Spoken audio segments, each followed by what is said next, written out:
Pilot will wait for your confirmation of thrusts before releasing the ROV. Copy.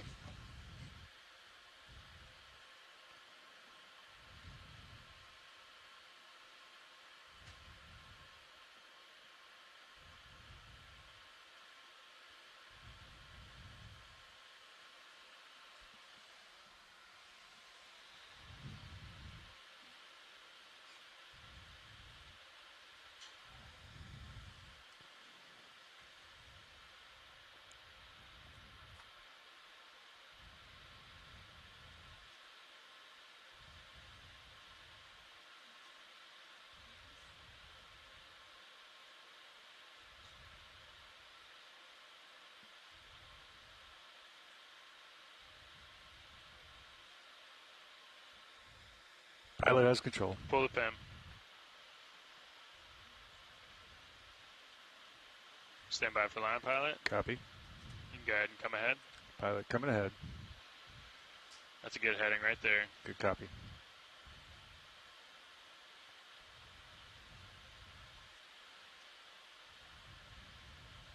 Yep, and you're well clear of the transom. Just make your way to center line. Looking good. Good copy. Making my way to center line.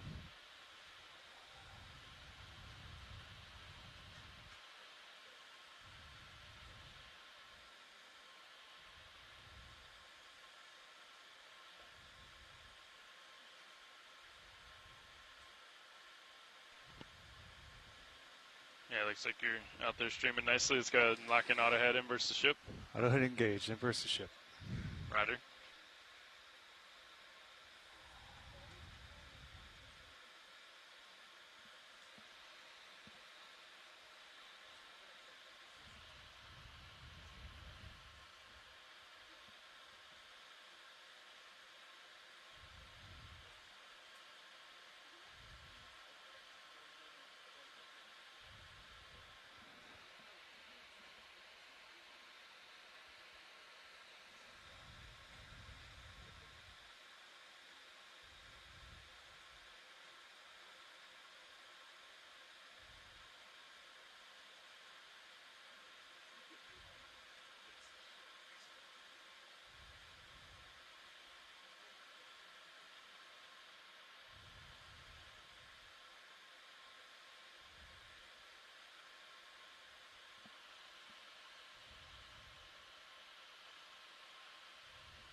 Okay, deck streaming looks good. Let's launch Sirius.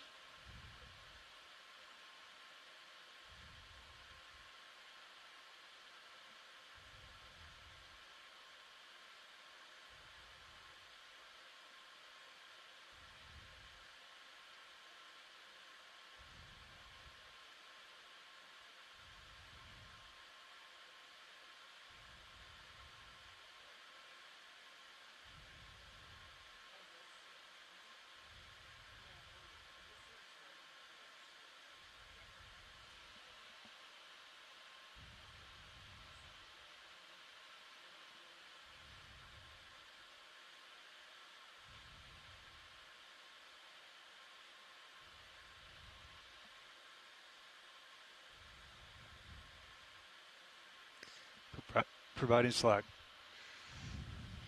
Copy that, pilot. We're bringing you back to center line. Copy. Backing 50. Copy.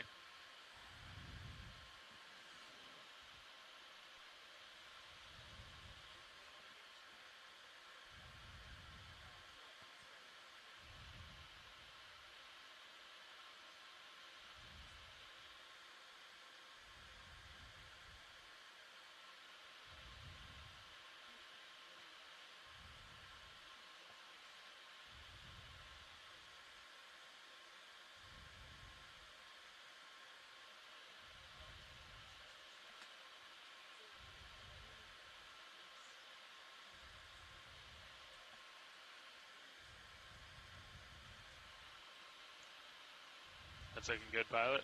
Maintain that as best you can. Good copy.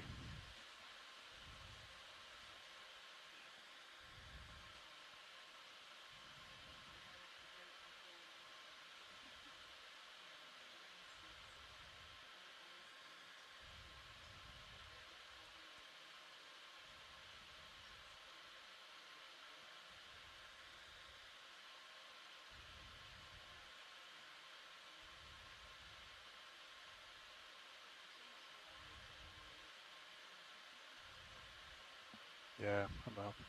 Pilot off stick. Roger that.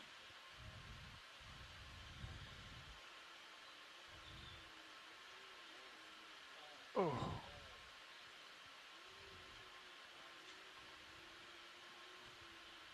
I'm backing, trying to get it out.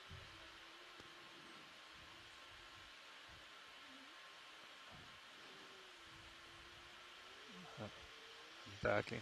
I'm backing. You're good, pilot. I think. A big pigtail in the tether right by the BSR. Okay, I'll let you guys handle that. What do you need from us? I don't know. I'm trying to back, maintain slack in it. Co-pilot, what do we need? Okay, I think. No, just keep Cirrus there for a minute. I think we're going to bring D2 down. We got a real tight bend right behind D2. We're going to try to figure out how to get it out. Okay. Do what you need to then. Yeah. We'll hold Sirius where it is. Yeah, stay here. I'm trying to back, keep that slack in it. Caitlin, record ROV aft.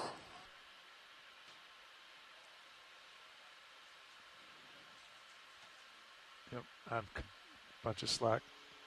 We're coming down on our forward speed a little, pilot.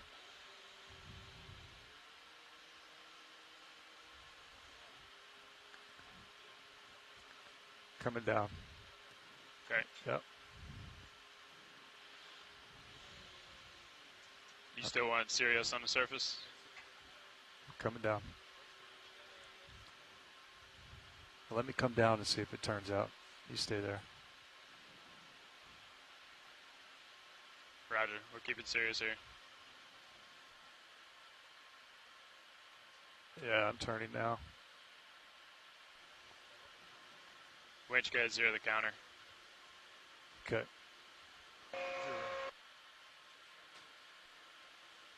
Deck, I see you got A-frame. Thank you.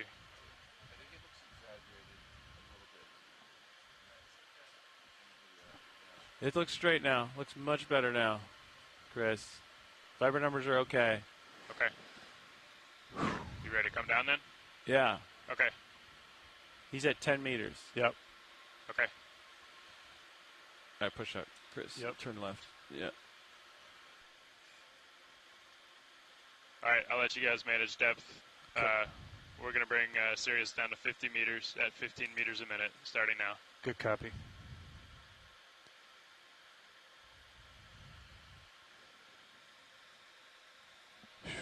Ready for Coming down, monitor back up the swap. surface. Looks Yeah, like I'm coming down now. Okay. Yep.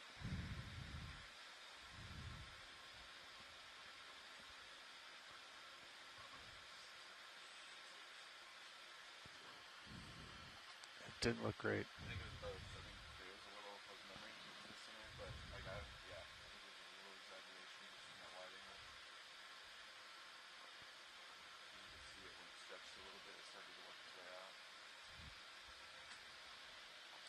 Ready for monitor swap. 10 meters, wire out. D215. 15I. You, if you didn't zero wraps, you can go ahead and do that. Turns reset.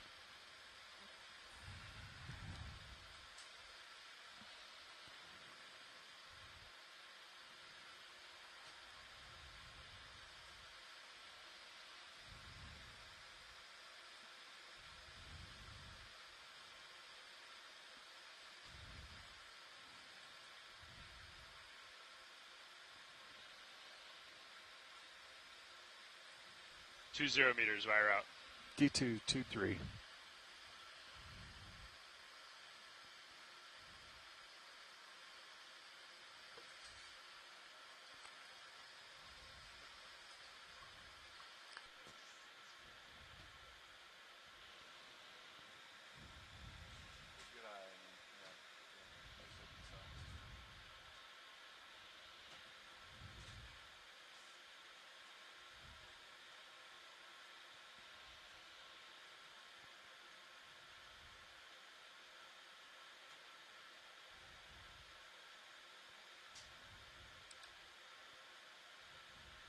Three 0 meters, wire out.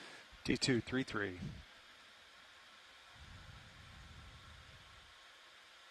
Dive suit nav, good tracking both vehicles. Good tracking. Copy nav.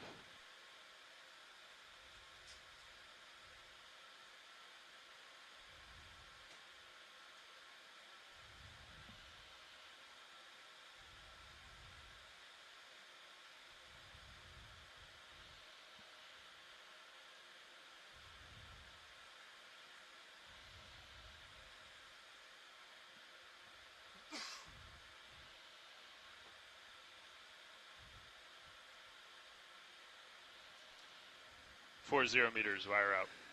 D243.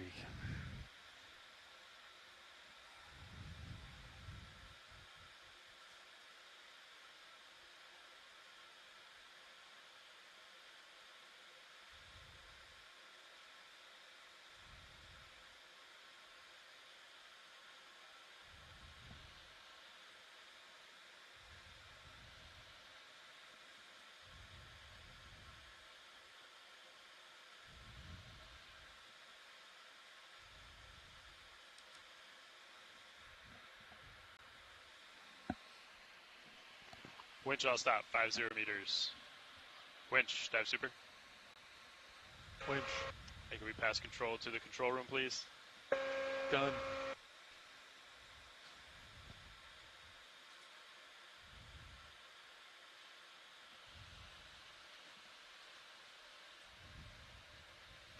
Control room has the winch. Yes. Control room confirms control of the winch. Copy, co-pilot.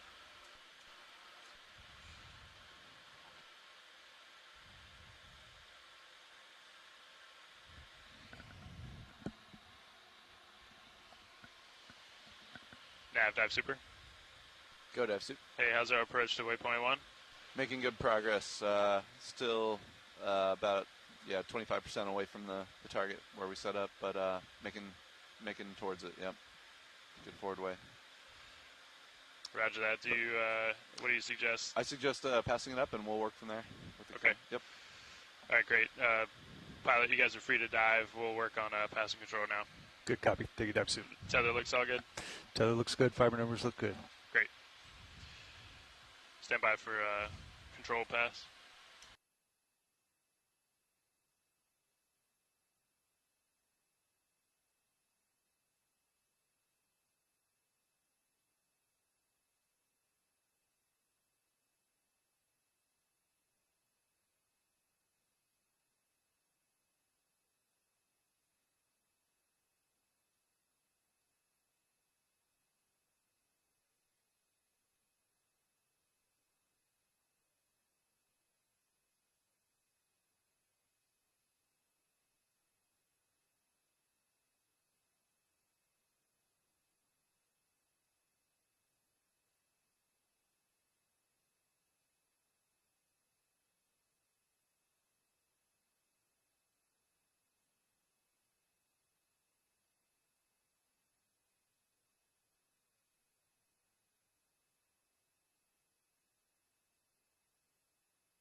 Nav, dive super. Go ahead, dive suit. Hey, we have pass control up to the bridge, so let's go ahead and give Nav comms back. You can work with them to get to waypoint 1. Excellent. Thank you. Nav has comms and nice launch dive suit. We're making good progress to the waypoint. Great.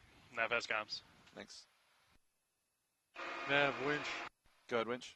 Yeah, everything looks fine down here. I'm going off comms. Sounds great. Nice work, Jim. Thanks. Thank you.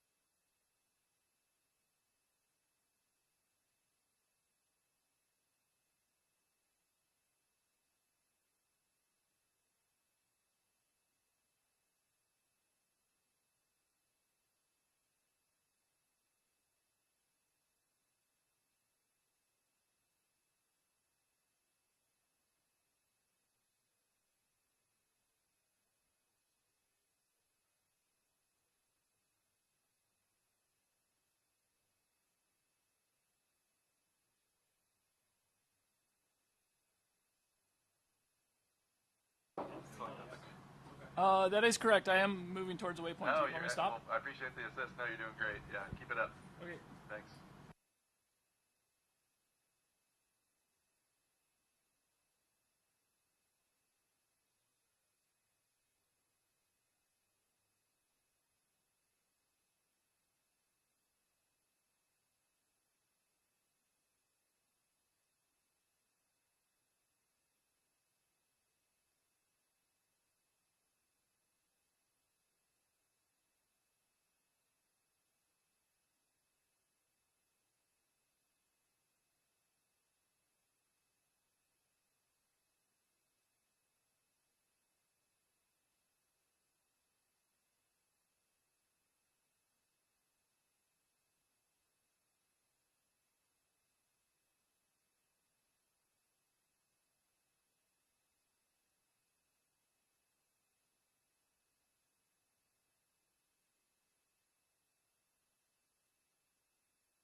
Nav bridge.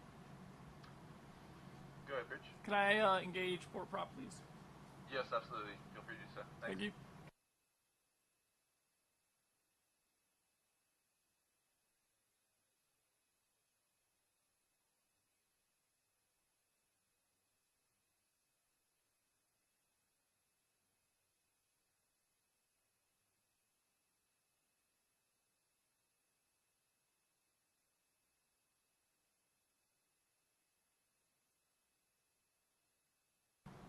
Yeah, copy on that.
Go ahead. Yeah, we can go ahead and come to an easy stop at this time, please. Roger, come and stop. Thank you.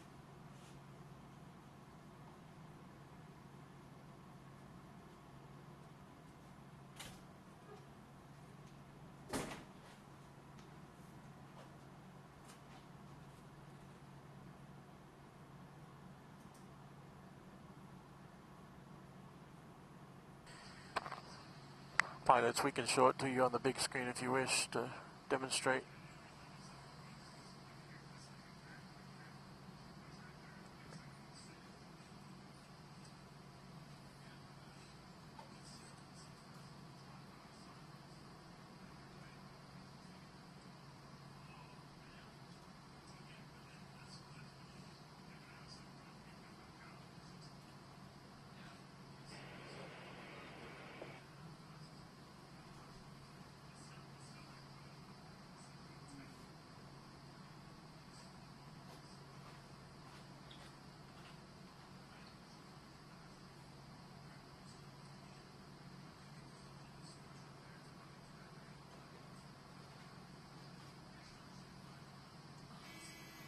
What the hell? What the heck? I know, it like changed a little bit. Bridge over now, I think there's an open mic. Pause. Thank you. Back it up to the hard kink. Yeah, I'm going into auto position now at this time. Good copy. Pause it. Now play it.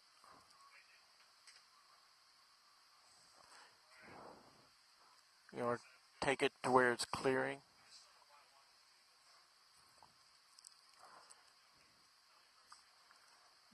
She's taking it to where it gets fixed.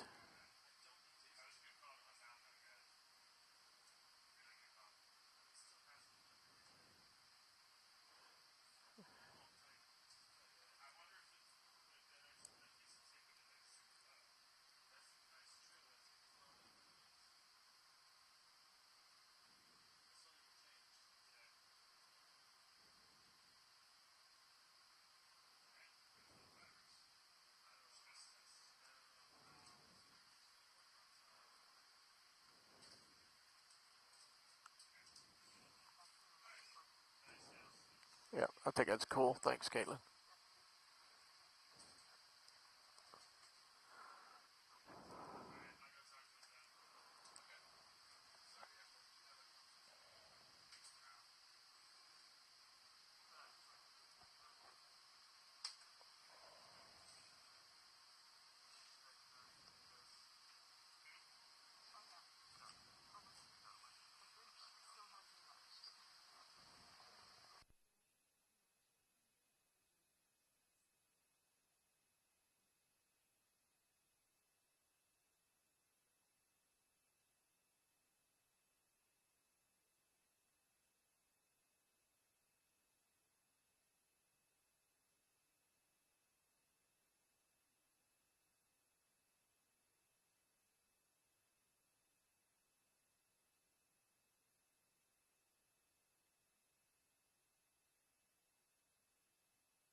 Go ahead.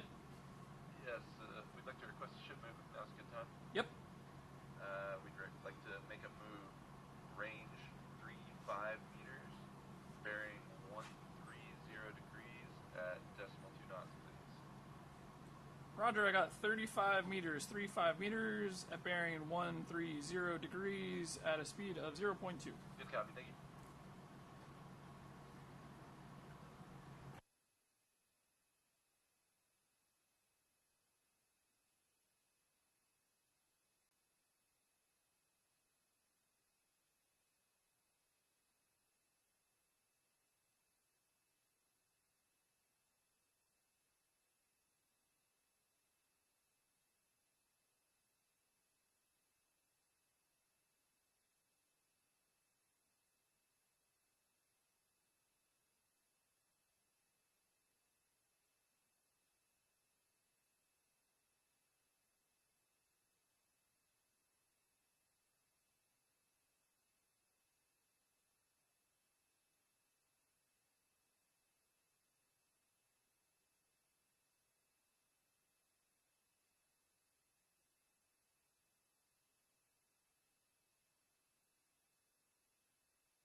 Yeah, I'd like to get the temperature of the computer bottle as low as we can get it.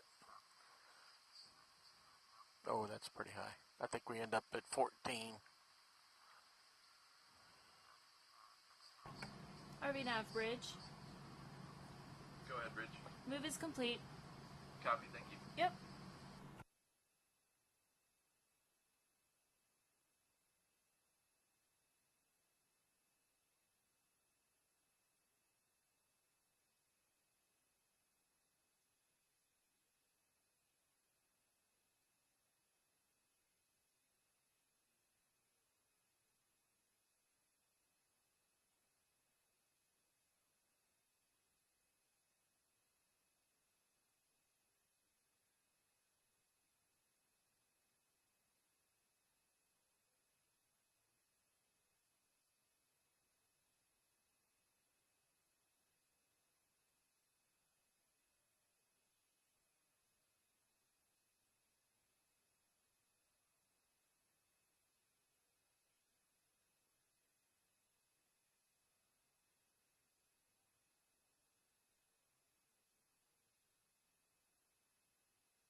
Vehicles are descending. Current vehicle depth is 740.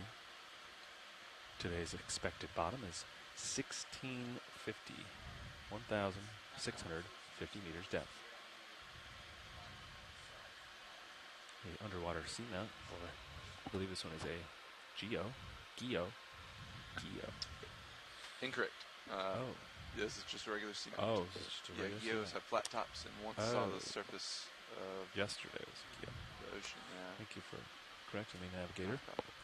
But nonetheless, still a seamount, and I actually clarified that this morning myself. And no one's been here. That is correct. This is an unexplored seamount.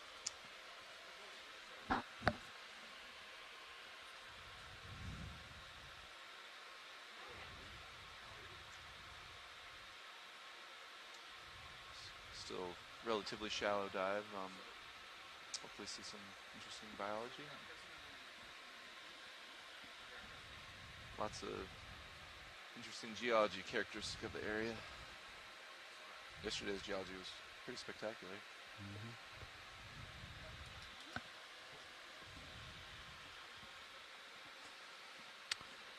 It sure was. I will concur with that assessment.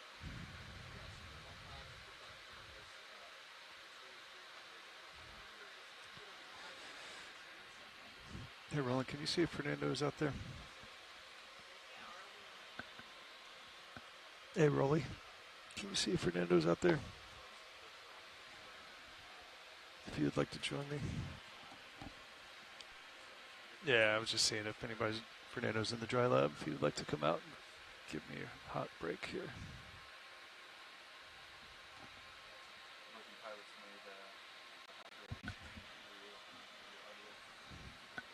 I haven't seen it yet.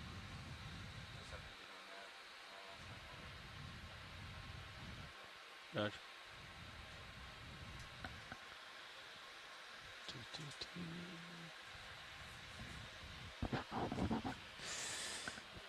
Thank you, Roll.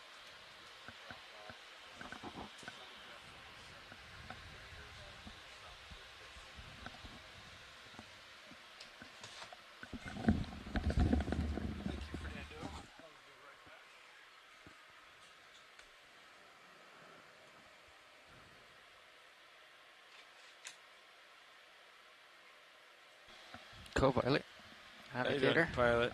Pilot, welcome.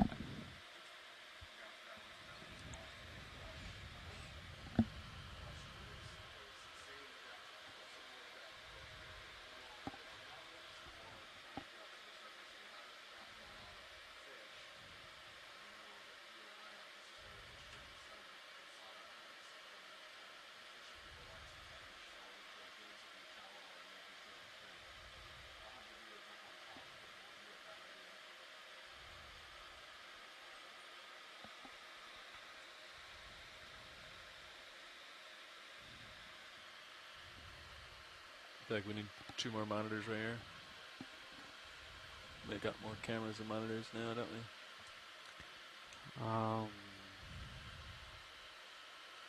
Top view, just looking straight up. Yeah, the aux1, aux2, jar. Jar's not up right now, right?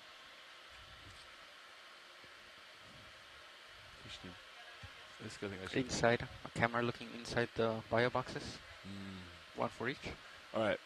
If I was to move the Sirius camera, you know, the one that's piggyback right now? Yeah. If I was to move that somewhere else, where would you move it? I think I want to get a video of the extender extending. What's up, Jane? And then it'd also be cool to see, like, mount it by the back thruster. So you can see the cable. You can see, like, the ship as you go down. Oh, so looking up? Yeah. I think that'd be cool. Yeah. Can you put any more on D2 or there's no? Only 8. So we could move aux1 or move aux2. Those are the 2 that we can move around. Is there already 8 FlexLink cameras on it? On D2, yeah. Oh. 2 up front, 2 to the sides. That's 4 right there. Back makes 5. Jar makes 6. So that means you get 2 extra. aux1, aux2. Have we actually been using That one up there? Well, not that one. That's mini, but the one looking I straight use down. this one for moving the shilling arm when we're doing the light operations. I've never really used it at all. This one? Yeah. I mean, you have Titan right there, and you have mini Zeus, so like. No, but yeah, you're right. Like for the arm, that's a good one because you see it perfectly.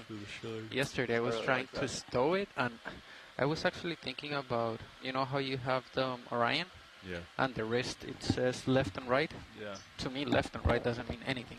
I was thinking about changing it to like straight and bent or something like that, so it actually tells you something.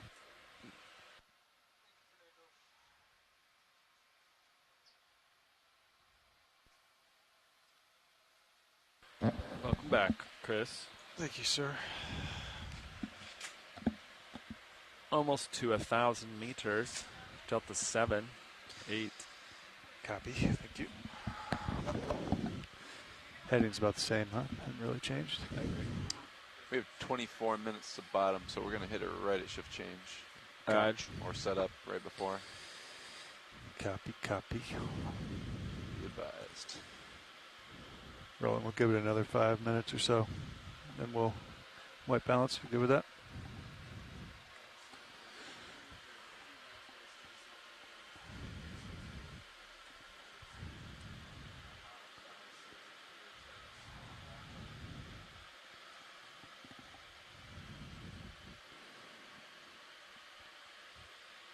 Thinking about where I can mount that Sirius camera.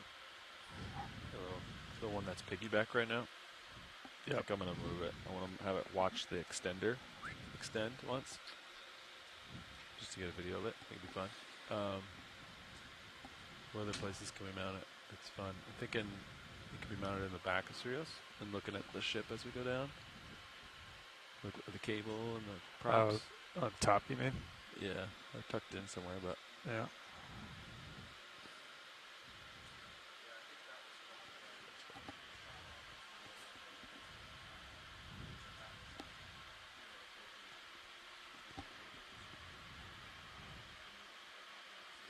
You can mount it looking like that. Yeah.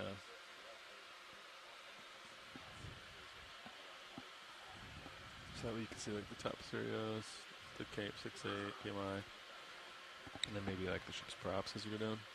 Yeah. And then once you go down, it's pretty dark up there. Yeah, you wouldn't get much use out of it. At that point.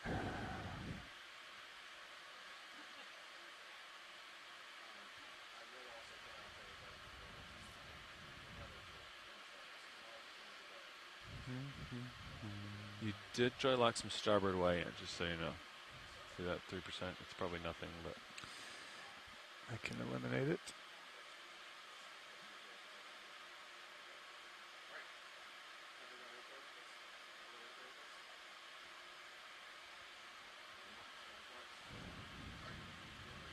you might be able to get away with no forward way now. You could try. It's getting better. Yeah.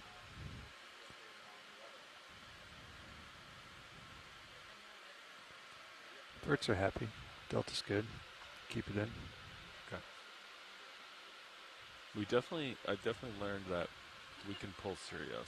Yes. I definitely Confirmed that the other day. Or at least it felt like we confirmed it yet. That soup on deck.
All right, Rolly, you ready to do some white balancing? Yep, let's do it. Okay. You got 1,000 RPM. That's a good copy. You want to bring up Mini Zeus? Roger. Drawer coming in. Copy. Drawer's in. Drawer is in. Where do we set High this? 5. Positive 5. Lower swing arm. Stow. And inboard. Something like that. Positive 5. All right. Call that good.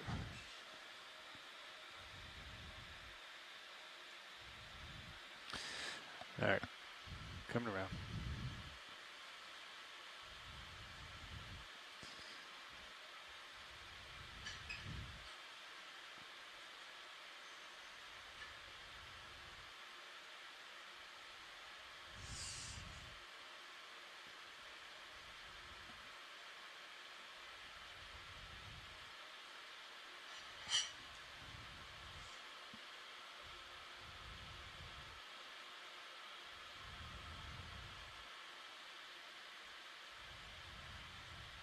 Yeah, shoulder outboard a little bit. Yeah. Make it normal.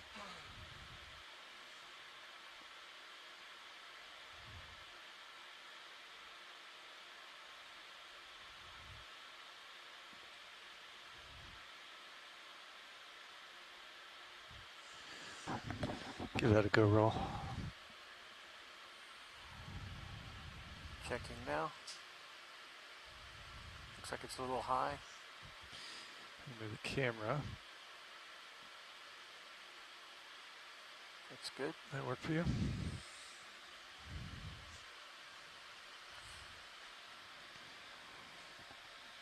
This is video engineer Roland Bryan conducting the white balance on the ROV primary camera.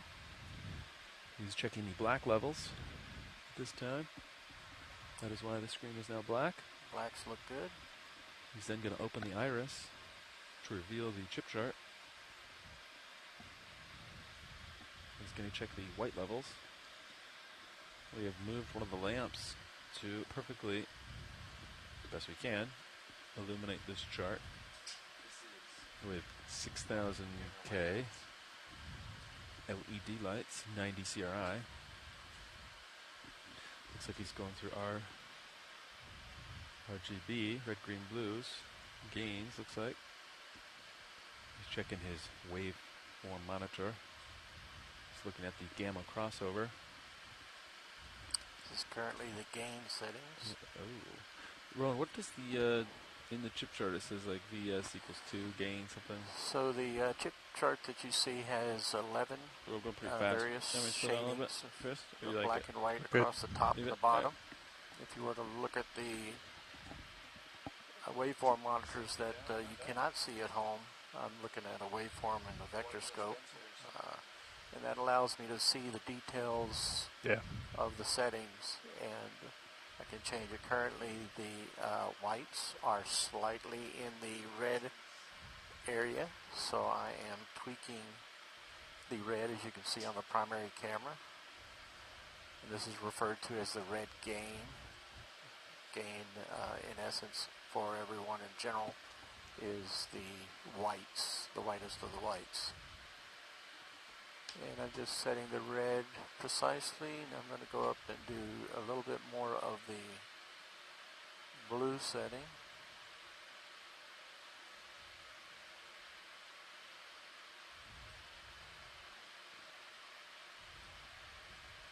Just getting those very precise, so the whites are super close now, so now I will go into adjusting the flares. The flares are out a little bit. Go back into my menus. Shift down. Go down to the flares. I have similar functions, adjusting the reds and blues as compared to the greens. So the flares are the very bottom of the area, just before full black. And those are slightly off as well.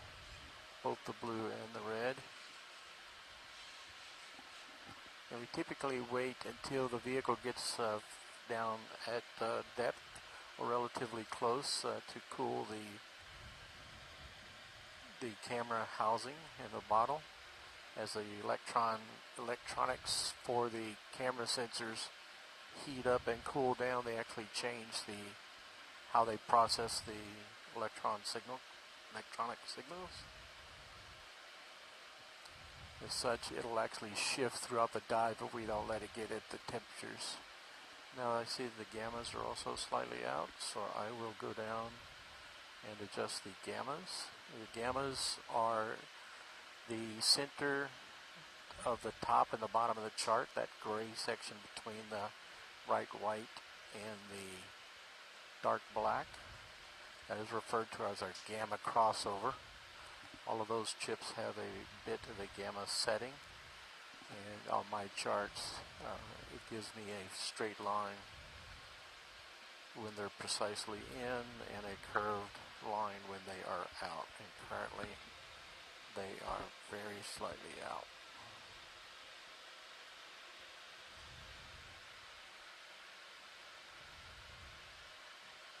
And talking while doing the settings is not the easiest, so I just took myself out of the gammas, going back into the menu now.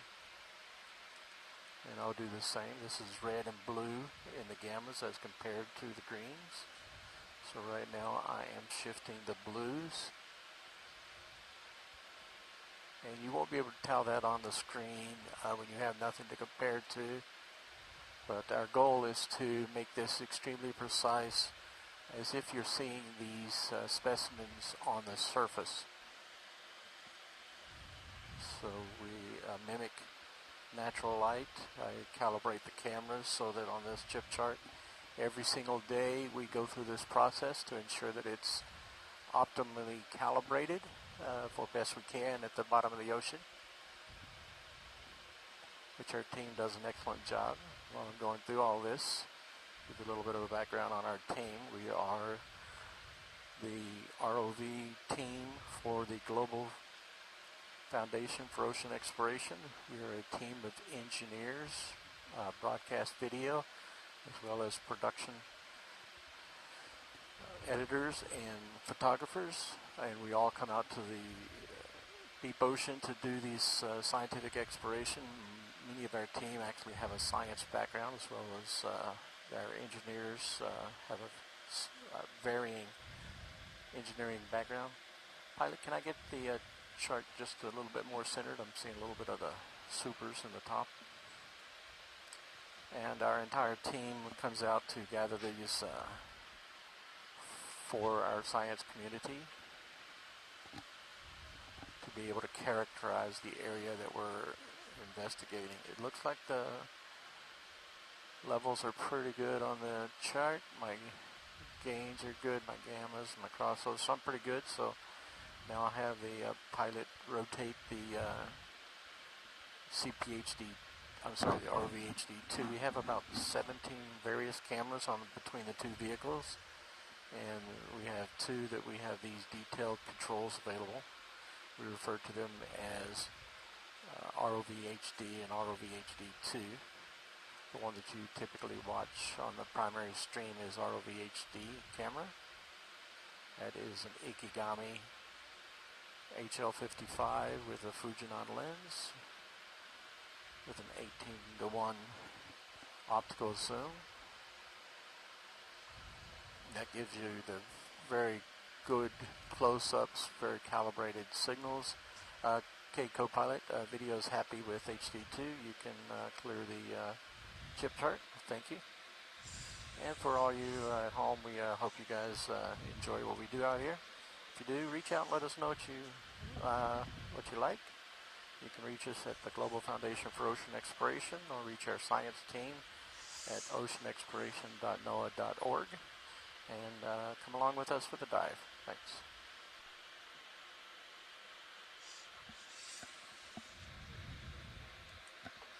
Yep.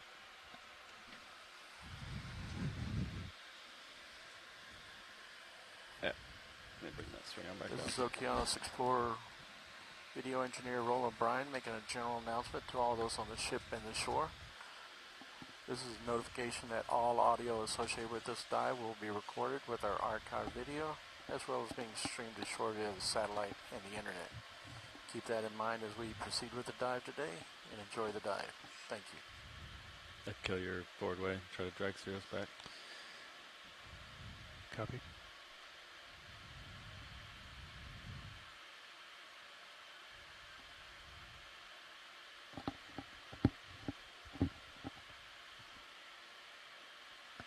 What altitude would you want me to stop at? We're shooting for 1650. Why don't you stop it? How flat do we think it is, JD? It's pretty good, right? Yeah, I mean, it's a moderate slope, maybe 20, 30%, something like that. You stop at 35. Okay. Wire out. That'll give me a delta 15 off the bottom. All right. Sounds good.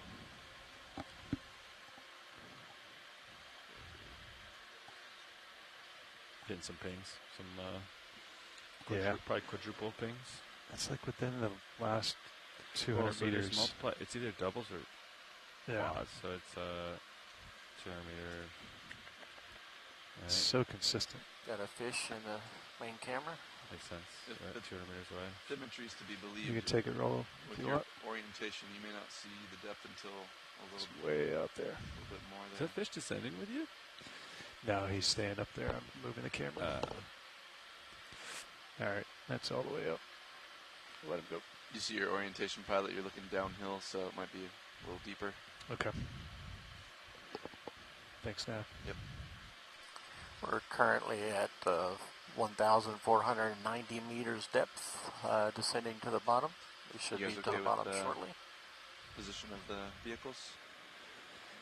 Streaming looks good, yeah. I think we're okay with that. Yeah, I think it's fine. Another time I back in. We just land here. Right? Sounds good. Yeah. I think once he backs in, Sirius will come right back on that ship. Be good.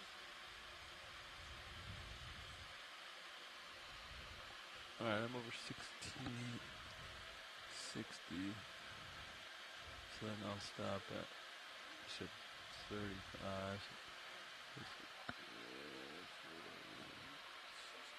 20.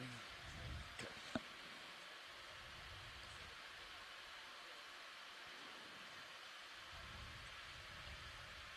Take my camera back.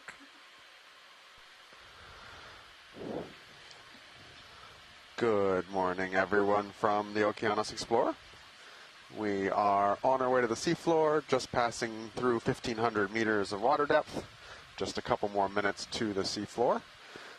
We are diving on an unnamed seamount that we're calling northwest of Volador Seamount. This is kind of close to where we dove yesterday. It's only about 40 or 50 nautical miles west of yesterday's feature. This, however, appears to be a pointy-top seamount, or a conical. It's not very conical, but I kind of refer to them as conical seamounts if they still have points. And instead of the geo we were at yesterday, so this one probably or may have never been emergent. And we're going to kind of try and explore up this westernmost ridge arm and get our way up to the surface.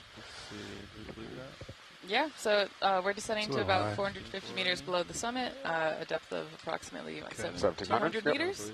And as we transect our way up to the summit of the seamount, we'll be looking for biological and habitat diversity along the way, trying to track any transitions between the communities that we see in deeper and shallower depths, characterize the sponges and corals and other stuff that we find along the way, and if we find any sediment pools, y'all know that that will be something of interest to us muddy people on this dive.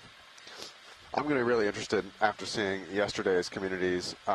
We're at a deeper depth, but not that much deeper. I'm really interested to see what we see for stalked crinoids. Yeah, I'm wondering if the crinoids will show up again. That was magical.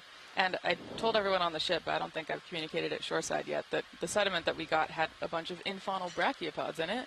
So I'm personally thinking of that seamount that we dove, or the Guyo that we dove yesterday, as more of a Paleozoic type fauna, and I'm wondering if we'll see that again on this seamount. Ready to go. Yeah, and because this one likely was never emergent or just barely emergent, we probably won't be seeing the transition to carbonate. We'll probably be on manganese-encrusted igneous rocks the entire way, but we still might see dike formations and some different interesting geology here, but all within the igneous realm. Mm-hmm. And this is part of a chain that was dated to 83 million years? Well, the seamount we were on yesterday was dated that. I don't know. This one was sampled by Nautilus, I forget what year, on one of the other rift arms at a deeper depth. Yep. But I don't know. I don't remember if this one, what the dates were. But I'm sure these are Cretaceous era features, given the nice little line they're in. They're probably all from the same hotspot, and plus or minus 10 million years or whatever. Okay. Right. Yeah. So I'm kind of excited that we have a bit of a transect to see if we're getting similar communities replicated across the seamount chain. Yeah. It'll be fun. And just a reminder for everyone, so you can mark your calendars. So we're going to have today's dive, and then we're going to take tomorrow off, and as a transit day, as we push a lot further west and north, trying to get out into the really remote reaches of Papahanaumokuakea as fast as possible, because that's where the least amount of work and the most exploration there is to be done still. I will note that Wednesday's weather is questionable, so we will keep you apprised throughout tomorrow and Wednesday morning as we go with that. But we'll have to just see. Cool. So we'll be on bottom here in just a moment. It'll take us a few minutes once we get on bottom to get the ROVs in position, do their systems checks, and then we'll kick it off probably with a water sample and a rock sample once we get on the seafloor. So thanks again for participating, and we look forward to exploring with you today. Yep. We hope. Yeah. Should we come up? Yeah. Just keep an eye on it. Yep.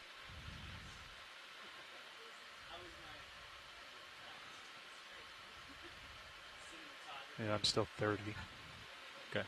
Just come back slow. Yep. And keep an eye on it. Yep. Are the poles hurting you at this point, I think? Based on contours, yeah. Sirius looks a little shallower than expected, just be advised. Roger.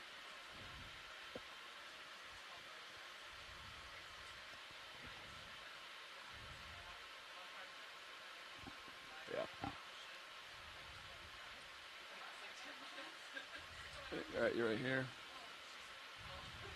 A nice easy turn, you'll be right on bottom, basically. That should come in your rail cams. Which way are we heading? All right, you turn starboard. Okay. What's uphill, John? Approximately 108 to the target. 108. There you go. That's you.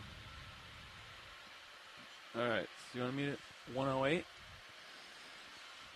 Yeah, I'll come back to it. I'll turn port. We'll see if that aligns with sonar. There you go. All right. I'm going to push out in front of you here. Nice job. Center up. It will come down. All right. So I'm using my sonar. And I'll line up on this for you, Chris. Yep. Right there. I'm going to slide over and center up in your view. There you go. Call this bottom. All right. You good No, we're just getting the bottom, and I can already see corals. Yep. And sediment. Oh, wait a second. Hee hee hee. All right. The uppers.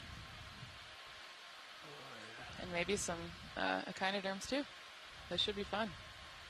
So far, no crinoids visualized, though. Lowers.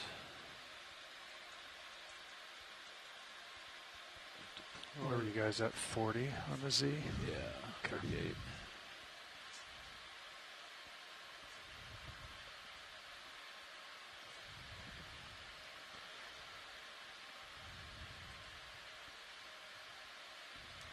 Deploying the lowers. Okay.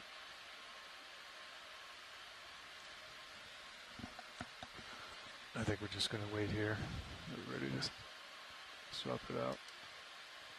Yeah, it's 9:30. Yep. All right. Get them set up. Nice. Blue Water Express. Doing a pilot change up here. We just got the bottom.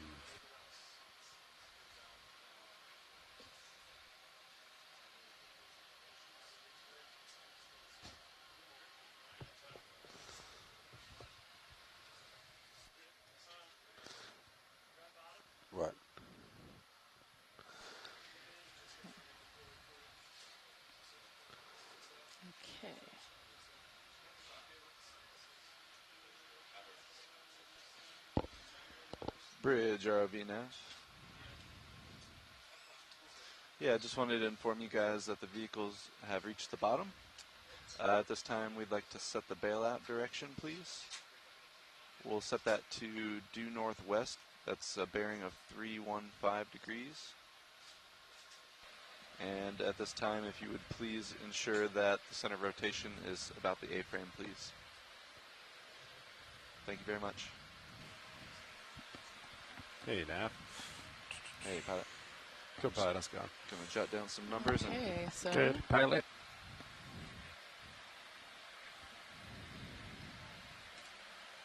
Good copy. Thanks, Bridge. Okay, have you at 57 degrees? All right, so it looks like we've got a Walteria here on the I'm left. gonna come down a little bit. yeah. Is that alive? Yeah, I think this just got a lot of associates with it. Oh, cool. And then on the bottom center, is that a type of whip coral? Yep. Would you guess Gorgia? Would guess bamboo, but that's totally a guess at this point. Okay, maybe today I'll take a tally of how many times I misidentify coral. I'm sure it was well over 100 yesterday. Set your bail up to 315 pilots, kind of inverse of the slope. Copy that. 315. Roger. Yep. And then, yeah, that's roughly upslope then. Okay. Yeah, working in the direction I actually just dropped in the waypoint. Stand by. Yes. I'll select waypoint 2 for you guys. Okay.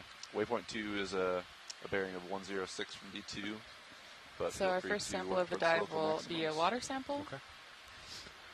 All right, well, actually, I think we're ready to begin, and I think I heard you say water sample to start. Is that correct? Yes, pilot. If we could have a water sample, that'd be great. You got it. Thank you. Okay. Let me know every station when you guys are ready for a water sample. Copy, and then I think the scientists are probably ready. Correct, we are ready. Nav, are you ready for a water sample? Affirmative. Copy. All right. So hydraulics are on. Valve packs enable. All right. So resetting. I'd say, yeah, at 250 meters or whatever.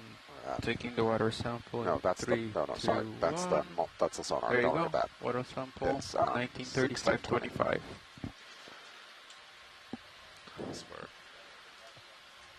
That's fine, thanks.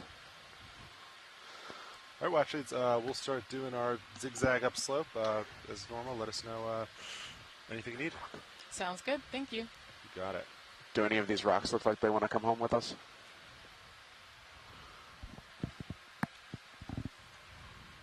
I mean, maybe something over here in the sediment world.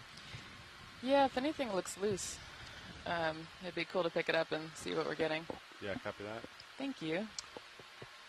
Do be advised, pilots, there does appear to be a slight offset in depth on your sensors versus bathymetry.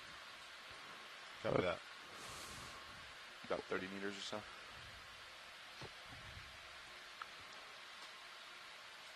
Let's see, maybe up here. It's about 30 meters. Aye. Discrepancy, copy.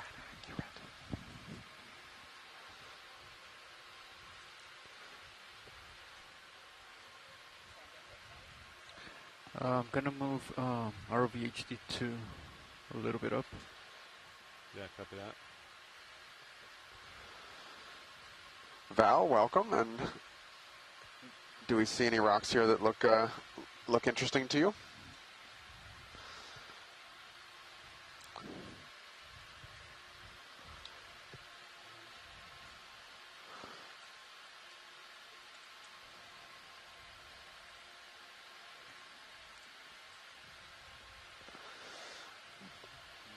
To get my hydraulics up, and I'll just kind of poke around here. All right. Yeah, and we're getting from shoreside that some of the angular rocks might be good if we can target one of those. Possibly the larger one below the sponge, slightly to the right. Okay, copy that. Awesome. Thanks, Start Brian. poking. Yep. And Chris Kelly is saying the sponge is curious looking. Co-pilot, is it okay to zoom in on Sirius to do some balance checking? Oh, yeah. Work with the components. You said you wanted to zoom in? Yeah, sure. Is it okay if I iris you down fully for a moment? Sure.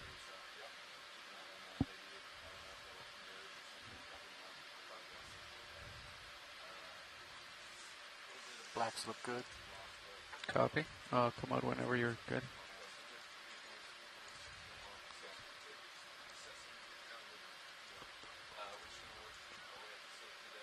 That one, was that the one you called out, Watchlead?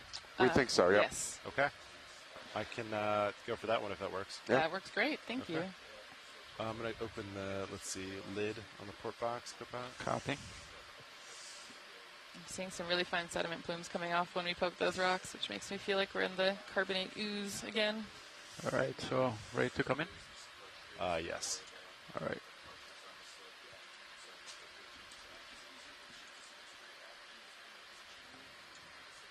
All right, that's all the way in. And then when you get a chance, can you put the, yeah, you got it.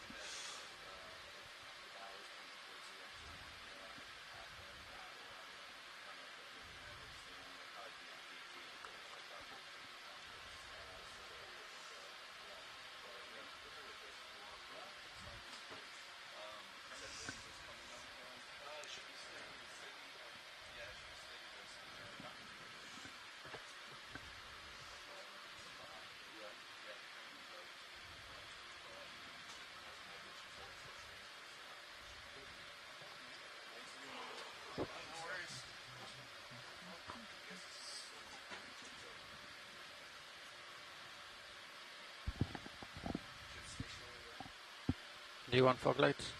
Yeah. Come on. Val, does this look okay for a rock for you? Tight zoom rotate. Yeah, go for it.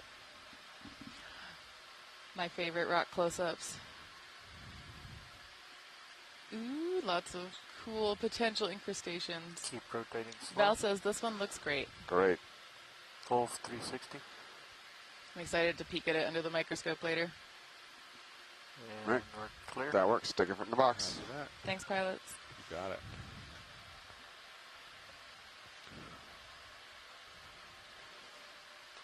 And then before we leave here, we want to take a look at the sponge, please. Copy that.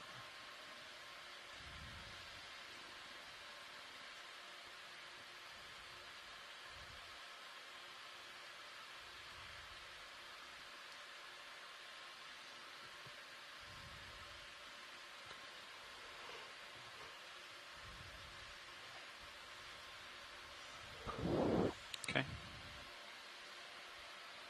Pushing the box all the way out. Let's go pilot. Just to confirm, that was O2G in the port rock box? Correct, watch leads. 02G. Thank you. Okay, arm is off. And sponge right where the rock came from, correct?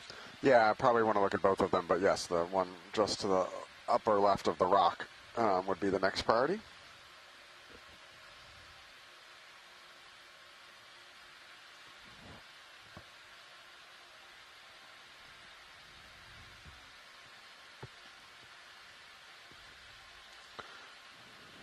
Those are lasers. All right, video, you want to come on, F?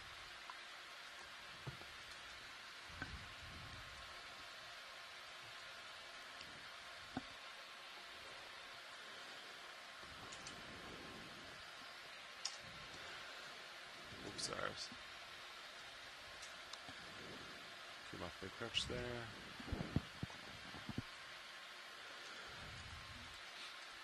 Little purple stone in first coral there too. Ooh.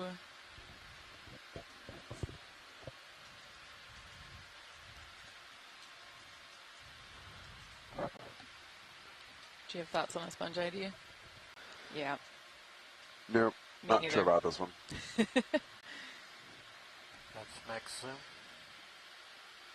Copy that. Filling the screen.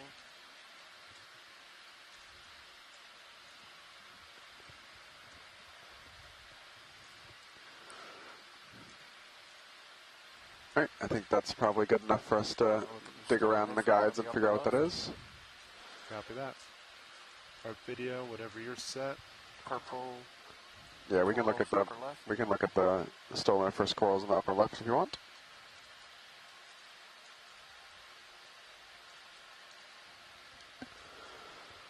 Vaccine.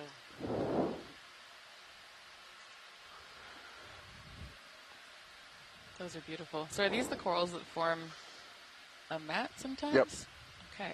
Yep. So you got the stolen first corals that'll form mats, all right, so we're discussing sampling the sponge, but we're discussing it. So if you want to zoom out and look at the sponge above us for a second while we are discussing collecting the sponge. Get lasers one last time there for reference. All right, For the depth we're at, there's a lot more sediment than I'd expect.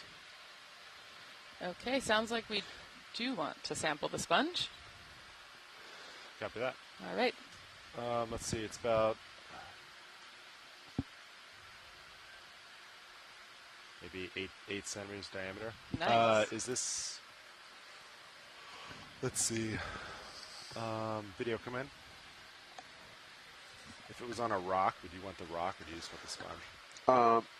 If it's on a small rock, it'll come with it, Yeah, but I'm not sure which rock it's on. Yeah. Okay. I'll get out there with the jaws and science poke it. Science poke. Yeah. We'll see. Might Do look next. tight at it with the RVHD2. It might give you more of them. Oh yeah, you want to zoom on HD2? And then, okay, great. Hydraulics are up. Yep, we're ready.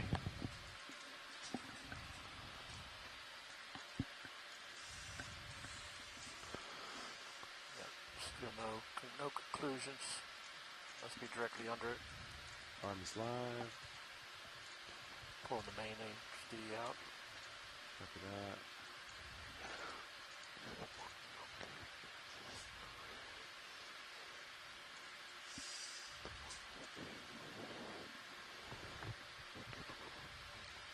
Pulling HD2 out.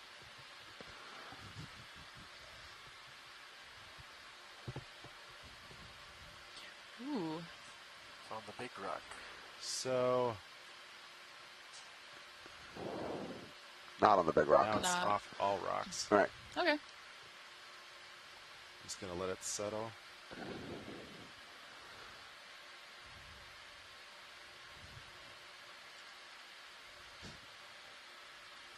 What do you think about suctioning? Now that we know it's loose? Or do you It want me to... strikes me as on the big side. No, it's like 7 centimeters, isn't it? Close to 8. It is. It looks flexible. I could try to get it with the fingers, but see how it's kind of like in between the fingers? I could go for that too. Try the fingers first. All right. We've been using the suction canisters at a higher rate than the bio boxes, so I'd rather use the bio boxes when we can. Understood. But if we need to, we certainly can.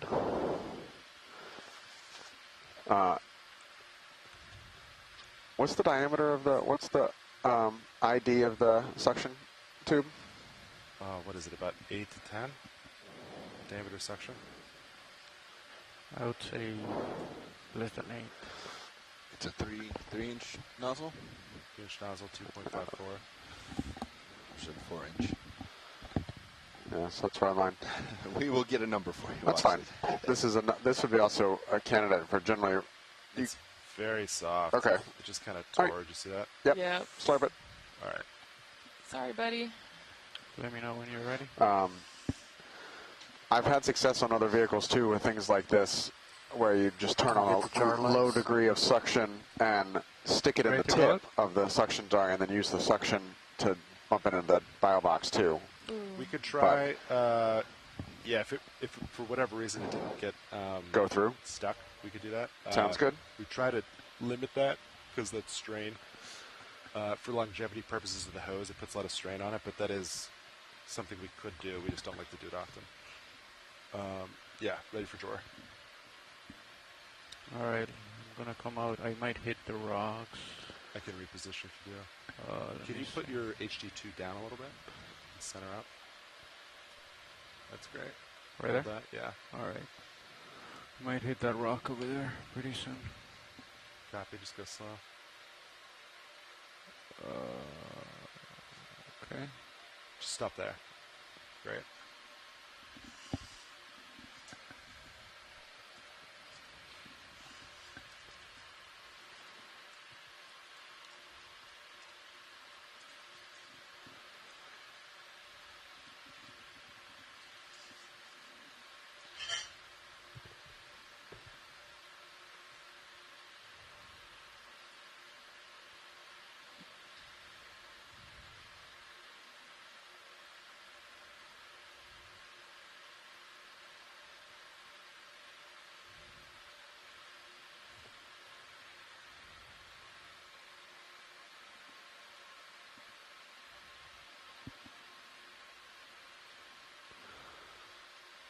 Okay, go ahead and draw in. I maxed out the shoulder rotate there. Too quick anymore, that's great. All right, Fernando, I'm going to get close. We're in jar 1. Yeah, jar 1 is the one we want? I think so. Copy. So, let's jar see. 1's course. Yeah, go for slate suction. Oh.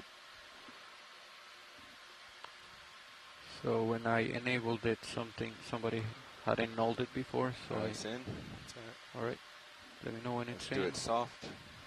It's barely 400 one RPM. piece is in. Keep going. Bigger piece. Yep, you got the main piece. All right. No. Oh, there you go. Yeah, all in. You can stop. Thank you, gentlemen. Changing to jar 6. There you go. And then let me know when you're ready to come out on the door. All right, come out a little bit. You want to exhale to clean out any debris? We'll do it in a second. And stop there. Thanks.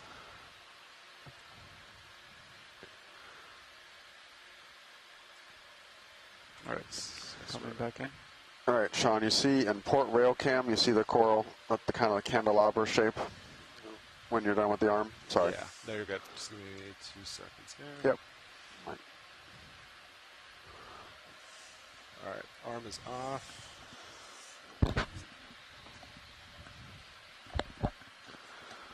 Okay, lead me, Brian. Port rail cam, you see the coral sticking out there on the left? Oh, yeah. Yep, that one, please. Got it. Awesome. And just to confirm the sample for everyone watching, that was O3B in the first suction canister, section 1. Canister 1. Nav confirmed. 03B, C1. Thank you.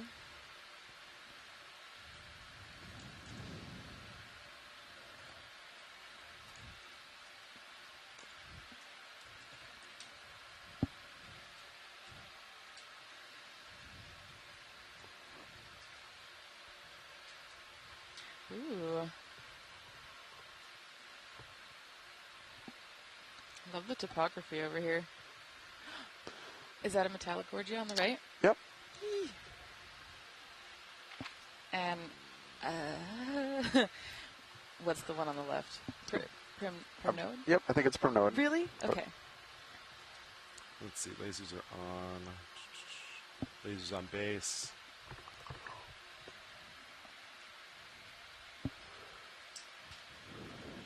All right, Biddy, you want to come in?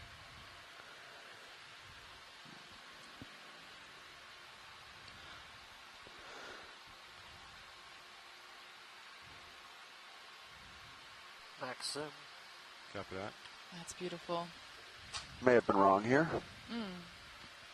Actually, I think the fog lights are, they're 76%. Are hydraulics on right now? Oh, no, they're off. Let me just confirm. Yeah, they're off. Okay.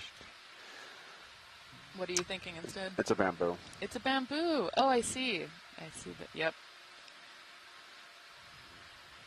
So we're looking for nodes on the stalk that tells us that it's a bamboo coral, right? And you know, the big thing here is that you don't see the giant super spiky sclerites either, which you would have on a primnode. Right, right. And yeah, I'm learning a lot about coral IDs, and many of the identifications we make from the coral skeleton itself, and we oftentimes have to zoom in really close with our super good cameras or look at it under a microscope to do that. Is that right? Yep.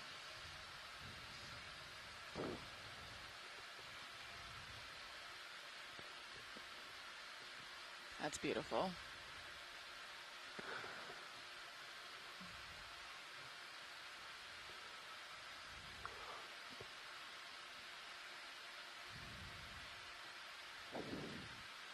This is going to sound really weird, but these nodes look lumpy to me. Yep. What does that mean? Just something you see that sometimes. I don't think it means anything. Some of them have a different shape to them. Okay. Co-pilot, can you drop the Right. Rosetta around? Yep, a little April coffer there at the bottom. Nice. Looks like something's in canister 6 there.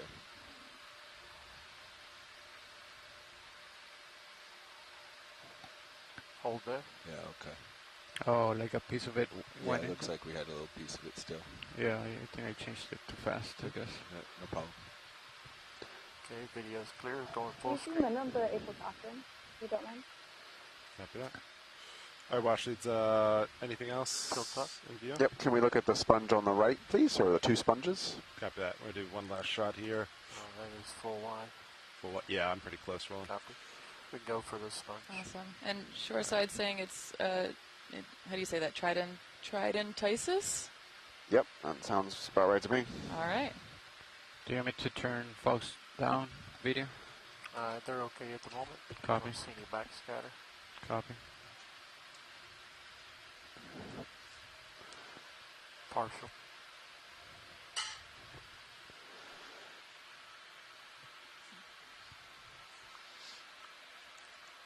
Are these two different sponge species growing next to each other? Yes. Is this a Walteria in the back? No, it's not a Walteria because it doesn't have, it's not, well, maybe it is actually. I don't know. I don't know. I'm just throwing words out that I learned like 3 days ago, so, but the spiky things look familiar. It does, but they're awfully short. They are awfully short. Whoa. No, those are actually zoanthids, actually. What? And the spiky things coming off that is commensal cnidarian. And it lives on the sponge? Yep. That's so cool. Is this something we see often, associations between zoanthids and sponges?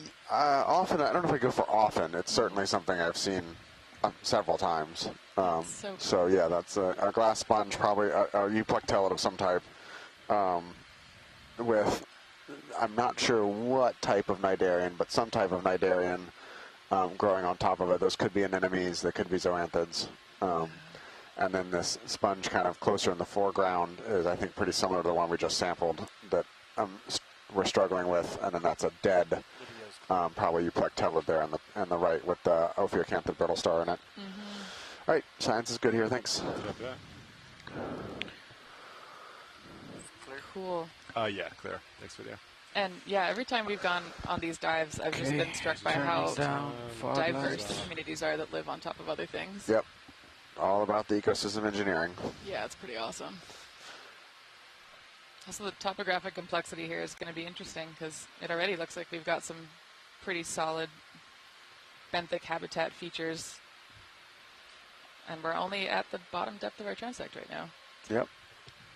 We take a look at the big, tall vase sponge at the top center. Sure.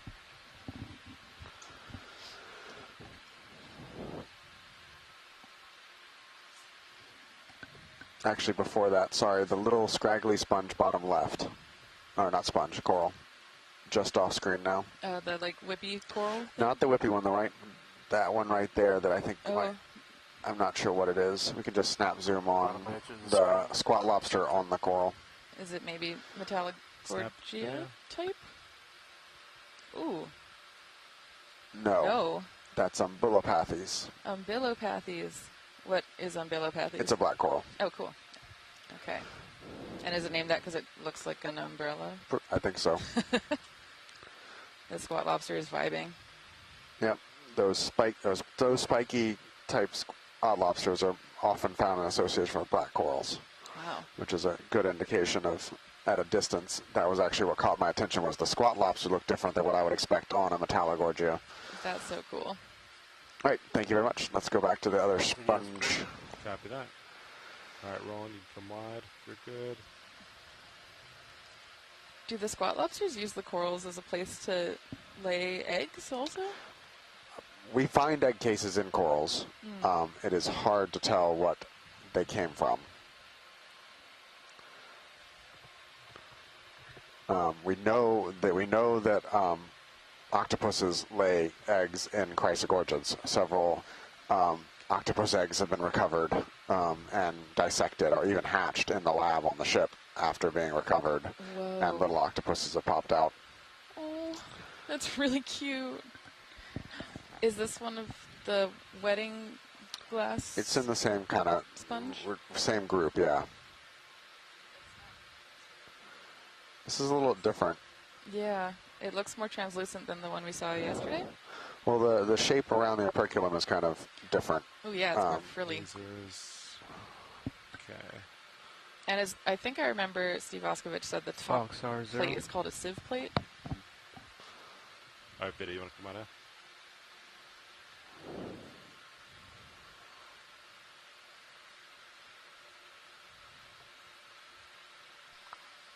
Partial. Oh, that's beautiful. Looks like there's at least one associate there in the back.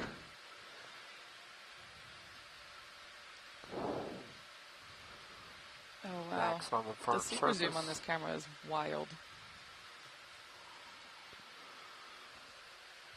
All right, I think can we take a quick look at the base before we leave when video's happy? Sure can. Pressure focus to the back side. Yeah, you can just kind of see the shrimp in there. And you were telling me yesterday that they get in there when their larvae are small and then they get kind of stuck inside and live their whole life in this sponge? Yep. That's so cute. Or horrific, I'm not sure which. Yeah, maybe I wouldn't want to be trapped inside of a sponge for my one short and wild life. And then once you're done with that video, we'll go to base. Video's clear. Copy that. I don't know, we're currently trapped in a control room. Zoom in on base. It's true. Well, trapped. We're Trapped. lucky to be here. See how you feel about that on day 18. That's right. That's when you're probably going to disappear for a little. The horrors of sea. What is that in the base?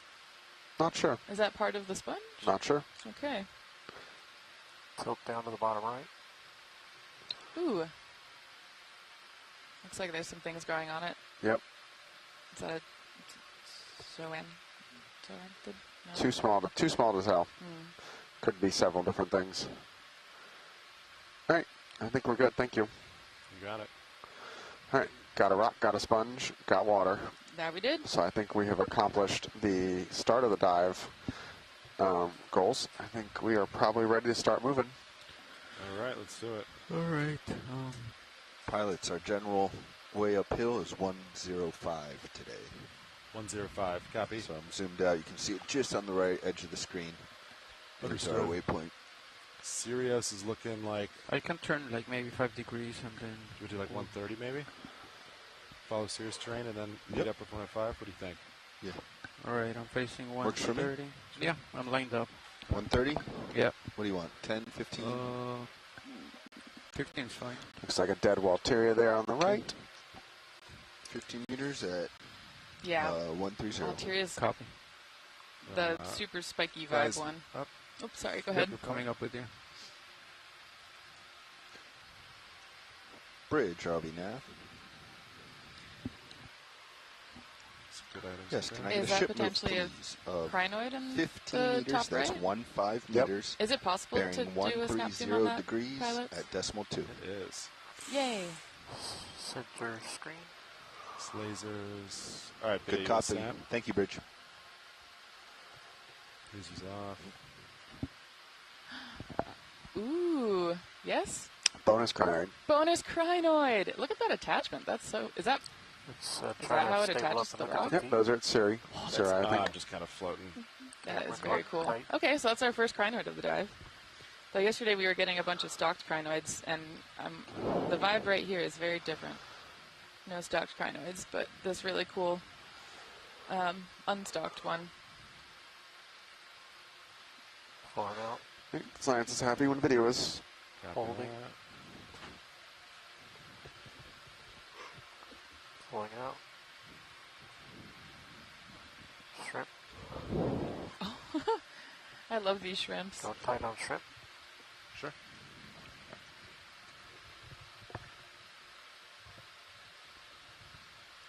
Wow.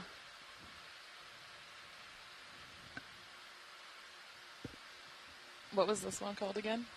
I gotta go look this one up. This is one. Pulling out. I gotta admit, I throw every shrimp ID out of my head because I'm so allergic to them. I can't go near them anyway, so to me they're all just shrimps, which is kind of sad. Crustacean diversity is pretty high, right?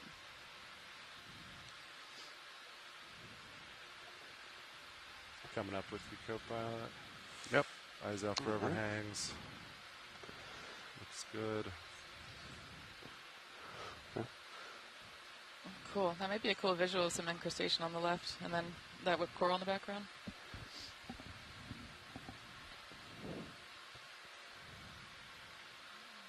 I'm seeing what looks like a lot of manganese-encrusted basalt. Where's crustacean? We said incrustation. Oh. Oh, sorry. sorry. No. Yeah. But yeah, little baby Iridogorgia down in the bottom, black coral whip.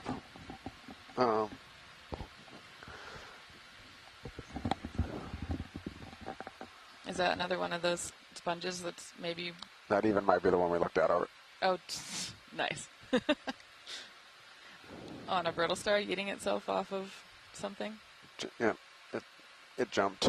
It bailed. It's a nice steep feature we landed on, huh? Yeah, this is a really beautiful steep feature.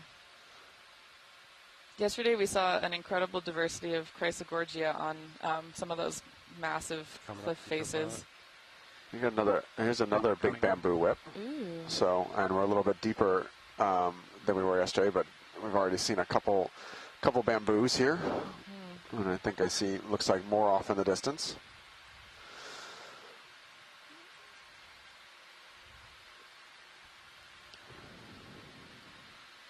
Go ahead, Bridge. Roger, thank you. Move complete. Copy. And Val Finlayson is streaming in from shore, and she's a geologist who's been out here on a couple dives, and she mentioned, yeah, this is definitely crusty basalt, and there's some dikes that we're seeing intruding here and there, and she's wondering, and I agree, whether or not the higher sedimentation levels around here are affecting the population density and the type of species that we get in this area. Wow, look at that drop-off. Is that a fish in the water? Looks like something, huh? Video and a snap. It's pretty far from me, but we might get something. Is that an eel or an eel-like fish? I believe it is a true eel. Okay.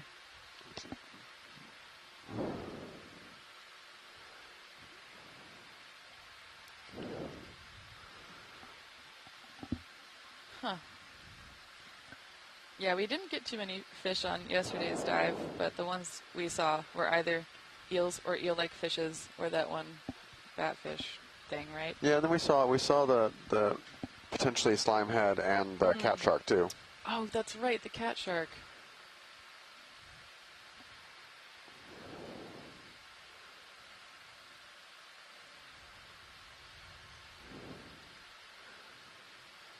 All right, science, if we can just get the shot of the tail too. Oh, yeah. The tail. All right, thanks. Just watch your lower port swing on. Starting to get close. Wow. Full wide. Very cool steep terrain here. Here's our first stalked crinoid! And it's different. It's different! Oh my gosh. I'm really excited. Yesterday we saw fields of stalked crinoids, and yeah, they were all fields of undescribed species, and I'm wondering if this one is new. And I'm hoping Chris Ma is going to tune in at some point. Don't think this one is new. What do you think it is? Today. Let me remember. We're searching. I think it's Parasicrinus. Parasicrinus. Let me give you an overhead view as well. Down here. Oh, nice. Nice. The Moulin Rouge crinoid. Crinoids have the best names. As close to it as you can. And yeah, for folks who are streaming in, I get really excited about these because I'm a paleontologist, and crinoids were very abundant in the Paleozoic. We get a lot of them fossilized super well. And for a long time we thought that they went extinct. Snap from here. But now that we're exploring the deep sea, we've been seeing lots of extant crinoids, and it's kind of like seeing a living fossil. still kind of floating, so it's not going to be the most stable shot. That's fine. We got a good idea on it. Okay, great. Yeah, that's beautiful. Oh my gosh.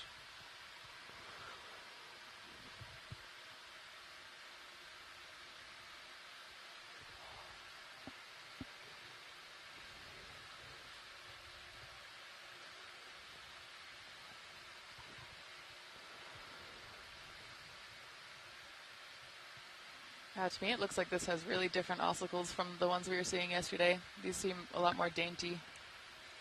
And the ossicles are the hard parts inside the crinoid stalk.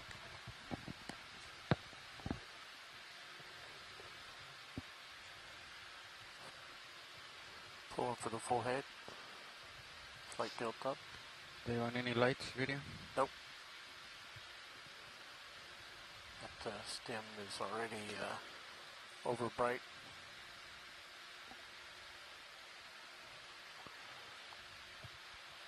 Go full specimen. Tilt down. Hold there.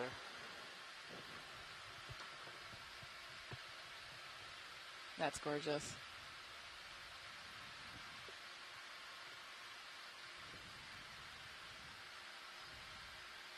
And one more on the back of it while it's in that position if we can. Back of the head. Center, yeah. Just trying to show how the arms come out.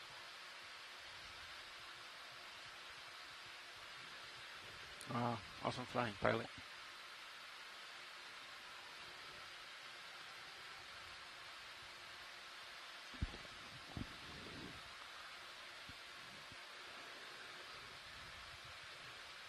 Okay, one more full of the head only. Wow. It's so wild to me to get to see this as something in the flesh instead of preserved in a rock. And video's clear. All right, copy that. Yeah, I used to have a lot of discussions with one of my advisors at grad school who was on my committee. He was an evolutionary geneticist and was really interested in like big patterns of biodiversity across deep time and whatnot. And we talked about how much like the deep sea is really like the museum of biodiversity. And all these really old species that have been remarkably unchanged for millions, tens of millions, if not hundreds of millions of years.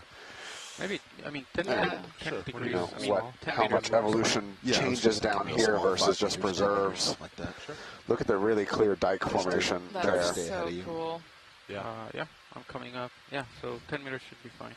Another black coral whip here, a couple more sponges, a lot more sponges today already than we've been seeing on our other dives so far. Bridge, RV Nav.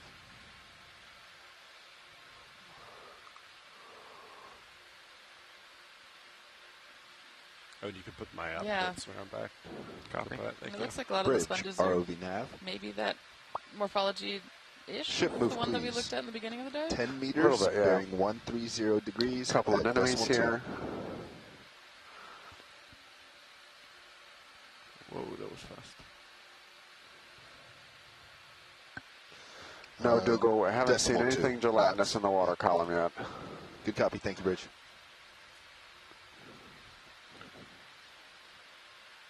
Okay, port lower swing arm deployed.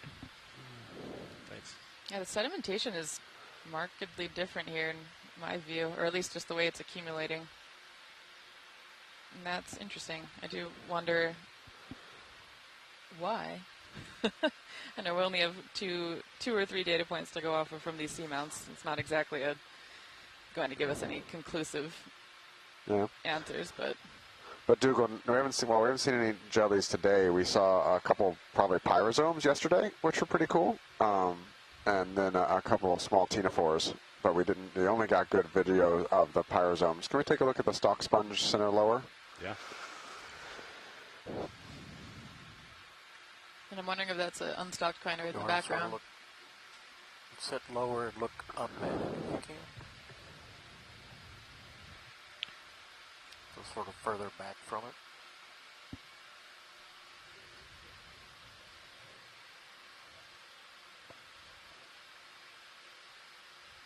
It's funny how the tether's just going straight up. Yeah, be funny sometimes. All right, those are lasers on base, right there. Lasers off. Awesome. Those lasers are showing 10 centimeters.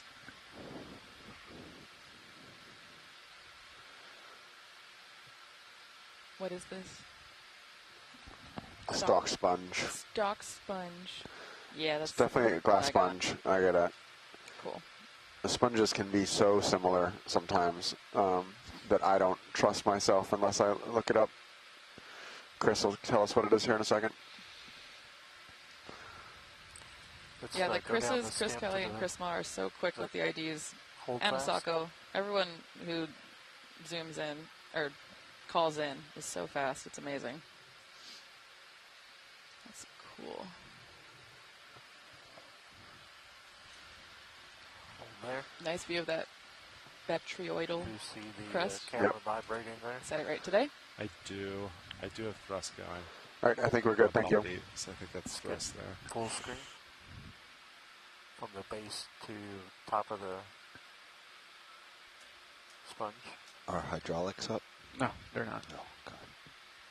It's good. Hold there. Yeah, I'm seeing the bumping too. I am actively bumping up this toe here. Go ahead, Bridge. And Roger, video's thank clear. you. All right, great. Moving on. Move complete. Copy, move complete, rotating down. Lasers one last time. We're moving.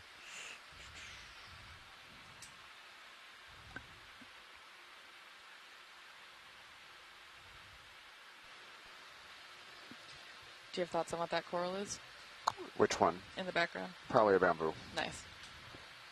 but just from size and general growth form. But if we're heading that way, Sean, let's take a look at it. Sure.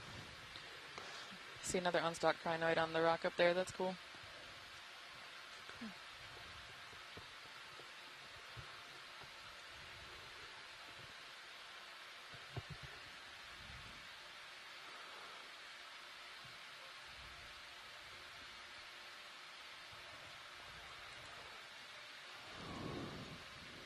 They couldn't hear it yesterday. All right, video. Get lasers on it. Lasers by base. Nice. It's pretty sizable All right, video, you want to come in? bamboo. Ooh. I love when you can see the nodes so clearly. Yeah, so that's an intranodal branching bamboo. Okay. Right at the branching point. Top. And that is super important for identification, 0%. right? Yeah, that's one of the kind of really important diagnostic criteria on the bamboos. They've been undergoing some really major taxonomic revisions over the last few years, in large part based on data collected by this vessel over the years. It's very cool. Right, I think if we can take a quick look at his base, I think science will be good. Copy that. Going for base after this. Video's ready. And down.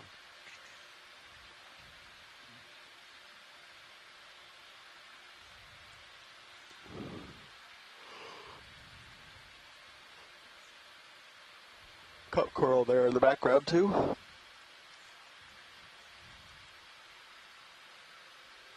Is that a baby sponge in the foreground? That's cute. Ooh. They always attach with the most delicate looking things. Wait till you see some of the corallids. They have giant bases. And some bamboos can too, but the corallids really have huge bases, and we find some old ones of those. All right, science is good here. Thanks. Copy that. And the corallids are precious corals? Yep. Fog lights coming down. I'm learning.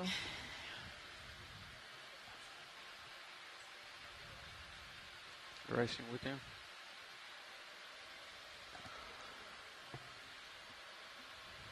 So what's our depth nav relative to high pack? We were seeing about a 30-meter Still seeing offset. Copy. Oh, still. It's such a steep feature. It definitely slows things off. High pack says you're at 1640. So yeah, about 40 meters. Wow, this feels like really different topography than what we were getting yesterday. It's very cool.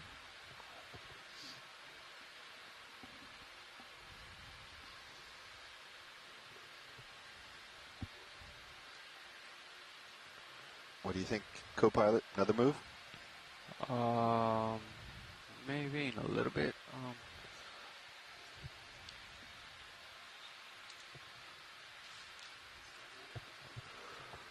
Yep. First Chrysogorgia of the day. Yay! Chrysogorgia. Bottle brush? Chrysogorgia? Yeah, Sorta? that's about that. Sure. Do you want to do the same? D2's Oh, it sounds like looking, someone I mean, called it's pretty thin, right? Oh, someone left. It's pretty skinny, so we want to look Still 120. haven't got to.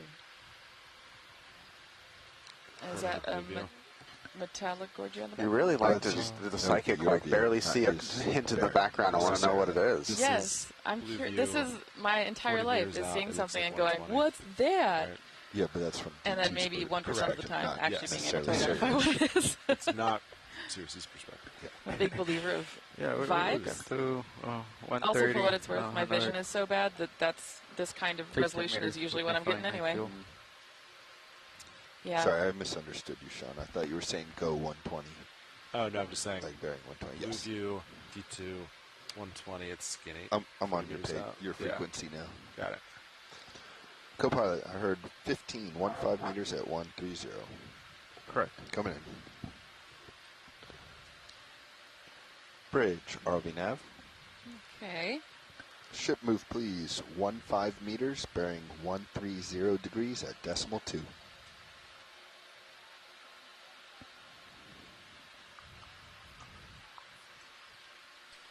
Good copy. Thank you, Bridge. Coral below that sponge. Yeah, so far Coral getting center. a very different assemblage from what we were seeing yesterday. Yesterday was shockingly high density, stalked crinoids, and then eventually primnoids? Is that right? No, Chrysogorgia. Yep. Chrysogorgia?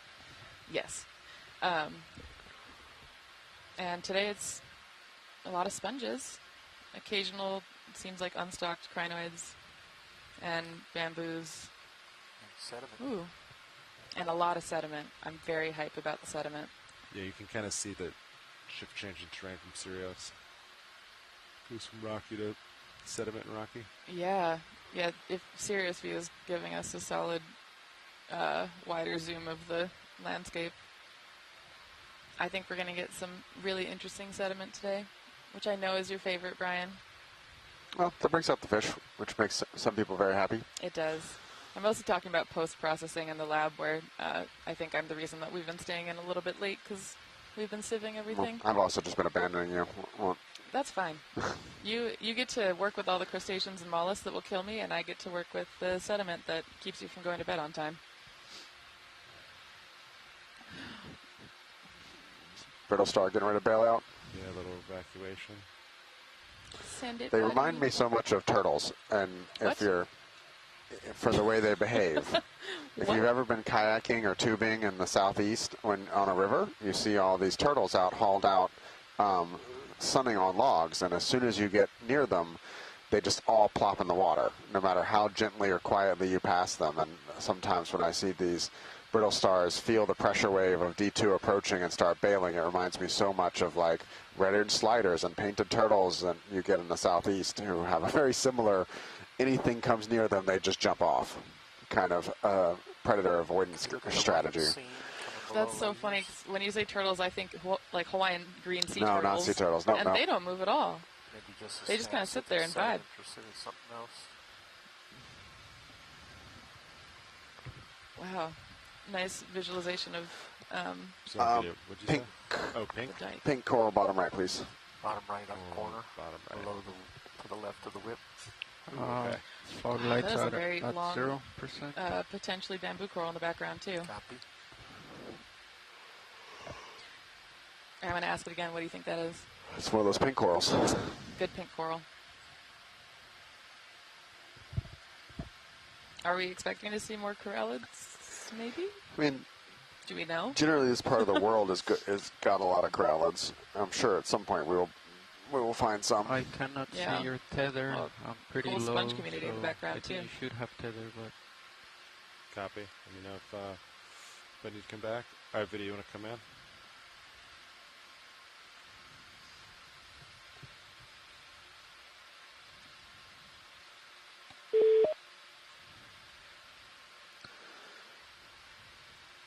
right of Saco.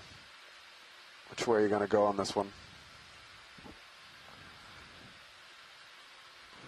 Thanks, Do you want more light video? Yes, please. Are those hydro Yep. zones in the background? Looking like hydro zones on the rock. And we've got a brittle star here. Oh, and the skeleton shrimp. Yep, we've got another one of the skeleton shrimp ghost back there. That's a pretty metal name. Thank you. Well, that's enough for us to take a look at it and debate later on what it might be. Which of the categories being. So it's either a Paragorgia or a Hemicorallium. Right now I'm leaning towards Hemicorallium. But Roger, thank you. It sounds like Steve Oskovich is also leaning Hemicorallium. Yep.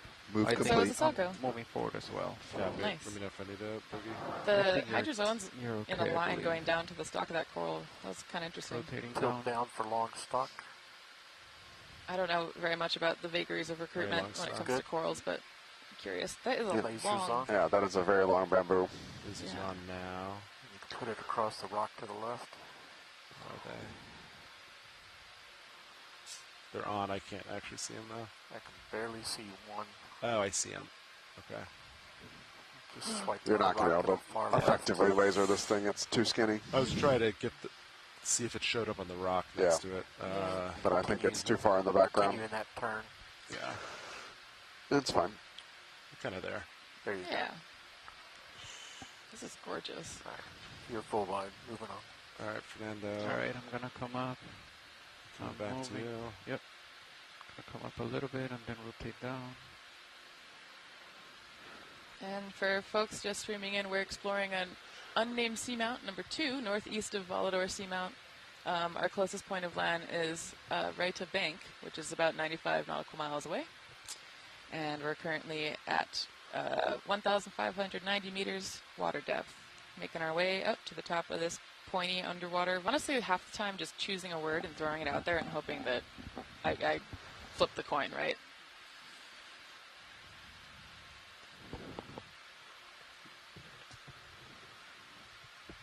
Oh, there's your squat. There's your anemone carrying hermit crab. No over way. there on your left. Can we please zoom in on that after this? Yep. Oh my god. Yeah, I was on the left of this. Yeah. Okay. Sorry, I just learned about these hermit crabs that wear anemones as shells, and I'm so excited about it. Ooh, baby, or not baby, but squat lobster in the middle. Yep. So this is the Chrysogorgia with a Europithecus squat lobster in there. All right, that's probably good. Thanks. Let's go take a look at the crab. Yes, yes, yes. Two more folks on. I'm so excited. They wear anemones as hats. Two lasers. You got it, Sean. It's just below the lasers, about halfway between the lasers and the left side, running into position, running to make your life easier, or hide behind the rock. I would hide behind the rock if I saw D2 coming and I were that hermit crab. I found a crack. No. Oh. Right now, next to Okay, the I left see a laser. little All right, video snap. body. I'm obsessed. That's incredible. It looks like it's wearing an anemone skirt. Why do they do this? Protection. Protection and camouflage. Would that be a hula skirt? Would that be a hula skirt?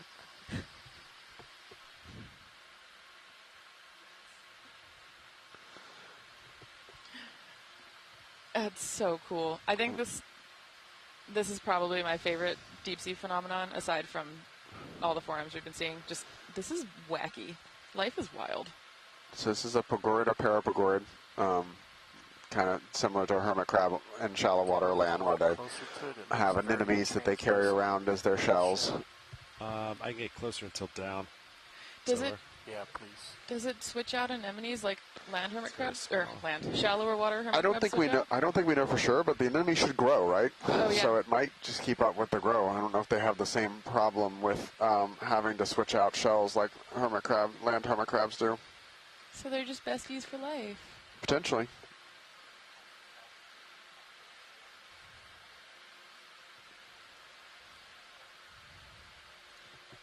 Let's see. Bring the lights up to 30%. Let's bring it to 50.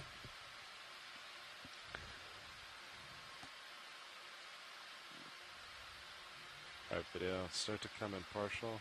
That's my max tilt. Copy. So that is as close as I can get. Just back up in order to center it. Hold there.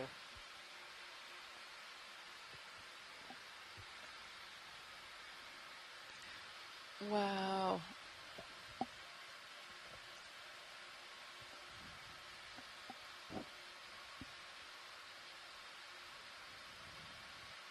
It's so beautiful. Yeah, I see what you're talking about, Roland, and I'm not sure what's going on there. Yeah, Roland in the video chair was telling us that the shell is pretty translucent and looks kind of different from Can you just sort of go off what thrusters folks have seen just before for a on this second, even if cruise. it lets it float off? On this ship. I'll center and I'll let go.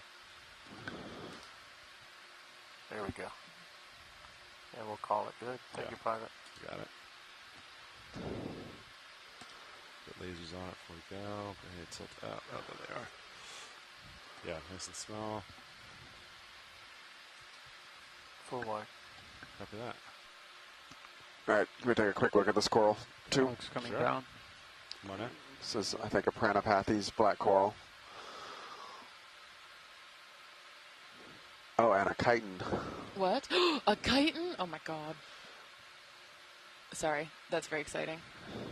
You can tell which of us is the coral lover and which of us is the invert person.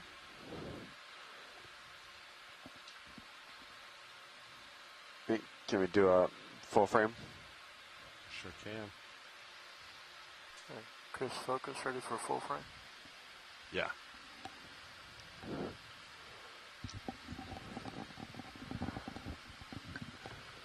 Tilt down.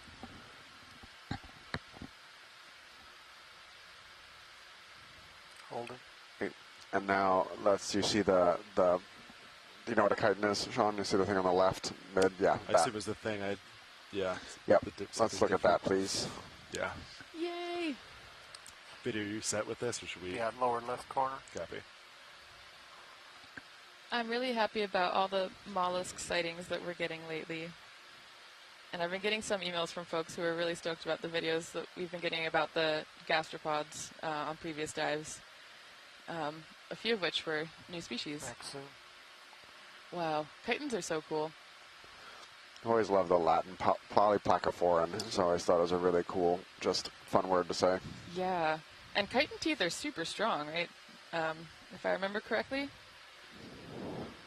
I can't remember if it was chitins or limpets, but one of those two have, I think, teeth made out of one of the hardest materials that we know of. All right. Thanks a lot, Pilot.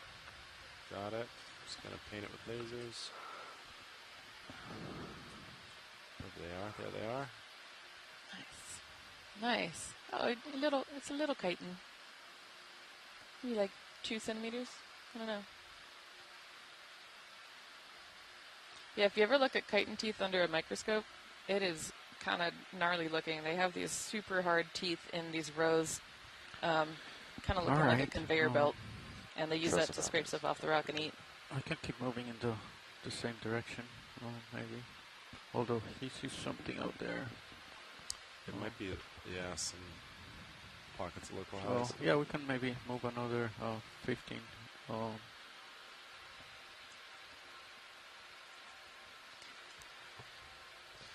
Copy 15 at 130.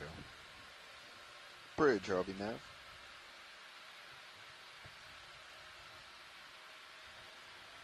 Looking there, so that means there's more terrain in the back there we can't see. I mean, like, I have it, well, okay. You're picking it up nice too, you can see it. Yeah, but it moves quite a bit, so. So I wonder if maybe these connect Bridge, as we RB go nav. up. I don't know. Maybe, I don't know. We'll find out. Ship move, please. 15 meters, bearing 130.2. Seeing a few more of those stock sponges now. Good copy, thank you. Not super high density, though. And yeah, the sedimentation here is accumulating a lot more. The sediment's accumulating a lot more than it was yesterday.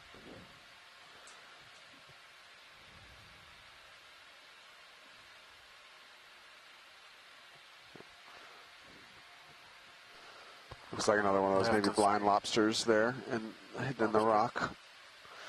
This one off screen left. Is that the one that we saw yesterday that swam away from us? Yep, right there, just on the left side of the screen. Oh, yeah. Oh, that one's really pink looking. I was telling Brian that the way it swam looks fossil-like. I think you still have a little bit of tether. It basically is. Yeah. Like you were saying, the deep sea has a lot of, maybe we'd call it older type body plants conserved. Oh, and there's an unstocked crinoid in the bottom, too. Nice. And a nice big bowl of soma sponge here as well. Val was asking if we'd see those. Nice.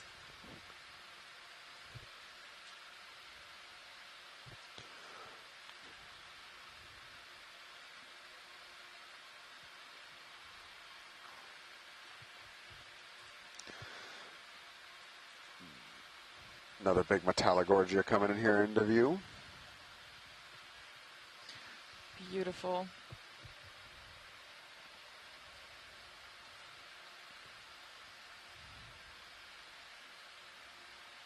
I know we say this every time, but that reminds me of a cherry blossom tree, and I love it. Sean, how do you feel the current is? Big curl, upper left. It's pretty light here. You can kind of see, if I look up, let's see, you can kind of see the particles flowing. So let's see, they'd be going south. Okay. But it's pretty light here. All right, big coral on the left, please. Yeah, you got it.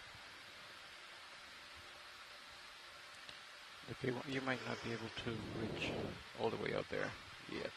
Yeah, copy that. Kind of inch there. Wow. We have enough tether, not just a moment watch leads. Do you want to increase that distance, co-pilot? It was 15. Yeah, but you called it very short time ago, right? 2 minutes ago, yeah.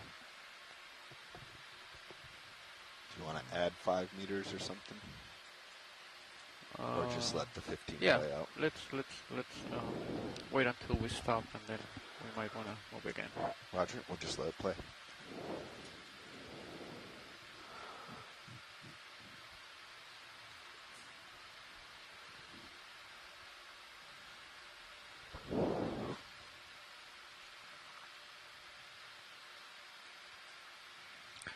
You know what? I'm so low that I can just rise.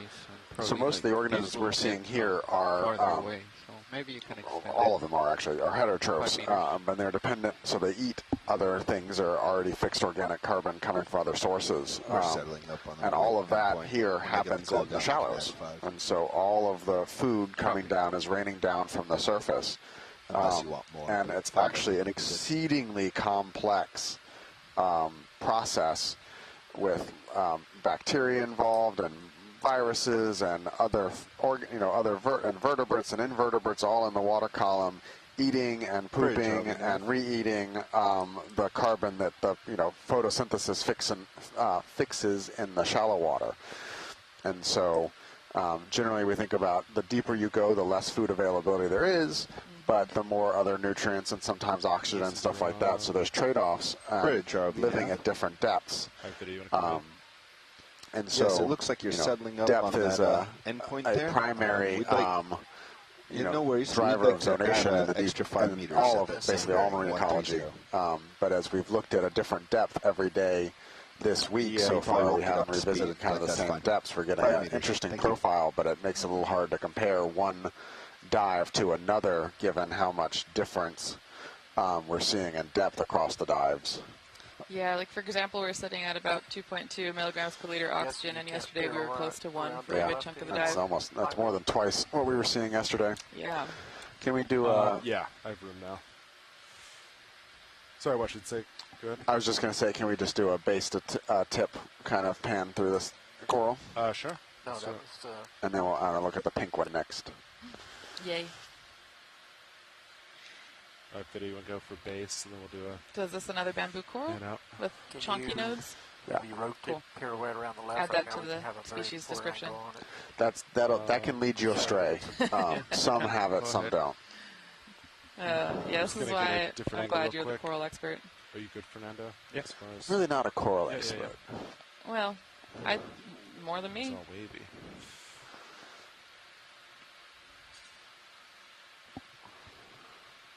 Not yet.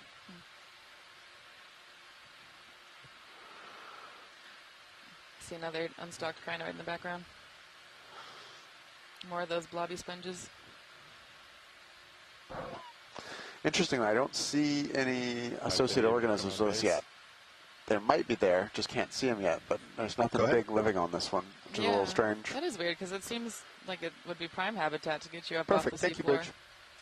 And into the current so you can eat all the poop that's raining down.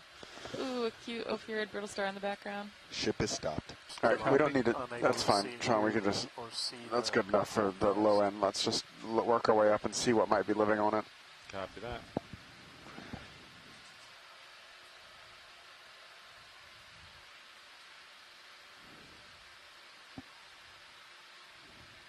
Slower. Oh.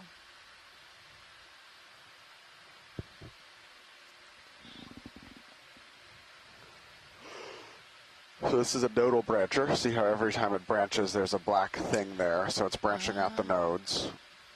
Oh, that's a good visual of that node with a couple. Yeah, with the 3 different branches at the same spot. Yeah. Hold that shot.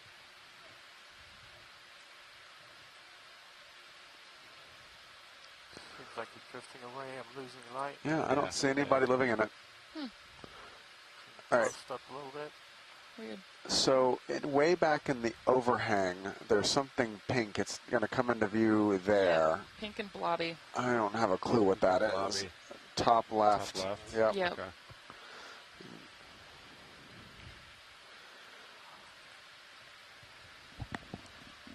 Go ahead. And then Are we I'll also still want to see the pink coral at some point. So whichever order is easier for you is fine. And I'm ready for the thing underneath the cliff. What IT is it?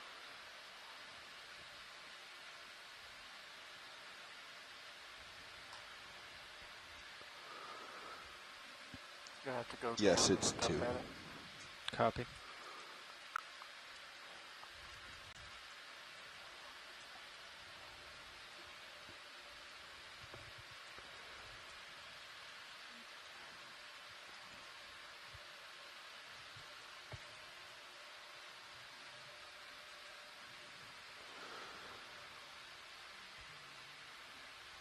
It's really blobby looking.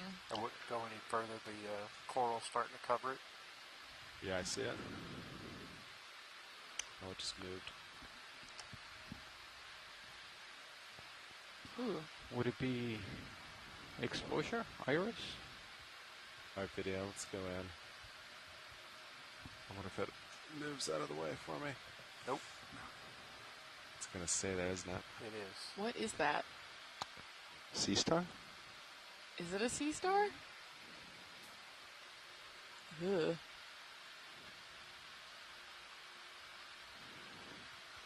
What? Do you want more lights? Bring the video? lights up to 100%. Oh, Chris Moss says it's a slime star. Hymenaster. Oh. What it... I'm Googling slime star. Something we are not collecting. Yeah, because it makes a lot of slime, right? When Yeah. The amount of mucus that is in the deep sea is fascinating.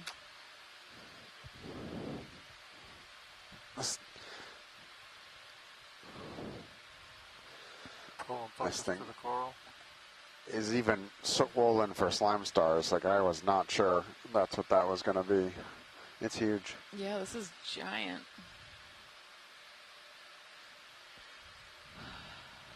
Why do you say Penn and Tilt lost its home? So they release slime when they think that they're about to get eaten, right? Yep. The slime helps deter predators, or people in an ROV that don't want slime to get all over the wet lab. All right, let's go take a look at the pink coral, please. Pink coral, understood. And Chris Ma says the body on this one is very gelatinous. Let's get the Yeah, lasers on the that's a lot of sea goop. star. Okay. Video's clear. That's a big slime star. Yeah. Has more than 10 centimeters, maybe 10.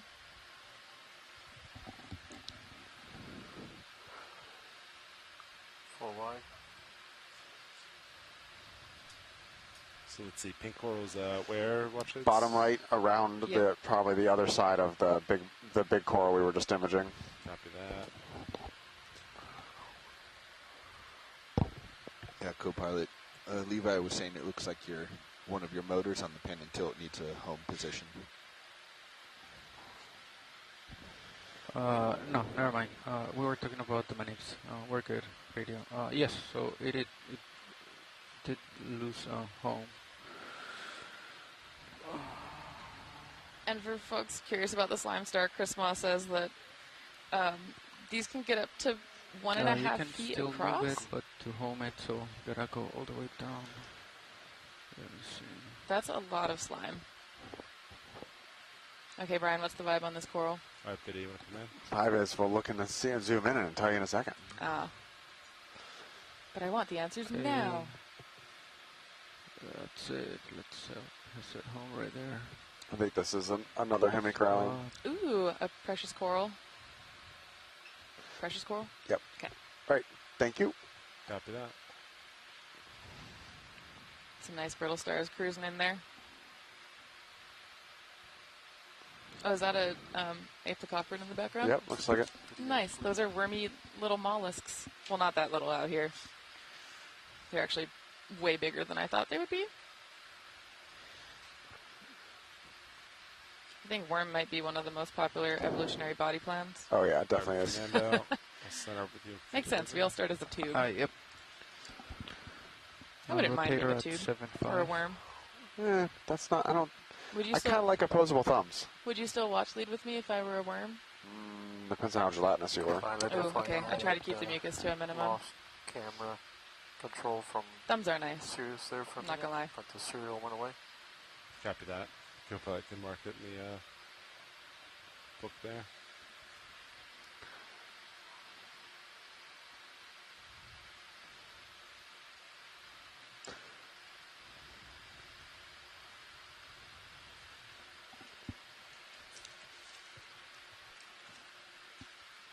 Okay.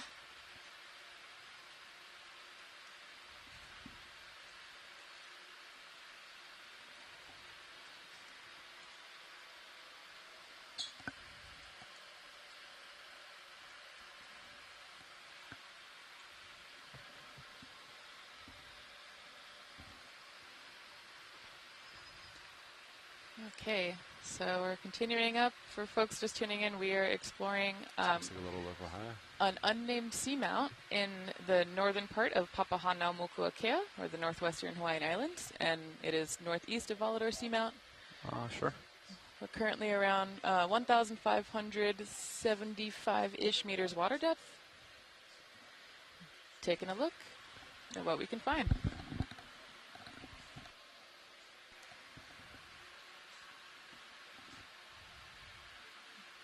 Another bamboo coral on the left. That's cool.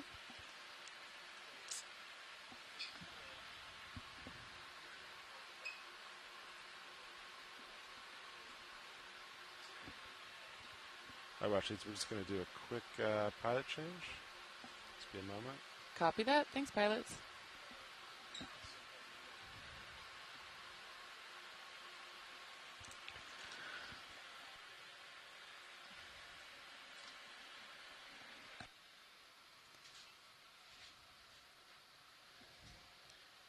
Okay, so we're doing a pilot change right now. The folks who operate the ROV do it in shifts, and I'm sure you'll get to hear from a number of them as we go through this dive. Just again for reference, we are diving in the northern part of Papahanaumokuakea, or the northwestern Hawaiian Islands, and we are exploring an unnamed seamount northeast of Volador Seamount. Our closest point of land is Raitia Bank, about 95 nautical miles away.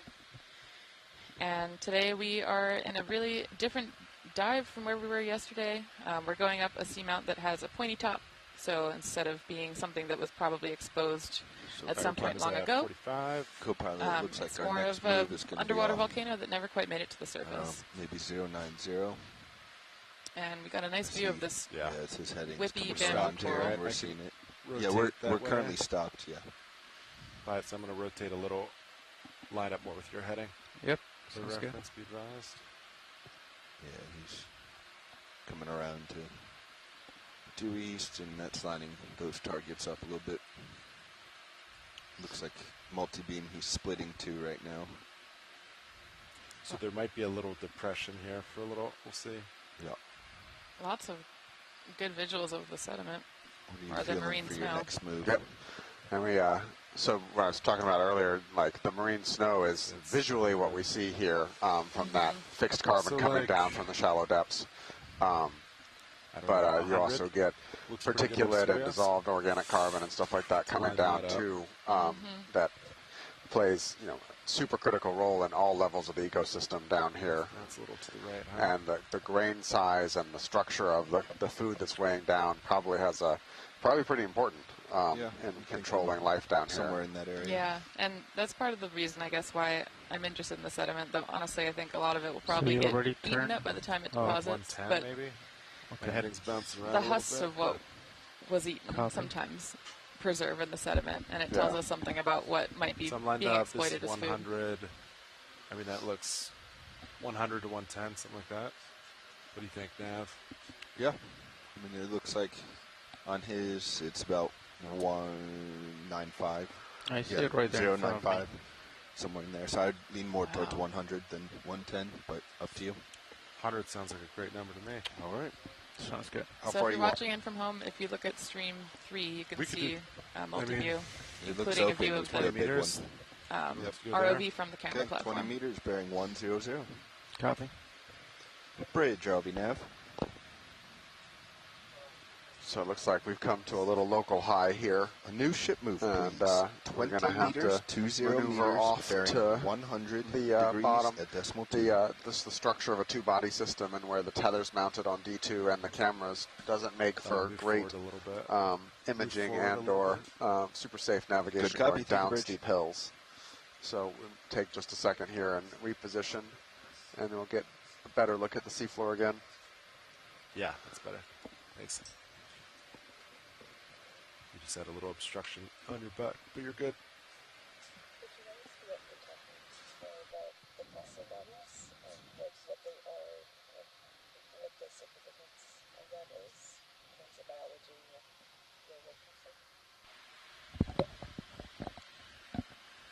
Yeah, so as we're looking at a bunch of this particulate matter, marine snow floating down. Ooh, what is that?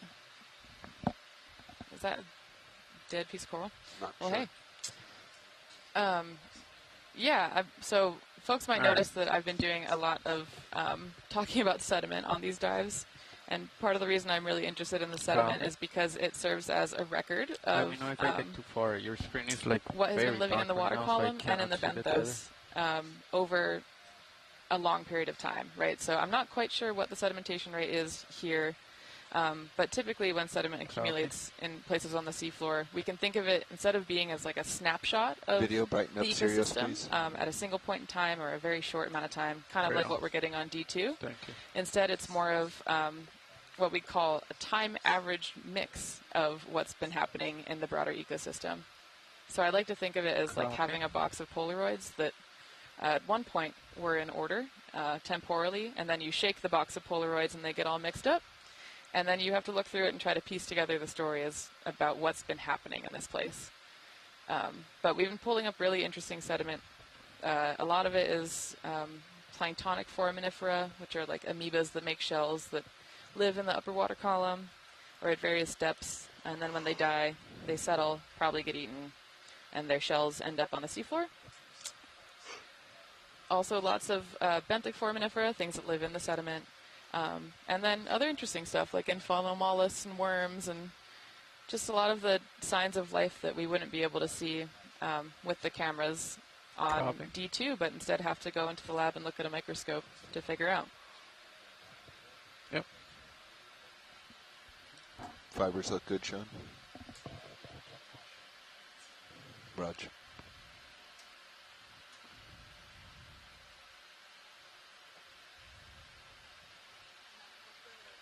All right. From your camera, it seems that I could go down a little bit.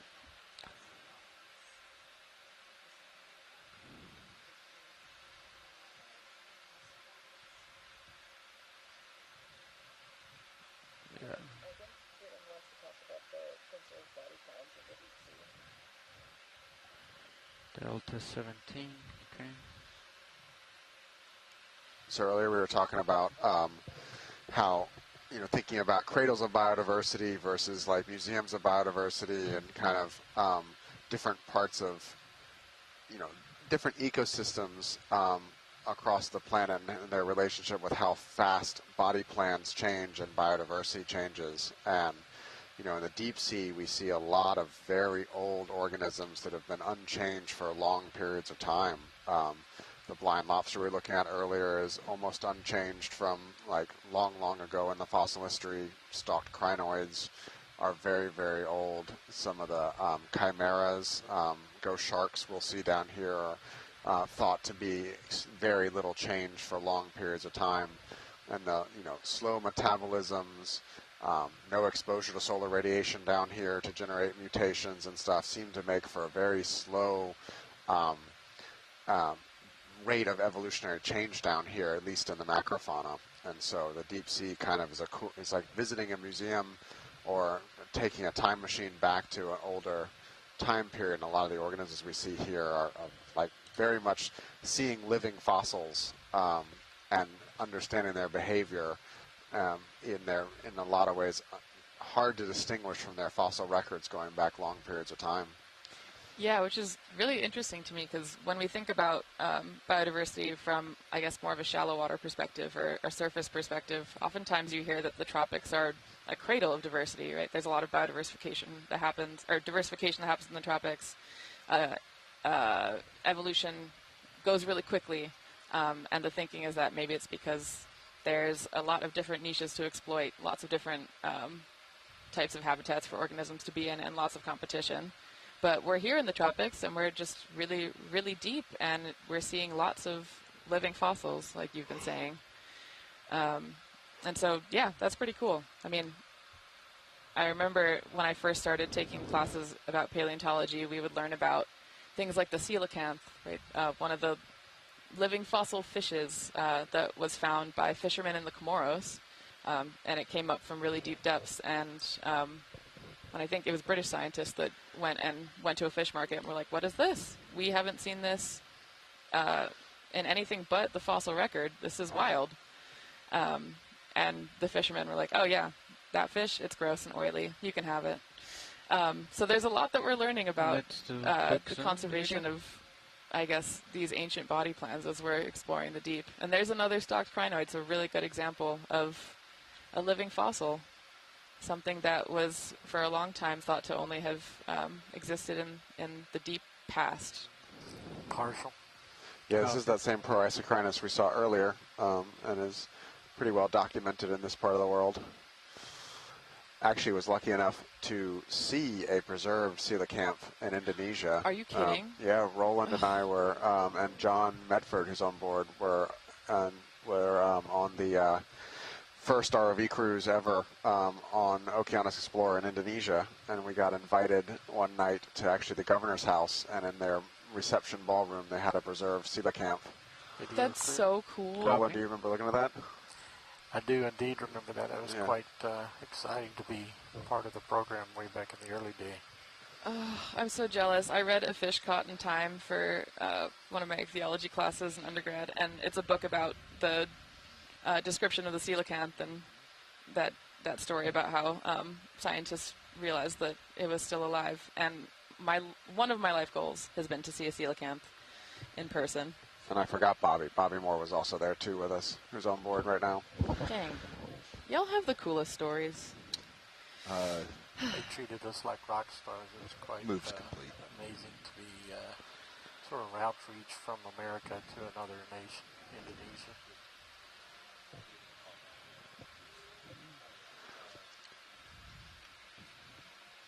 I think we also failed to do front row introductions.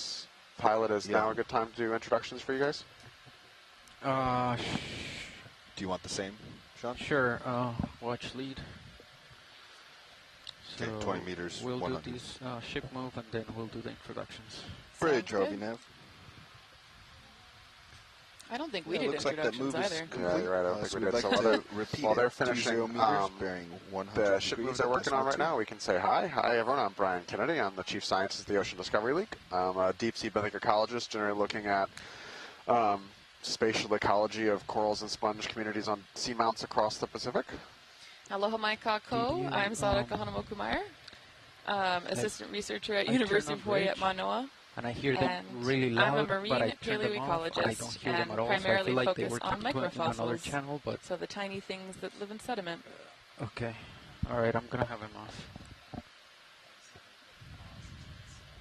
Okay, yeah, I'm going to have him off. No. No, I think it's fine. I'm just going to have him off and it'll be fine. No, when I have their channel off, like, I don't hear them at all. So, but and their as we channel are is doing the ship move, we'll just let folks know that we are in Papahanaumokuakea in the northwestern Hawaiian Islands, looking at an unnamed seamount northeast of Volador Seamount. And you may have noticed in my introduction that I am from Hawaii, and so for me it's really, really special to get to spend time in this place that I've personally never gotten to be in before. And part of my research lately has been trying to do some paleoecology in Hawaii and other Pacific islands to understand the history of our islands in the recent past and over deeper geologic time, to understand how we get the marine communities that make our islands so special, how those have changed over time, how they're influenced by changing climate cycles and human interaction with the environment. And so it's real cool to be out here.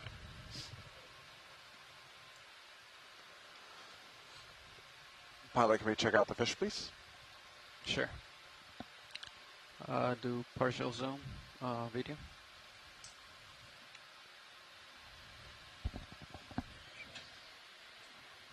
Go ahead, partial zoom. Is that an eel or an eel-like fish? Hold right there. I believe it is an eel-like fish. Okay. What kind of eel-like fish? I believe this is a halosaur, which is one you haven't seen yet this expedition. Oh, this is different from the other eel-like fishes? Yes. Okay. What is a halosaur? That. Oh, cool. Yeah, there we go. It sounds very dinosaur-like. Okay. You can come in a little bit closer if you want, video. I know I just said I took ecology in college, but clearly none of it stuck. Halosauridae. Hold right there. Partial. Video is really excited about the halosaur.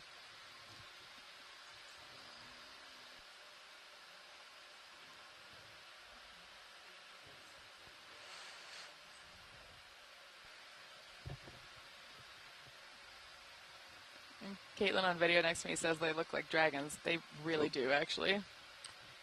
Okay, video's clear. Copy, let's come out. All right, I think we're good.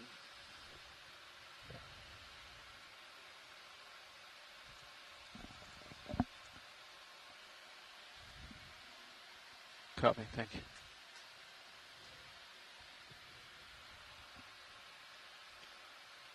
All right. So if this is a good time, watch leads, we can do the introductions. Yeah, go for it. Copy. Hello everybody, my name is Fernando Aragon. I'm sitting in pilot right now. We are a group of engineers and videographers that works with the Global Foundation for Ocean Exploration. We are tasked with maintenance, operation of the vehicles, as well as operation of network systems, computers, and the satellite dish on board. To my left, I have the my navigator. Hello, Bobby Moore. And then to my right, I have a co-pilot. Sean Kennison. And then in the video chair, we have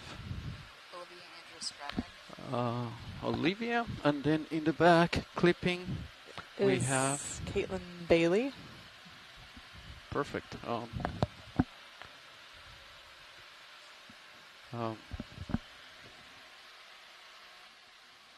Yeah, it started after I got up. I never saw it flicker. Wow. This is a really stark landscape. I'm gonna start pushing out. All right. Oh, it looks cool. Wow. Yeah. Interesting. This does look like a seat. This is reminding me of when I've gone hiking up Kilauea. This looks like a kind of old, scraggly lava field. I think that's exactly what it is. That is exactly what it is, just underwater. And cold.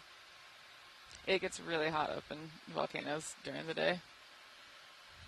And pretty cold, though, too. That's true. I definitely have been up on Haleakala at sunset a couple times and really wish I had brought more jackets. Yeah, the last time I was up in Volcanoes, I stole a blanket from the hotel I was staying in and wrapped it around myself at 2 in the morning to watch a meteor shower. It was great. I didn't get it that dirty. Sorry, hotel people. So I've got another Metallogorgia, a couple more of these black coral, Stichopathes-esque whips.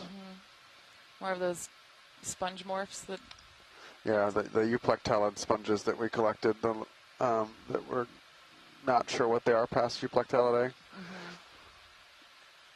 I'm excited to look at the sclerites under the microscope later. Sorry. Yeah, if I get to 4. Yeah. Send it.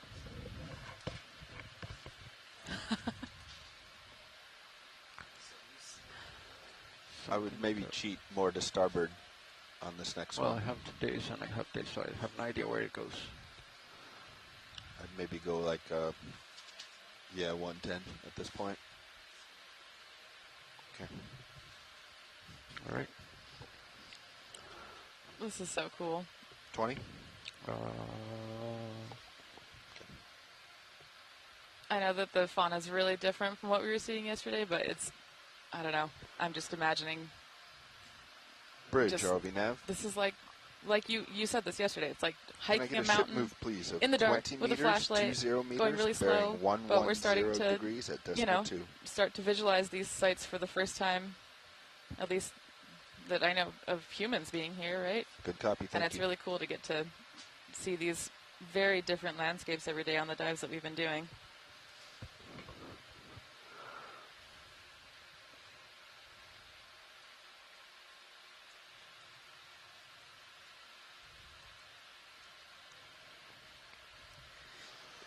And Val Finlayson in the chat says, can confirm this is an old scraggly lava field. Yeah. Seeing a lot of that basalt type jointing and looks like, I don't know, intrusive dikes, things like that.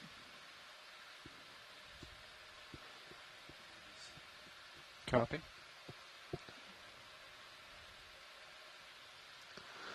So Sara, do you know enough to, and maybe some of the people on shore can help as well, understand kind of these ridge arms that come off these Hawaiian seamounts? Like, I spent a lot of times on seamounts further south and west of here, and they often don't have as clear of structure, these dark arms coming off of it that almost make a lot of the starfish, seamounts look like starfish. Don't seem to be as present in away from the Hawaiian island chain, and that's just a biologist. You said maybe observation. I'm curious: do you have a sense of why they're so stronger here, or am I making things up? I'm truly not sure. I mean, I've noticed over the last couple of dives that we've been seeing lots of intrusive dike features, and I guess the vibe I get as very much not a hard rock geologist or a volcanologist is that it seems like those dikes sometimes are a little bit less prone to weathering or slumping than other things, maybe. And I'm hoping Val will come in with the actual accurate, correct answer at some point soon. But at least in my untrained mind, that's what I would imagine potentially causes the rift arm versus more slumpy, weathered features that we see here. Yeah, because the work I've done down south of here in the Tokelau Ridge and the Line Islands, really you don't see that same super strong arm structures, and not nearly as symmetrical. You might have one kind of obvious. There's another bamboo coral that's all curled up at top. Cool. Yeah, and I wonder if that's just maybe a nature of the Hawaiian hotspot. Yep. Copy. As far as I know from Geology 101, depending on the type of magma that you have in your hotspot, the rocks can look different, right? Because depending on the saturation, like how wet the magma is, what types of minerals are in it, when it's cooling, all that stuff. I think it determines a lot about the quality or the type of eventual basalt or lava rock that you get on the surface. So that would be my super uneducated guess. But maybe that's something for me to look up during transit. And Val is saying in the chat, this is Val Finlayson, who is actually a hard rock geologist, I think what we're seeing here is more or less the original and intact stratigraphy. Okay, cool. Some local collapses might have happened since we are seeing a few dikes here. Most of this is probably overall still in place. So yeah, I think the ridge arm is that original intrusive basalt dike, and we're kind of making our way up it now. And occasionally it's getting covered over by that manganese or ferromanganese crust, right? You know, the scraggly looking hemicrallium here on the bottom of the big bamboo. Can we take a look at this little shelf thing, the kind of white pattern on it? We're going to need a really tight zoom to get what we want. You mean like this shelf right here? Yeah, on the top of it. Sure. But we're looking at the very small stuff. Are you interested like anywhere or? Yeah, pretty interested anywhere that white pattern. I'm trying to figure out if it's sediment or something encrusting on the rock. We were having a debate on the rock samples we collected last night in the microscopes, trying to figure out if we're just seeing sediment agglutinated onto the rock or if there's some kind of biological mediation going on. All right, let's zoom in video.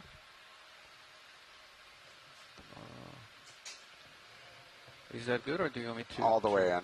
All the way in? Okay, yeah, go in. All the way. This is my favorite genre of snap zoom. Let me what we tilt see it and down what we so see. we're looking at the part that's closest to us. That looks like an old sponge base. Looks like a baby sponge. Baby All right. sponge. Is that full zoom video? Yeah, still pretty inconclusive. Okay, then yeah, you can. Maybe that rock we picked up earlier will have some similar features on it. Maybe. All right, let me know when we're good. Science? Will do. All right, let's come out video. Huh. All right. Thank you, Fernando. Yep. Tilting up. And for more rock talk, my favorite, Val is saying that the last couple dives before this, we were traversing up some features where there were some big collapses happening along the flanks. And those were on those guyos, so those flat top seamounts that were subaerially exposed. Reefs grew on top of them. And that's why they have that really nice mesa structure that folks who, have been in the West might have seen on land. Ooh, this is beautiful. And the large collapses on guyos can expose some big cross-sections of the interior plumbing system of the volcano. So we're getting a cool look at the inside of the volcano when we're going up these features.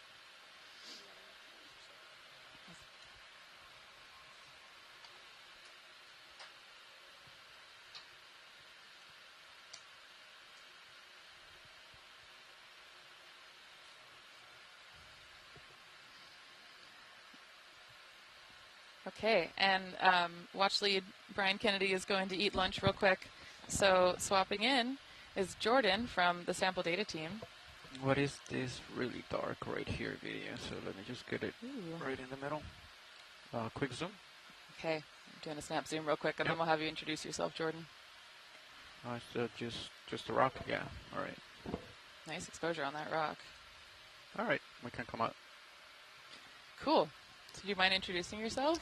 Yeah, so my name is Jordan Schweitzer. I'm a data manager with NOAA's NCEI, the National Centers for Environmental Information. So I'm out here just helping to catalog, preserve all the samples that we're pulling up. Yeah, let's come in partial. Hold right there. Oh, it's just a stalk right there. Oh, nice. Yeah, I saw that. Thought it was something swimming. Sorry, Jordan. We keep cutting you off because we see things. That is totally fine. We're a little trigger happy on the camera. So yeah, can you tell us a little bit about what you folks do here on the ship as sample data managers? Yeah, so what we've been doing, I'm out here with another sample data manager, Anna Lanesh, and we're just helping. So every time we're pulling things up, we're drying rocks and then packaging 20 at 110 with all the critters, just preserving them, taking lots of photographs, and then we'll be packaging them, but preserving them, sending them off to the Smithsonian Museum of Natural History for 20 meters, storage, and then all the geologic samples go to Oregon State University. Yeah, and on this dive too, we've been having enough material. We're sending samples to the Bishop Museum in Hawaii as well, right? Mm-hmm. Yeah, for the ones that can be subsampled. Some of them cannot. Yeah, some of them are really hard to subsample. Yeah, and I think one of the things I find most amazing about being on the ship is just how, first of all, you and Anna are so organized with the data. It's awesome. Thank goodness. But also, you're really fast at getting everything that we collect, at least getting that information out there and making it publicly accessible. Yeah, so we were do partial zoom right here, Rita? We were just doing this morning. We're doing our reports, so you can access the photographs and stuff, and the ones from yesterday are already up today. Yep. It is a crinoid. Whoa, cool crinoid. I'm not gonna land, so just gonna pass by. All right. Full wide. Wow, I'm also noticing some really interesting feeding traces on these rocks, potentially. Or, I don't know, maybe feeding traces. Anyway, sorry, we're getting distracted by the science. Oh, that is what we're here for. Yeah, you two do an awesome job at making sure that even when we're distracted by the science, the samples are properly curated and stored, and we're not getting ourselves too mixed up in the dry lab. Doing our best. The enthusiasm's pretty infectious, though.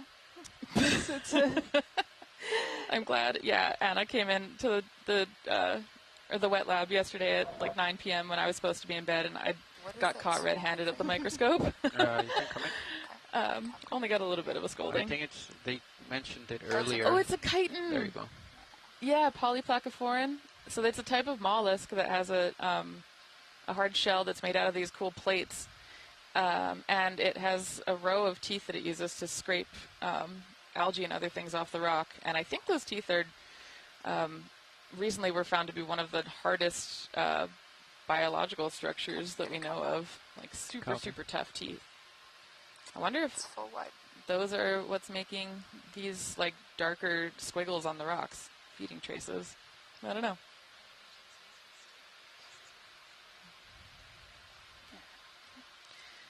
Yeah, I mean, we get chitins that fossilize occasionally, but they're pretty common. If you've ever gone tide pooling, I think we see them in Polynesia too, but in Washington they can get super big. So when I've been tide pooling out there, there's been chitins that are like the size of my hand. And it turns out I'm also allergic to those, which I found out by slicing into one in my invertebrate zoology class one time. It is just hilarious that this is the career you've chosen when you are allergic to everything down here. I know. I used to work on mollusks, and I can't do that anymore. So now I work on forams. They're protists, and they're tiny. They're not going to kill me. But yeah, every time we have a crustacean or a mollusk that gets into the lab, Jordan and Anna make sure that I'm not in there when we're sampling it. And also the doctor on the ship comes up and makes me take my Benadryl. I get teased about that a lot by my PhD advisor. But, you know. Well, it's just a wild thing for you to have done, but we're glad you're here. I wouldn't say I'm smart. I'm nothing if not enthusiastic, but sometimes the enthusiasm gets in the way of common sense. Maybe as the PhD made me shed my common sense brain cells. It's okay. We got Doc. You'll be fine. Yeah. That's what we have a team of scientists on board for. There's another cool whip coral. Coming back to the center of your screen, Copilot. All right, but I missed the first part of the dive. What do you think is the most exciting thing you've seen so far today? Okay, I was personally so hyped about the hermit crab that wears the anemone as a skirt. Did you see it? I didn't see it, but I'll have to go back and look at that because that sounds amazing. Yeah, I didn't realize that this was something that happened, and Brian showed me a bunch of pictures of them, and they wear anemones as hats, and they wear them all in different orientations. So some of them have them as skirts, and then it might be other species, but others wear them literally on their back. Really nice. It's so cool. I've never seen them wear a skirt, but you can see like domesticated ones wearing little cowboy hats. That's so cool. The other one? Yep. Yeah, and pilots, if we could zoom in on one of these pink corals too at some point, that'd be great. Let me see.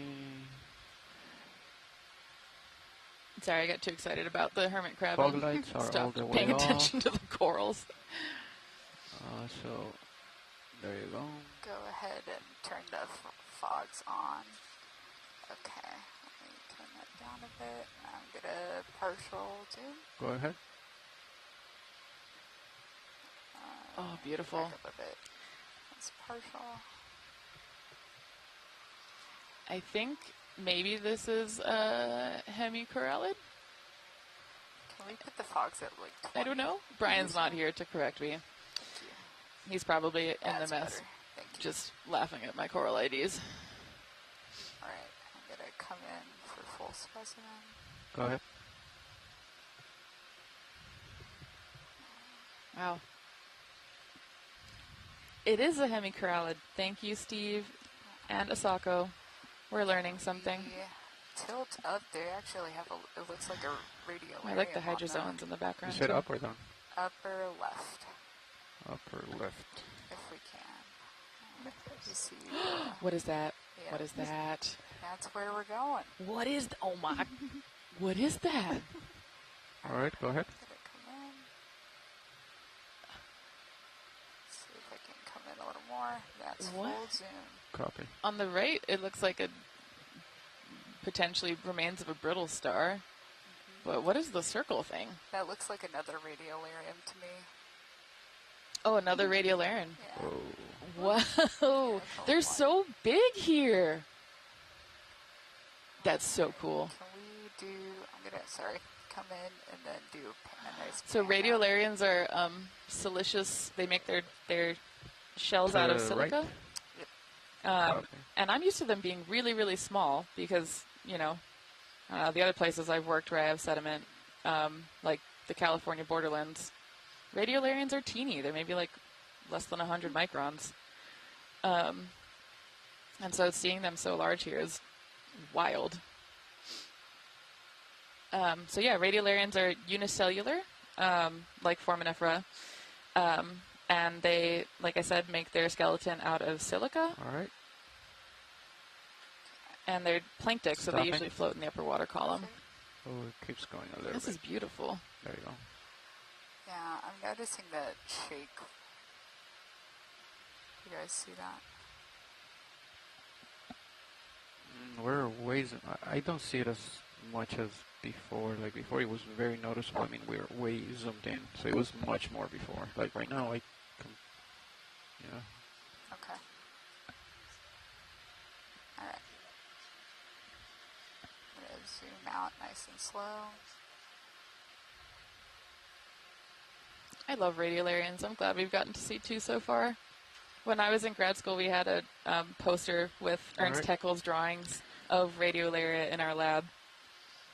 And like somehow I didn't get traumatized by Lasers that. are I on, still even love though them. I don't see them. My advisor was great, so As we've established, full of enthusiasm. All right. always Already? enthusiastic.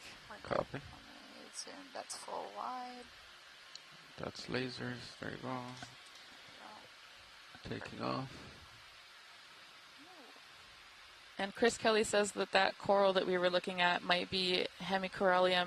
I don't even know how to say that. Pushing out Copilot. Ducale or Ducale. Doesn't have very long calyxes, but intermediate length ones.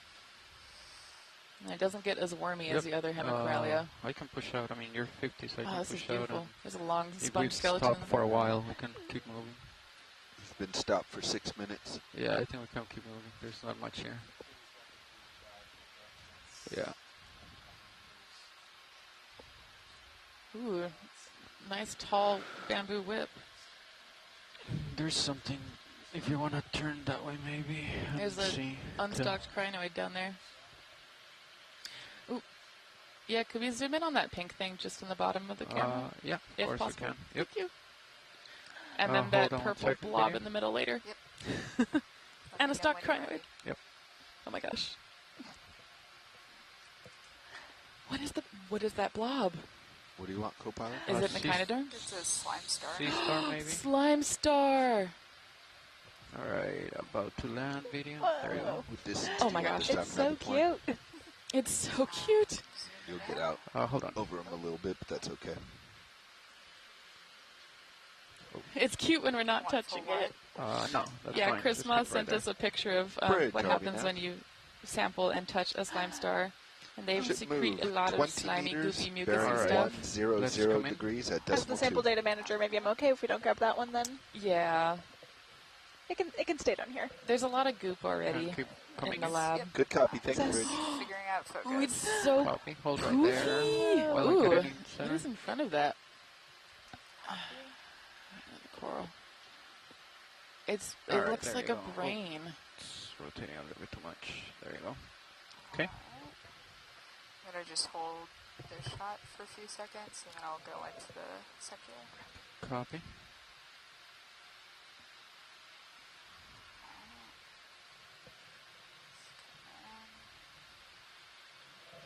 That is full zoom. Copy.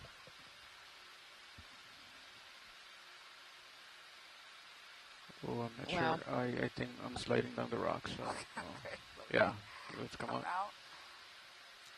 That's pretty awesome. 2 slime star sightings on a dive. All right, that's lasers. I feel like I'm in heaven.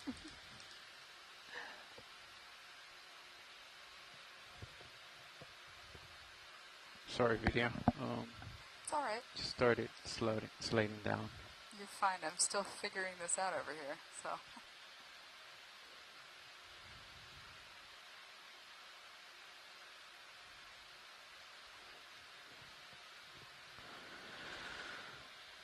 Okay, so I'm gonna go to my left, centering your screen.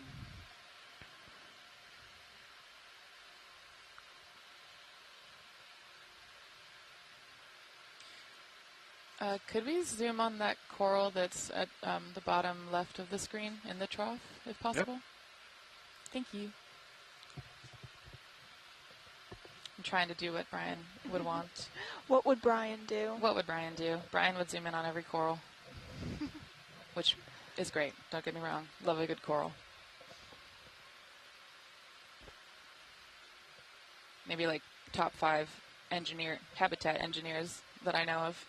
Corals, beavers, trees, worms?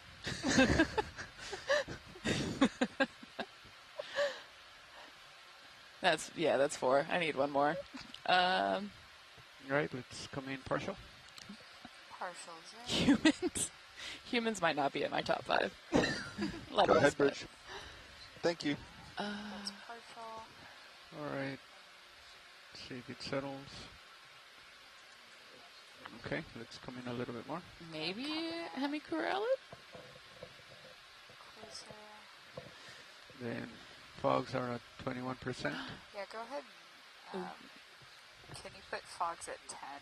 Oh, less, okay. Yeah, go ahead. And I know the coral is the centerpiece here, but there's a really cool aplacophorian mollusk in the background. That's what my mind goes to. Actually, there's multiple. That's so cool. Aplac party. Okay, we're going to zoom in a little more for the polyps. It is another hemicorallium. Is that another? Copy. Thank you, Asako. Oh yeah, and there's more brittle stars on here.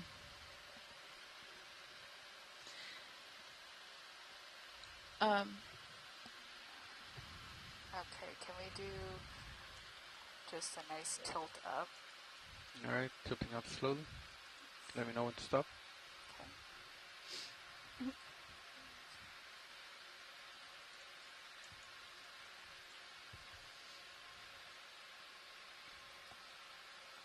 Just want to see the tips of the... All right, stopping right there.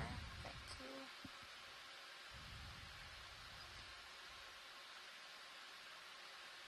Science is happy with this whenever video is, but we got a request to zoom in on the wormy mollusk to the right of this coral in the background if can. Copy. Hold for a few more seconds and then we can go. Thank you. Okay. All right, and then we come out and we can locate the mollusk they were talking about. Yep, so it's just coming into view now. It's those worm-like beige things, beigey brown to the right of the coral. The right of the coral, okay. Yep. I cannot see it. Let's come in video. Yeah. So, in relation to the lasers, watch lead. In relation to the lasers, it's further down on the coral. Farther down on the coral. And then if you inch to the right of your screen, where you are now, past the coral. Okay. Keep going right. If you get the laser on the rock behind the coral to the right. Yep, right there. Do you see that squiggle? Is it on top of the rock or at the base? It's on the face of the rock facing us, just on the edge of this hemicorallium. Oh, I see. Yep. I see it. So it's on the coral, on the far right side, where the rock is, right in the background. Your left laser just went over that line where, sorry. Yeah, I'm seeing at least 3 of them, so any of those would be a good... Right where the coral edge is, that's where they want. Can you come in? Yes. Is that kind of, I'm looking at it, Look I just down can't. a little bit. Alright, we don't have a lot of time, so let's see. Look down. Yep. Do you see all the squiggles? Okay. Right next, All right. that's what they're looking at. Yeah, and if we could potentially pick the biggest squiggle at the bottom. Okay. That might be easier for us to visualize. We have a lot of time, video. Okay. Thank you. That's full. Alright. Oh, that's full. Watch lead. Okay, it looks like that's probably the best we can get. Yeah. Thank you. Alright. Let's come out. Okay. So Emily McLaughlin says that's Selenogastries. Copy.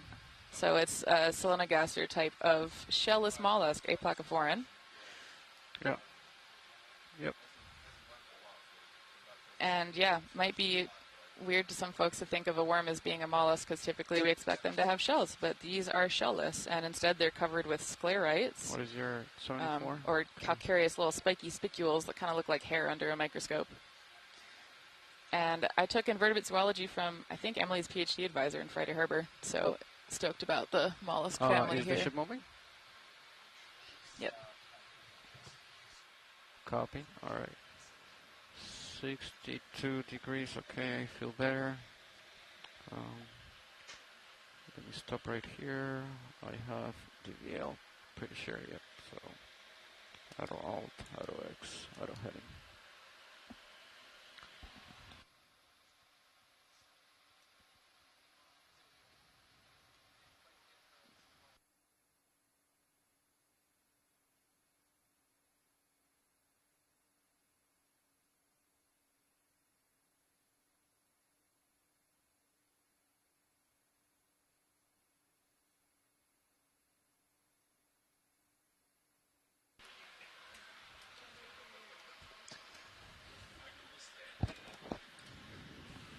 All right, we're flying.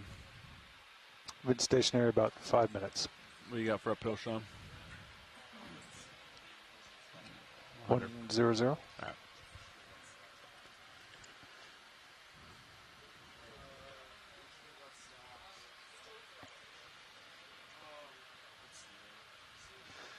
So I'm joined now by Anna. You want to introduce yourself?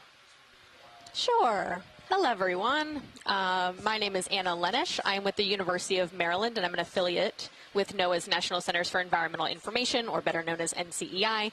And out here on the Okeanos Explorer, I am one of our sample data managers, which Jordan went through a little bit earlier, about 15 minutes ago, about our role. But just to reiterate, we are here to process the samples that the D2 collects on this expedition and make sure that they are processed correctly to get DNA samples and sent to the Smithsonian and other museums for long-term preservation and access to the public. Nice. Welcome. Thanks for filling in while Sada goes and grabs a bite to eat. Everyone has to eat. Take a break. So we're just working our way through a pilot change in the front row.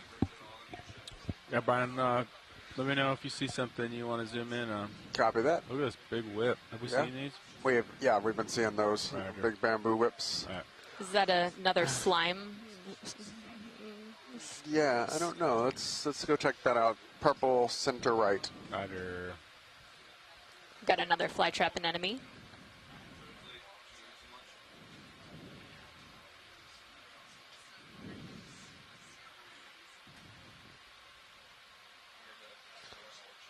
Oh, wow. Yeah, I think it is.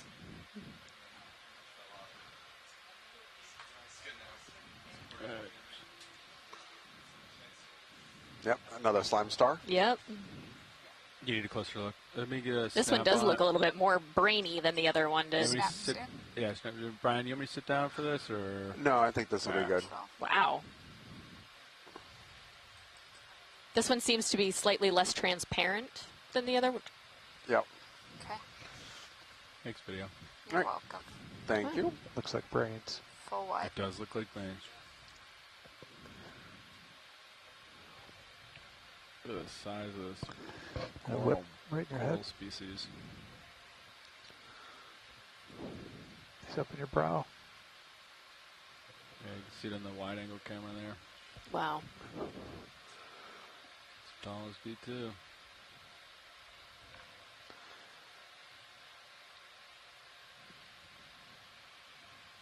All right. I believe the last move just completed. Completed at 21:26, 9 minutes.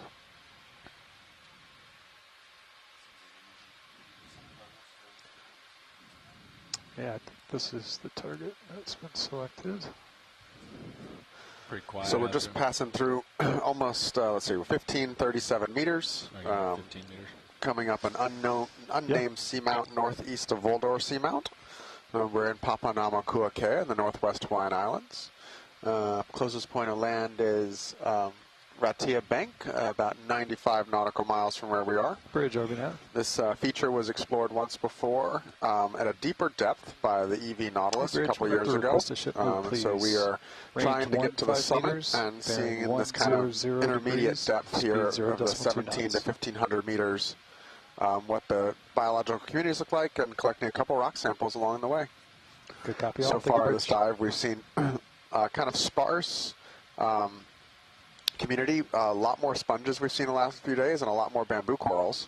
A few chrysogorgids, a few hemicoralliums so far. I don't think we've seen any primnoids and no paragorgids yet. 100. But we have seen a couple of these slime stars at Hymenasters that are we haven't seen earlier on this expedition yet. Hey, you want to zoom in partial? See if we see something in the rocks while I wait for some tether. Copy. And we've collected one sponge sample so far of these little poofy sponges we're seeing around. There's some type of euplectellid that we'll have to get under the microscope to get much better idea on. It's like they have There's a fossil in the background.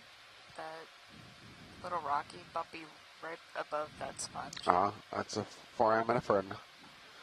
Not a foraminifern, a xenophyophore.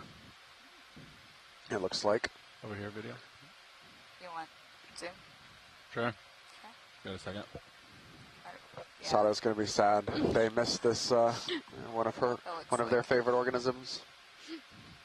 Okay. It's like a sponge with like a stubby little stalk. I feel like I've seen sponges that have long stalks, but this one's got a little baby one. You want full zoom on this sponge? We can let it go. Wow. Okay. We'll keep going. Thank you, video. You're welcome. Just had a moment. Sorry, I was texting from the mess that they're very disappointed that they're not here for the xenophyophore.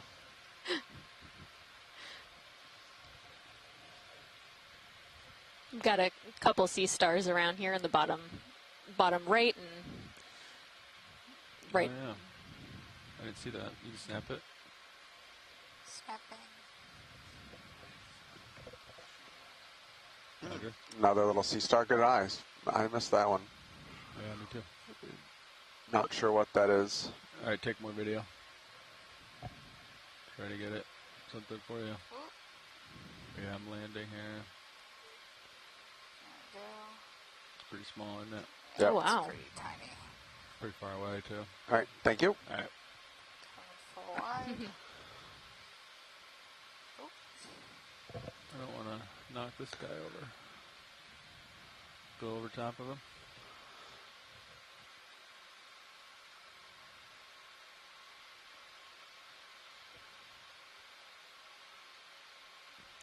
It's been a very pretty rock dive. Lots of really cool geology, different growth forms. I don't know the right word is. Crystallization patterns and of the basalts.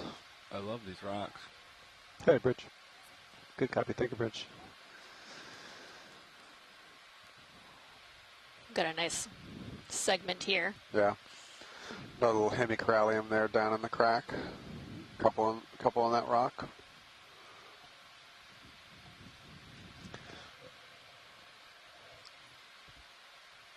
At this deeper depth, we've got almost twice the oxygen concentration we had yesterday.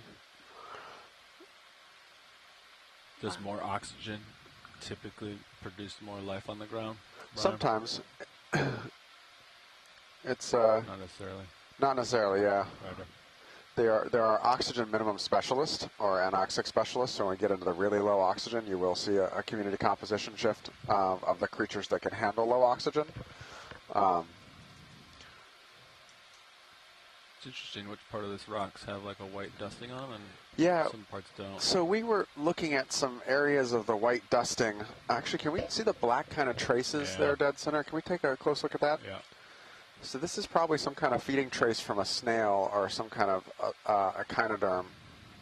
We're looking at this pretty closely under the microscope on some of the rock samples we pulled up yesterday. Frame up the black line. And we're struggling to understand a little bit of what this white stuff is. I have always just kind of discounted it as sediment, but looking at these feeding traces and looking at it under the microscope, I'm not entirely convinced anymore that it's just sediment and isn't something alive or or another type of trace from. I can hear you, Art. What's up?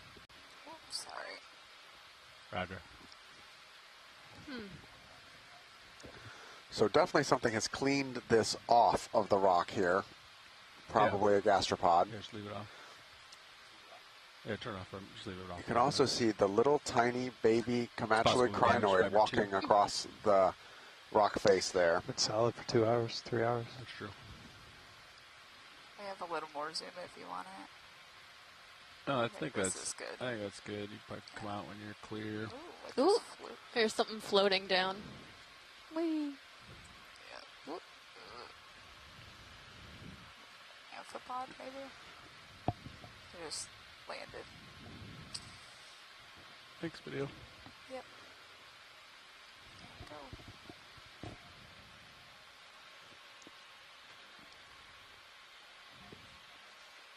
Hey, try to turn back on. See if it comes up. I'd have to check the fiber power topside to further debug, but.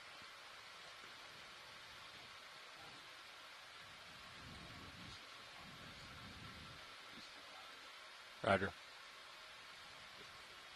Looks like it's back now. Shows full battery. Roger. Right. We take a close zoom on the associate living in the truffula tree coral in front of us. Roger. From this distance, they look like dandelions. Well, I can see that. So there's a type of benthic siphonophore we generally refer to as dandelions as well. Oh. Once you clear this, is a Metallogorgia. It's in the family Chrysogorgiidae. 15. Some of my favorite deep sea corals.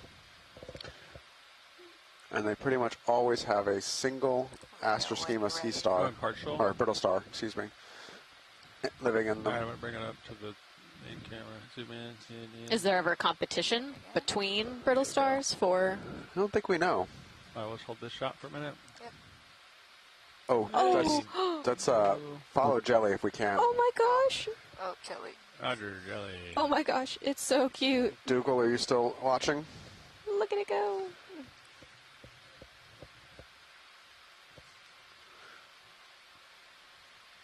Take one. Oh, look at that. Alright, coming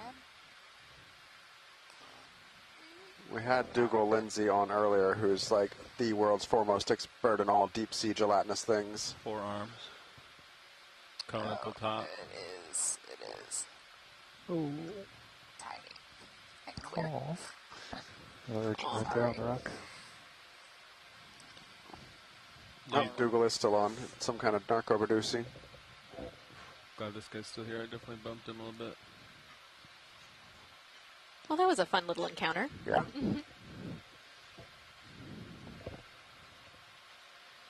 Alright, come back in on Brittle. She's just sitting down. Give her a second. Oh, I'm sorry.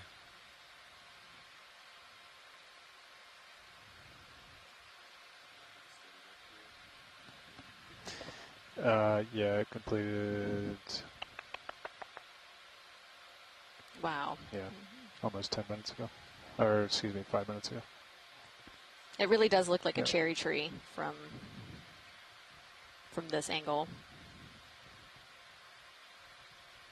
Some of the polyps are open, some are closed.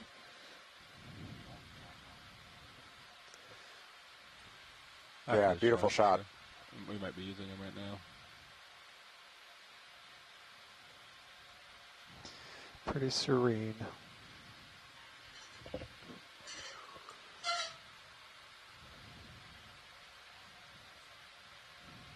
Hello. You want to come in? Yeah.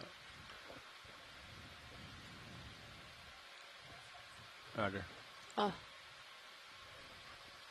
So this is one of the species of deep sea corals and associates that we know have a basically one-for-one partnership. You always see a metallogorgia with this type of species of brittle star. And everywhere you go, these two are always paired together. Zoom out a little bit. Yep. Coming out for framing. Roger. Here we go.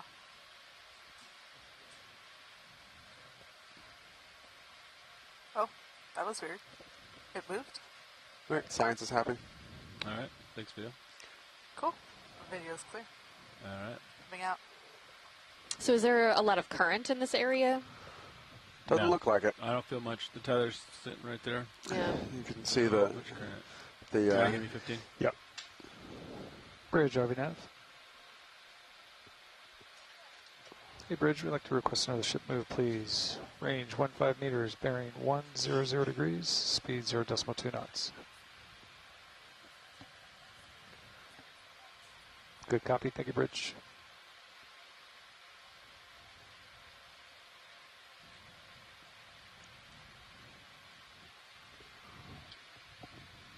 Video, you want to snap this? Sure. I think there's a... What are we snapping? Oh, the stock? Yeah, whatever this little thing is. See if we need it or not. He's poised and ready, isn't he? Yeah. So this is a black coral, Umbellapathes, with Yeah, we saw one of these earlier. squat lobster associate.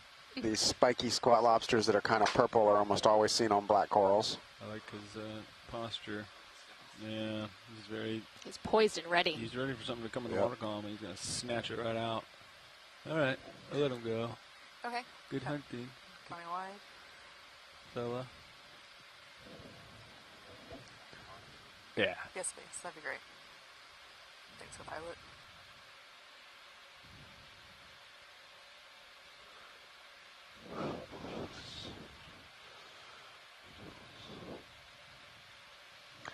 What's the bushy coral center bottom? Roger. Snap it. Snapping. Let's see if I need to sit down for it. We hear some excitement. Nope, that's pretty much the same thing we just saw. All right. Okay. Thanks. Another one of the. Full wide. Roger. Just going to explore a little bit here.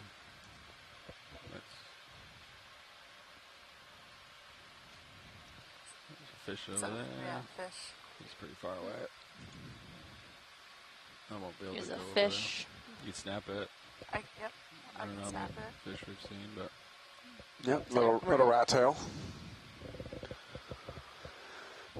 It's getting closer to you. Edge.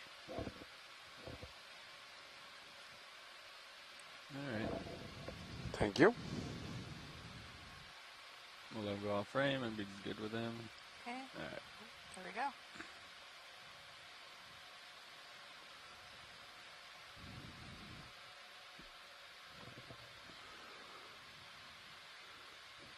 The little hemicralium here on the bottom left. A couple more bamboo whips. A couple dead sponge stalks that are still being used by the brittle stars.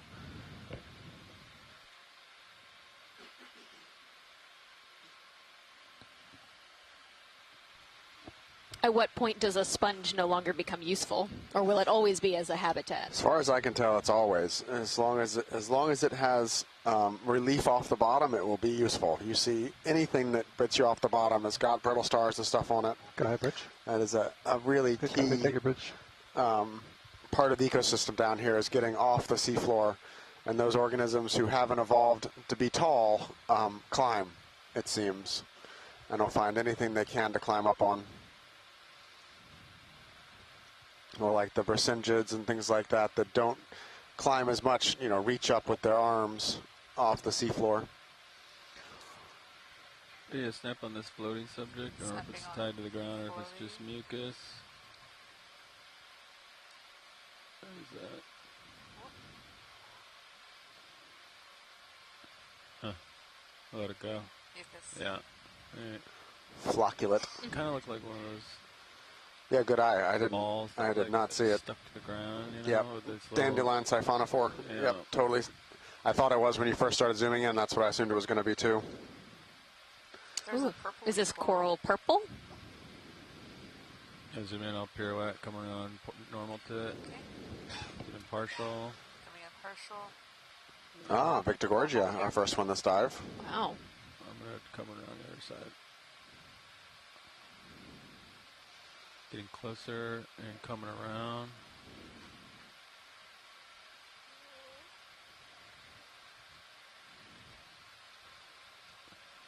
Very purple. Wow. Deep purple. Getting closer. Coming in for a landing. Tiger. I always think these are some of the prettiest things down here with their bright purple colors. It's gorgeous. Often have very happy, pretty polyps too. All right, let's go full frame. I was going to say, it looks like all of its polyps are out. That's the dive one. We saw a bunch of these, and their polyps were generally retracted, which is say less common. Center, I guess. More often, I see these with their polyps out. Sorry, I'm having a hard time with the focus right now. No problem. Maybe it's lunchtime for them too? Yep. Looks that way. Is this an octocoral? That's Maxim. That's beautiful. And so generally, do the polyps retract only if they grab food, or if they're scared or threatened, or some sort of We don't really know. stimulant? They definitely will retract if you scare them or you shake the coral and beat it up a little bit. They'll retract. There has been some recent studies looking at videoing these over long periods of time, not necessarily the Victorgorgia specifically, but cold water corals. And there is a circadian rhythm. Oh, it's got an injury on there. Where they do have a circadian rhythm where their polyps do different things kind of at different times over the day and month. And is that collectively all of the polyps the same circadian rhythm, or is it partial for different pieces of the coral? I don't remember the details of the paper. I only think I skimmed it a couple months ago. Thrusters and push. Yeah. Cool. All right. Well, thank you so much for keeping us company. All right. Have fun. Happy exploring. Thanks, Vito. Right, thank you. There's something translucent behind it in the sand. Or there was. Where'd it go? Huh, it was to the... Oh, yeah, there it is. Oh, you snap it. Okay, snapping. Just a... Oh, yeah, it's a polyp. Cool. Yeah. I'm back. Yeah. I can't believe you saw a xenophyrophore while I was at lunch. Yeah, just to spite you. I can't believe it. It looked like a similar morphology to the one we saw on Dive 1, though, so... I guess that's my consolation. It was just to spite me. Did you talk about how cool xenophobophores are? Not at all. I figured I'd wait till you came back. Oh, well, thank you. Thanks for giving me the joy of getting to talk about the coolest thing ever. Oh, this is cool. I don't know if folks remember, but xenophobophores it's this giant blobby-looking thing, and it's actually a unicellular protist called a foraminiferan. They're multinucleate, so there's a bunch of nuclei in that one cell. And these are way bigger than the forams I'm used to seeing. Oh, this is a beautiful topography. Yeah. The density of the hemicorallium seems to be picking up. Yeah, that's so cool. Yep. Maybe it's a sign to stop talking forams. This rock, though. But I will say, it was really exciting for me to get to look inside of the xenophobophore, because there's an organic lining on the outside of their agglutinated test that I found out is where they store their poop. Like to replete that so I got to look really closely at foram poop for the first time in my life. Degrees, speed 0. It was awesome. Good copy, all. We're a little bit wacky out here. What can I say? I think to be into forams, you got to be a little bit. Well, there's always the saying, we're all out here because we're not all there when it comes to those who like to go to sea professionally. Yes. I like that. Yeah. That's good sponge.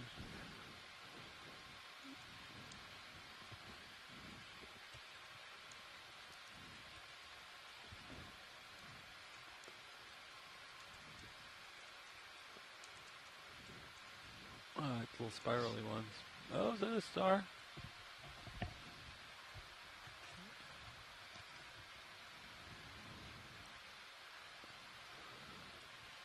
One of them slimy ones. Yeah, this is... a snap star. Another slime star? This is the slime star dive, would it seem. Like 3 or 4 of these guys. It might be a sign that... Yeah, the one that looks like brains. Yeah. That we should touch them. Brian says no. All right. It does look like a brain. I can let it go video. Okay. We ID'd it, I think. Coming out. Got enough good video of these, I think. Wow, look at these basalt columns. So beautiful. They make these like hexagonal shapes almost. It's called columnar joining, right? Yeah, I think so. Yeah, and there's some really cool hikes in places in like the western continental U.S. where you can see the like columnar structures really clearly. But this is a super good example of it. Columnar basalt. Columnar basalt.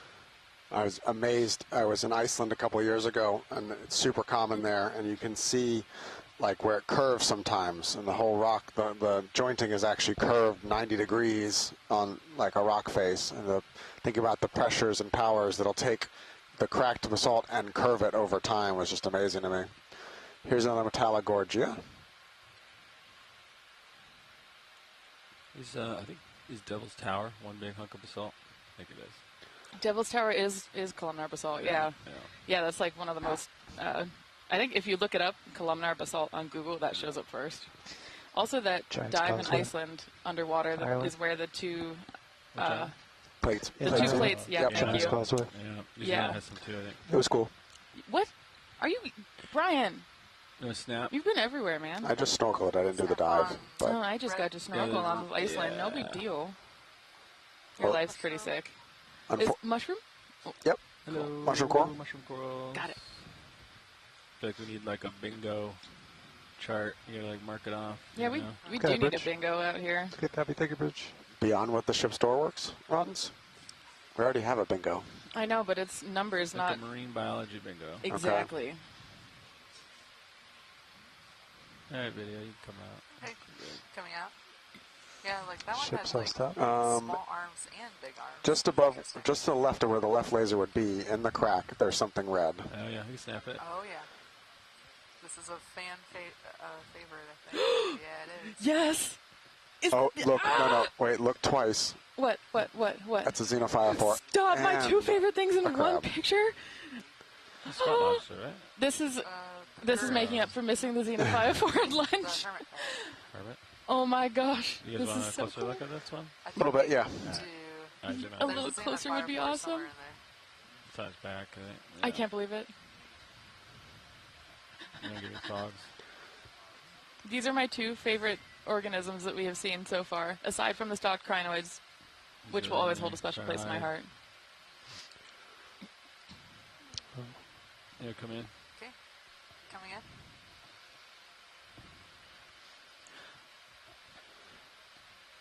So this is a parapagorid or pagorid crab, and they have a symbiotic relationship with an anemone that they wear You can take more zoom. as a hat or a skirt, depending on what angle the crab is standing in. And it looks like it's standing on a xenophyophore. It is, and it looks like the xenophyophore is a little broken, but you can kind of see what I was talking about with the poop lining on the inside of it. There's a really clear distinction between, well, okay, maybe clear to people like me, maybe not to everyone else, between the outside of the shell and the inside of the shell. The outside's a lot finer grained, but then when you look in the inside of the xenophyophore, it's made up of larger grains, and those are actually the skeletons of other foraminifera that it glues together. This is actually a really nice shot. You can see the modified appendages the crab have for holding the anemone there on the outside, where it tucks on the outside and holds the tissue of the foot of the anemone. That's on. so cool. What was it at? Both the ones we've seen on this dive have seeming to have kind of small anemones compared to the crab size, which I find interesting. A lot of times the anemones seem bigger. Yeah, I wonder why. All right, Levi, I think we're good. Thanks. This just made my day. Video's clear. All right. And that's actually such a good view of the xenophyophore. I'll be able to compare it to the one that we have. Nice. Yeah. Front row, do you want to do introductions since you got a watch change? Sure.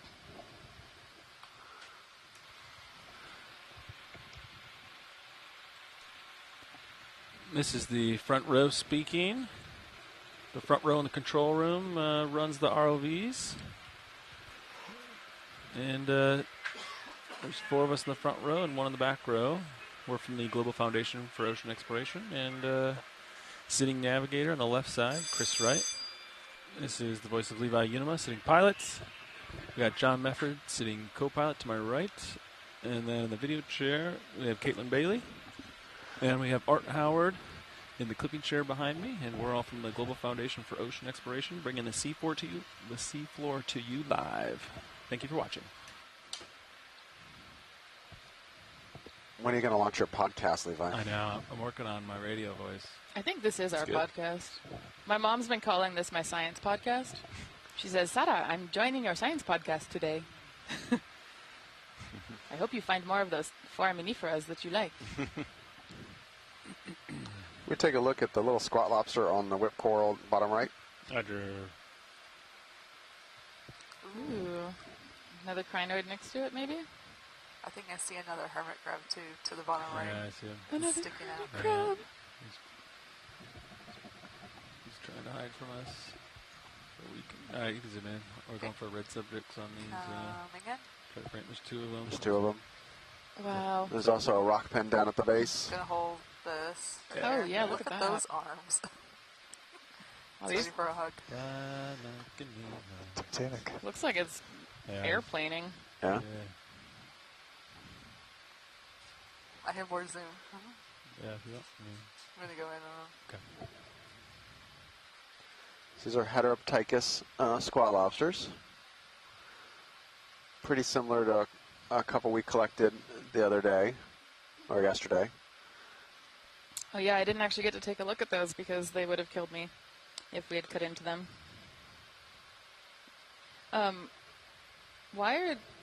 This is a really probably silly question, but why are its arms sticking straight out instead of up? And kind of, I feel like we've been seeing them with their little claws into the current. I don't have a good answer for you. Yeah. This is just the mood for the day. They're stretching. They're stretching. They're stretching them out. Yeah, we all got to stretch, otherwise our joints crack a little bit. It's tough getting old.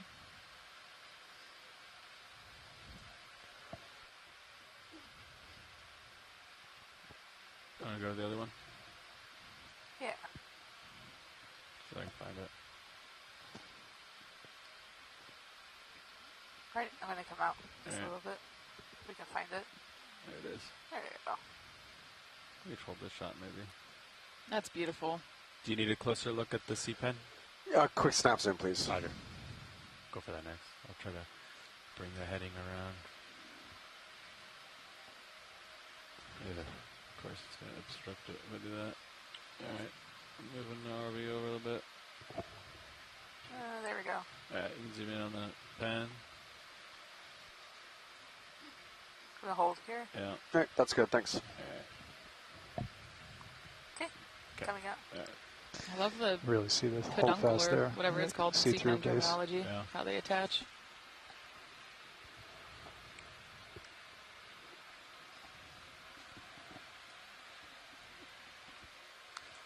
Looks like Just a lot of train stuff on kind that of stalk. tack right here a little bit. In our next move. Okay.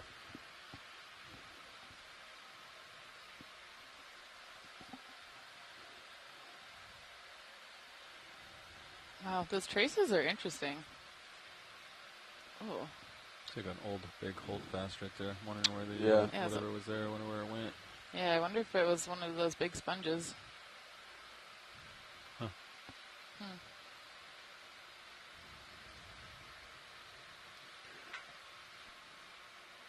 You want to give me some more tether? Let's do it.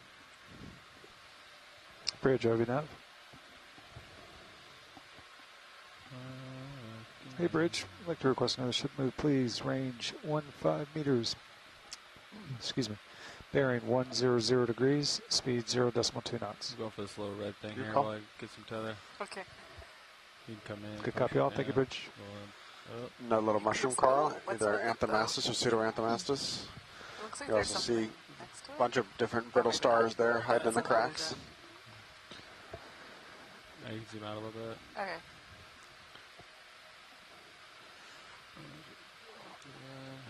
Oh, there's a star. Star, yep. Can we go look at star, please? Yeah. Every time I see a sea star, I feel like it's like a Batman light for Chris Ma. We call it the Bat Star. Is Chris Ma on? If not, he will be here soon. I'm just waiting for the doo-doo. Hello, Chris Ma here. I gotta stop doing that because people think he calls in. All right, come in. That did happen. Yeah, I know. I confused everybody. That's really funny. We did get an ooh with exclamation points in the chat. Roger. Ooh, that's a good sign. Apologies. There we go. Ooh, what is this? I bet we'll have an answer in about 2 seconds. I have more zoom. I think. Yeah, you take it. I can get you closer too. If we really need a closer look, I can jump a couple feet closer. Yeah. That's beautiful. Should have more tether. Chris is typing. We'll have an answer for you here in a second.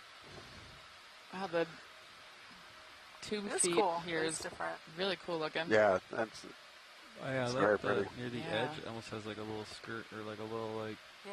you know, it's got the little spikes, but it's got like the membrane between the spikes on the edges. Oh yeah, look at that. I love it. That's fascinating. You can see the 2 So feet. it's a pteraster. It's like webbed. Yeah. It's a type of slime star? Yeah. That's what I was crazy. We're This not one's a gonna collect spiky it. slime It's a star. slime star. Slime star with spike. Or not. Okay. Is it, All right. I mean, I think we're good. Thank you. if they want to. Alright. It's gonna be slimy. Really cool. It's little. What's that white thing? Like a dead stock. I think that's the base of a dead bamboo is my guess. Yeah, it looks like I see something with a note on it falling over. We snap the white dead and then we'll keep going.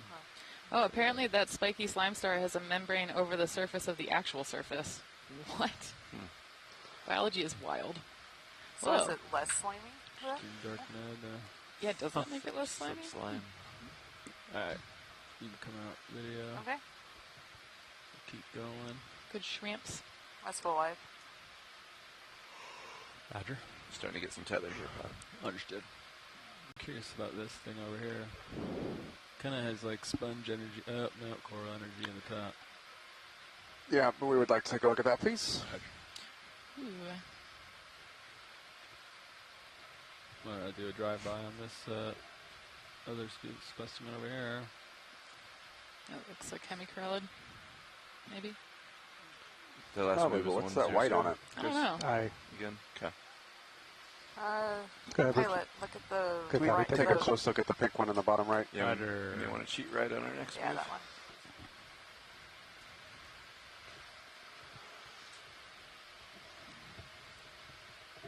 We're just a really tightly wrapped brittle down. star? It's like a bubble gum with all of his little polyps closed. You could turn, JB, whatever you want. I'll call it in. Yep. Yeah, we'll settle up after this. So I think this is actually a bubble gum. Oh, bubble gum. Why is it called bubble gum? Because it looks like a little, but when a different species looks like you build it with bubble gum. It has all these different floppy things. It looks like you just stuff bubble gum all over the coral. Whoever chooses the common names for these is winning. This is way better than the fish named after land species that we had yesterday. So Paragorgia is the Latin. Paragorgia. All right, thank you. All right. Good. All right, video's clear. All right. Go for the taller specimen over here. Probably gonna have to float it.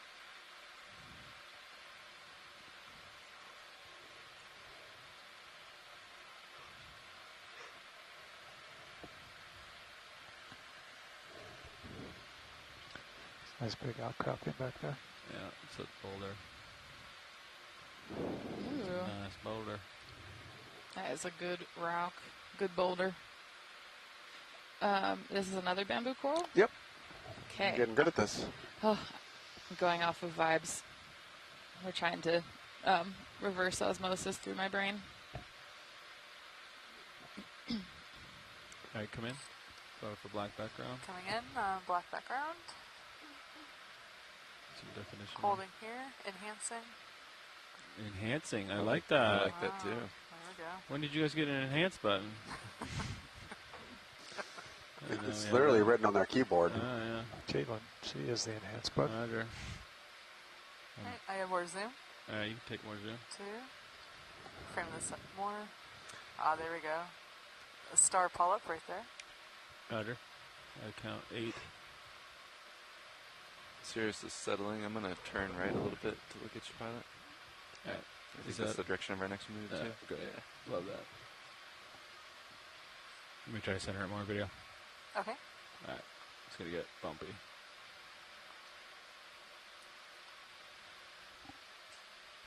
There you go.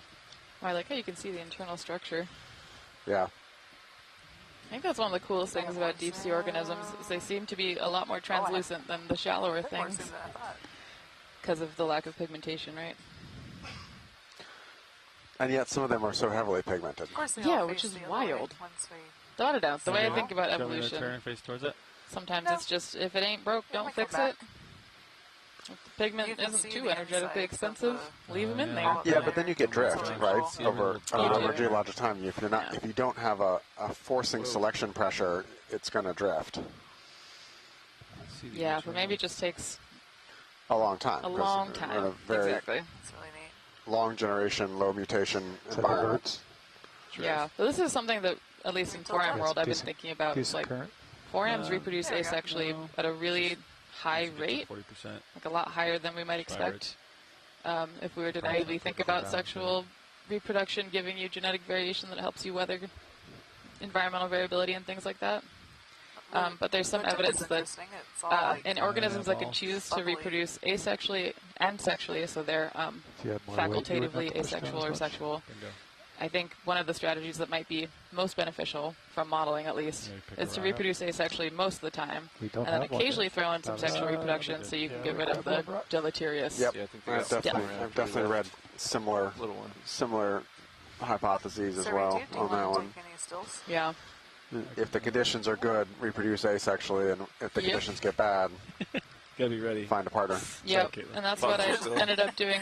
My dissertation was looking at reproduction in 4Ms in California, and we were finding that that pattern was reproduced over the last 2,000 years or so. Art, do you want to bring fogs down? And when conditions got pretty bad in the last 150 years, huge drop in asexual reproduction. Fogs down or up? Oops. We'll keep going, Caitlin. I think we're good. Yeah, we're good. Yep, science is good. All right, All right, video's good. Yeah, this is beautiful. Think that move is complete?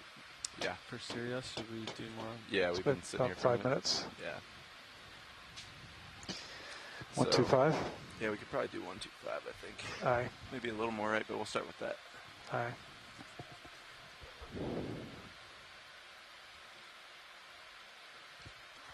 Bridge, RV Nav. Hi, Bridge. I'd like to request another move, please. Range 15 meters, bearing 125 degrees, speed 0.2 knots.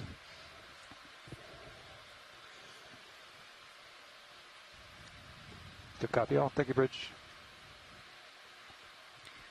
How do corals reproduce, Brian? Frankly, not a lot of work's been done on it because only a couple deep sea corals have been able to be witnessed reproducing in the lab. There's actually some really interesting work that NOAA and partners are leading, looking at Deepwater Horizon restoration work in the Gulf, where they've gotten a couple, at least one, I think not two species to actually reproduce in the lab now. Wow. But generally you get brooders and spawners, so you have ones that hold their gametes close and release them locally, and others that cast them a wider net. But with the exception of, I mean, some work has been done on this, but only on a few taxa, and I don't know off the top of my head which ones are better described or not. But I know it was a pretty big milestone when the NERDA folks got the reproduction to actually work in tanks. Yeah, that's impressive. Everything I know about living things tells me that turns out they don't really like to reproduce under the watchful eye of scientists in a tank. At least the first time we ever observed foreign reproducing asexually was in 2021. Bushy thing? Yeah, someone in the sediment too. Ooh, what? Is that a baby mushroom coral in the foreground? I don't think it's a mushroom coral. I don't know what it is. It's maybe something else, but I have no idea what that is. Is that a hydrozoan? Let's zoom out a bit. Yeah, we'd like a closer look at that. That's cool. It looks pretty similar in terms of morphology, at least, to the really tiny encrusters we've been seeing on those rocks we pulled up. It's not like that. Snap right here? Yeah, sure. Is that what you said? You come in partial. Okay. You're going in on yellow? Yeah. Okay. I'm real close. Do some fogs. Fogs on 30. Looks like it has something attached to the rock. I don't know what this is. Whoa.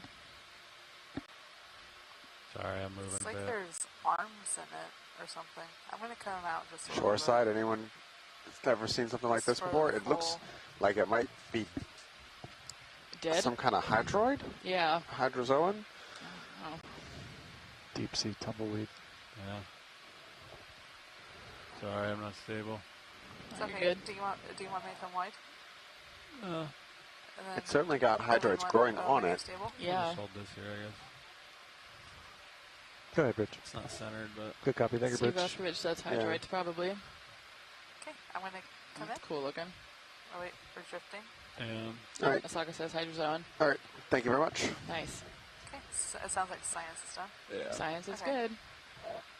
Coming wide. I noticed an encrusting... Can we take a quick look on the urchin before we leave here? Yeah, you can snap the urchin. Okay, snapping in.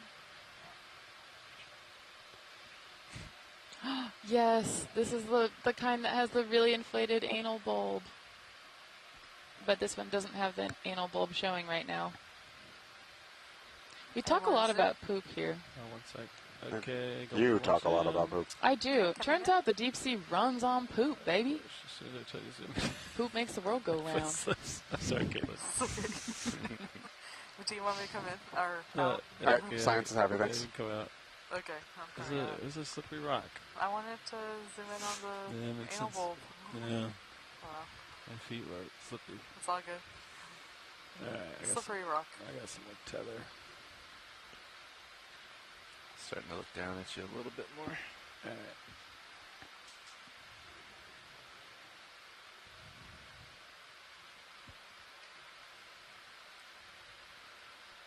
Looks like we're getting more of those kind of straight whip coral morphologies.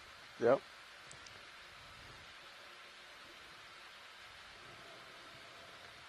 You can see how tall that one is next to D2 there. Yeah. I like the big tall ones. Fog's coming down. Looks like another hemicorallium here.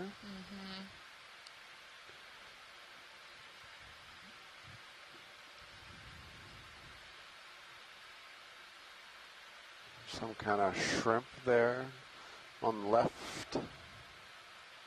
My arch nemesis. That shrimp has something on it. All right, snap it.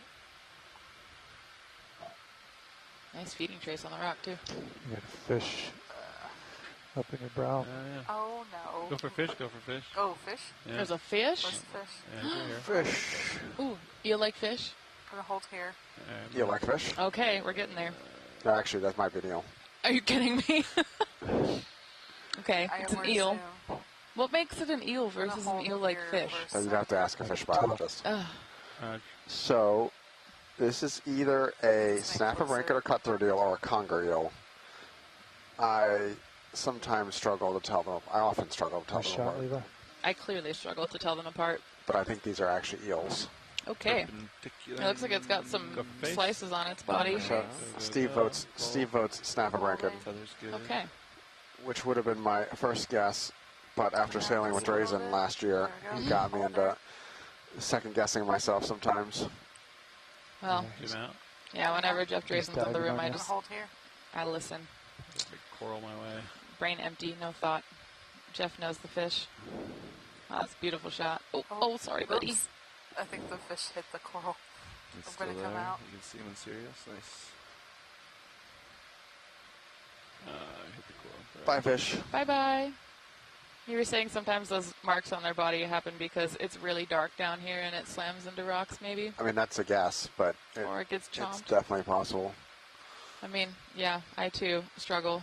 This morning I tried to get ready in the dark to not wake up my bunkmate, and I managed to slam into the light like I do every morning.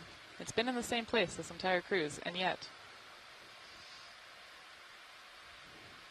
I may be chasing him down. Okay. I go for soon. Coming in. Gonna hold here. Yeah. Hemi corral it in the background? Maybe? Yep. Nice. Yeah.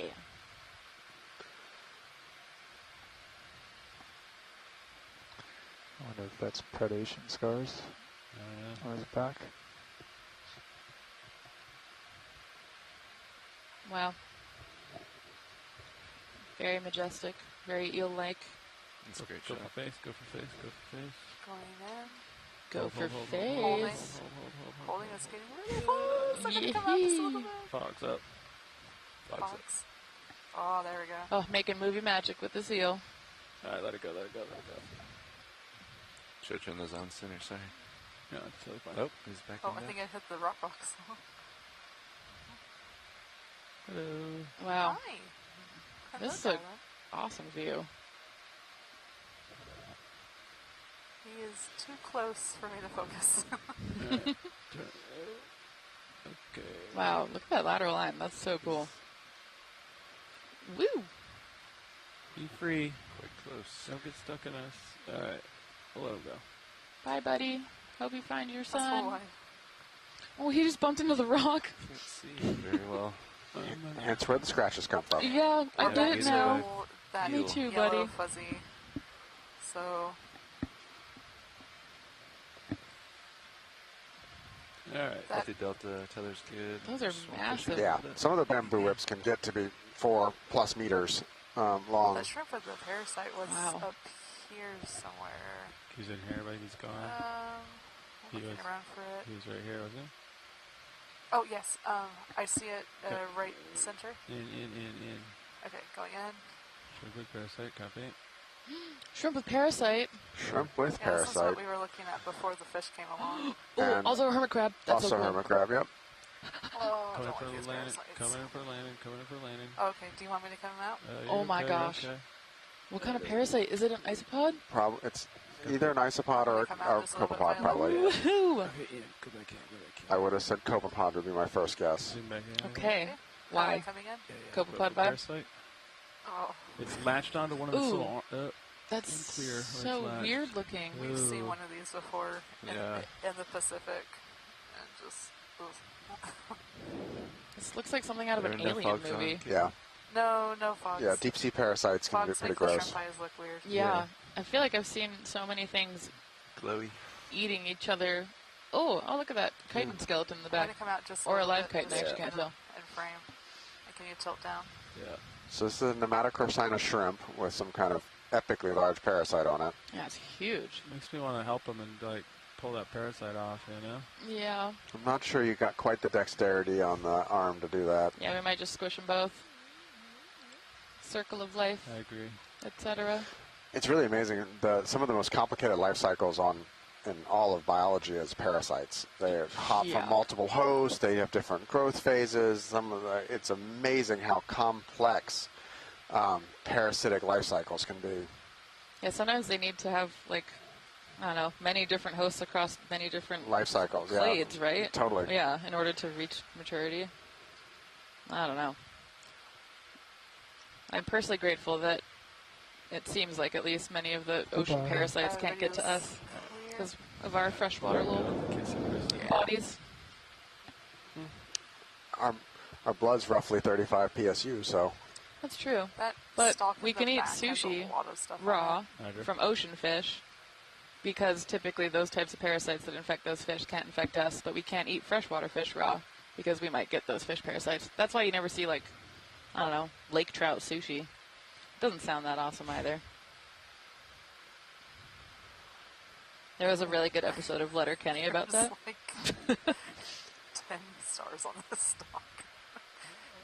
This is like Star High Rise Central. Yeah, this stock is a really good one, huh? Oh, now here's what I would consider a normal size solitary hydroid. That's what they're supposed to look like. Versus the one we saw on, what was it, Dive 1 that was over a meter long? Wide? Diameter. Diameter? Yeah, thanks. And tall, too. Stock was about the same size. Star condo. This looked very sad. Is this So, gold coral? the remnants of Metallogorgia, Metallogorgia. which is a type of gold coral. Oh, okay. That's now covered with hydroids. It's got a squat lobster and a whole bunch of brittle stars, all using it to get up off the seafloor. There's another one of the hydroid colonies we looked at earlier. I think we weren't sure whether the hydroids were growing on top of something, or if that was, or its own building. Sometimes hydrozoans will build structure too, making it really confusing. Like fire coral is actually a hydrozoan. Oh, the brittle stars fighting with the. They're arguing. Oh, scrap. So is the squat lobster the landlord?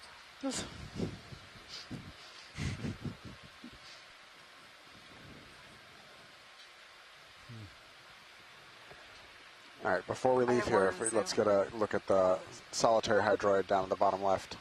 Can I just zoom in on the squat lobster really quick? Yeah, we'll do squat lobster, and then we'll do like and then we'll do the hydroid. Yeah. It's like an epic battle's being waged. Yeah, no kidding. You can take more now, more zoom if you want. Okay. We're getting a show.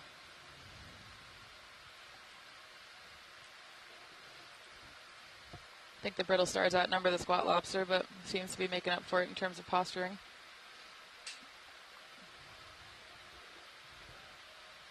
How did they get up here? Anyway. Crawl up the very slippery pole, I guess. Huh. Let me know when you're clear, really. Is this the type of squat lobster that you typically see on Metallogorgia? Metallogorgia's partner is a brittle star. Oh. I love that they have partners. That's pretty cool. Okay.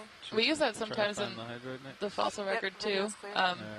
Because sometimes things that don't fossilize that well will have a partner that does fossilize well. How did I miss that? I'm gonna move like over. whales and whale barnacles. I totally. So if you find a whale barnacle, let's see this. You know there were whales there. Bump, bump, bump. Coming down. Couple of bumpy rocks. You know, there are more stars. All right, it almost looks like they're... Come in on hydroid. Do you want a little frogs? Sure. Let's add in some frogs. 30. This one's got a nice like dance to it. Yeah. So compared to the giant one we saw the other day, it looks very dainty. It's so whittle and cute. All right. Science is happy. Thank you. Rad. I like the star under the sponge in the background. All right. Can't see me. I'm a sponge. Just a little bit on the head. Yeah. Right here. Oh, that's beautiful. So what's the poofy stuff on the outside of the center of the hydroid that we're looking at. And I don't know much about the anatomy of these things, honestly. Me either. Let's see. It's interesting how there's like a V on this side. I noticed that too. It's not like a perfect cone. It's like a... What?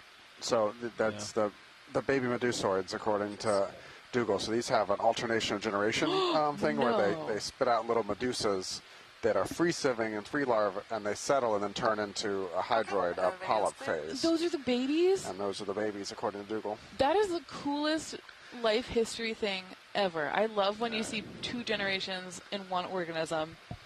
Like mosses, if you look close at moss. Yeah. They contain eggs. Oh, that's so cool.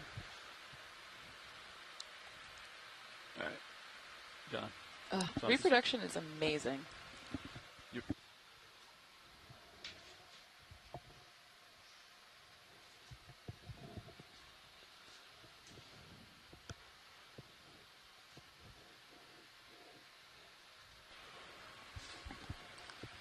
Pilot this stalk that's towards the bottom of the screen has something on it. Dougal's also pointing out Not sure what that that because is. the little medusa phase actually has the gonads, they're the adults, and the physically larger immature phase is the hydroid that grows because they don't have mature gonads. Oh yeah, that's so cool. Okay.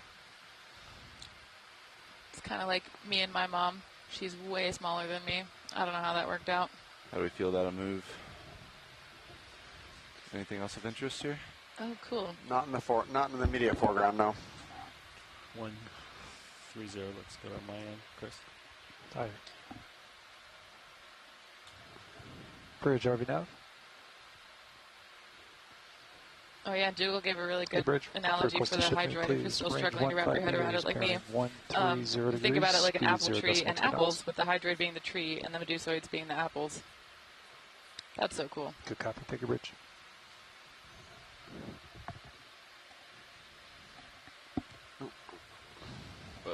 The weird sponge husk with a lot of brittle stars on it. Let's go.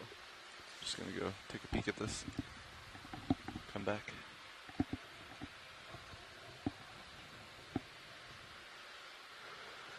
Something swimming behind it. Is that a shrimp? Yeah, I think that's a shrimp behind it. Yeah, good shrimp in the background. There's more of those hydroid things. Fecate hydroids, I think, is what chat said.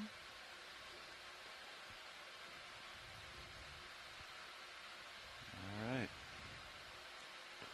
Lined up with our direction of travel here, roughly.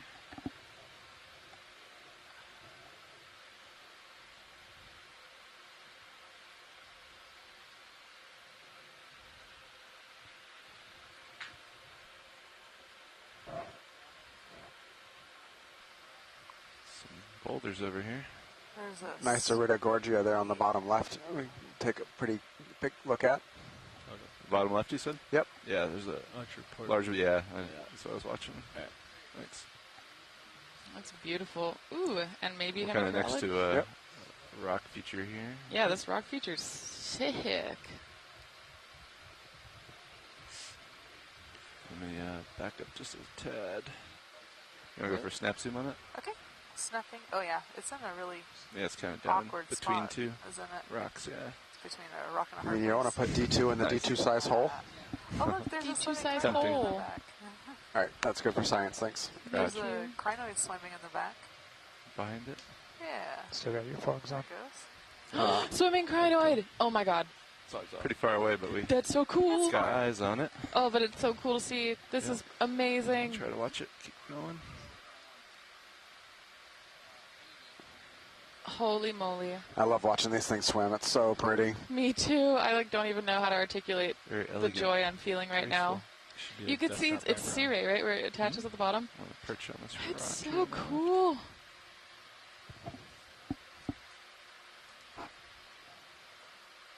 Oh man, that's something you don't get from looking at fossils. Rocks are great, but I agree. Sometimes live biology really adds something to the world. You can take it. Oh, hold on. Oh, just bumping the rock I think next there's to a rock. That's good. I think we got as far as I could track Thank it. you. That was beautiful. Wow, this is a super dramatic landscape. Coming back to you, Copilot. That was really interesting terrain. Yeah. We're starting to get some more like big boulder-like features. I wonder if that means we're getting closer to the Coming summit. back to 130. Whoa, Chris Ma is dropping some crinoid facts. Apparently there's some arguments that crinoid swimming is a defense against predatory urchins, sideroid urchins, and it might have been something that evolved a long time ago, which is so cool. The swimming defense that still gets me above all swimming defenses is scallops. Oh my gosh, yeah. Scallops swim away. They like flap their little scallop mouth. Yep. No, that's not the actual term, but it's so cool. Scallop gallop. Yes, the scallop gallop. Oh no, you two are on watch again Yes, together. we are. You're stuck with us for a little bit. Let's go. Big fish in the back. Copy. Yep. Want to just peek at it quick? It might be the same guy. It's pretty far, yeah. Zoom in on him. If someone's talking on the conference line, you're very, very quiet. We can barely hear you. Okay, coming out. Yep. Next. Okay, Bridge. Good copy. Thank you, Bridge. Couple more Ritagorgias coming in here.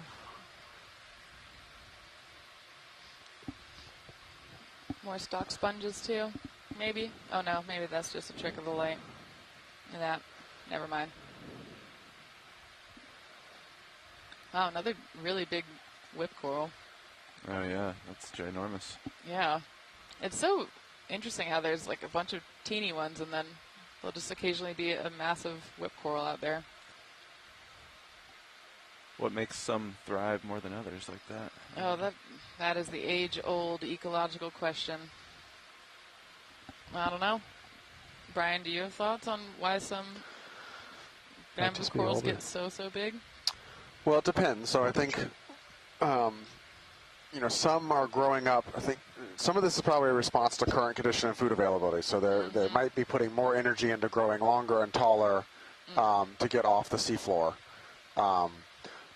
But as to why one would be able to get enough nutrients to do that and grow bigger than another, that's a real question we don't really understand. We have really no insights into competition for food or space, or even if competition happens down here, and I'm sure it does in some way, shape, or form, but how that works. And so that's a big question in deep sea science, is how kind of the basic ecology of competition for things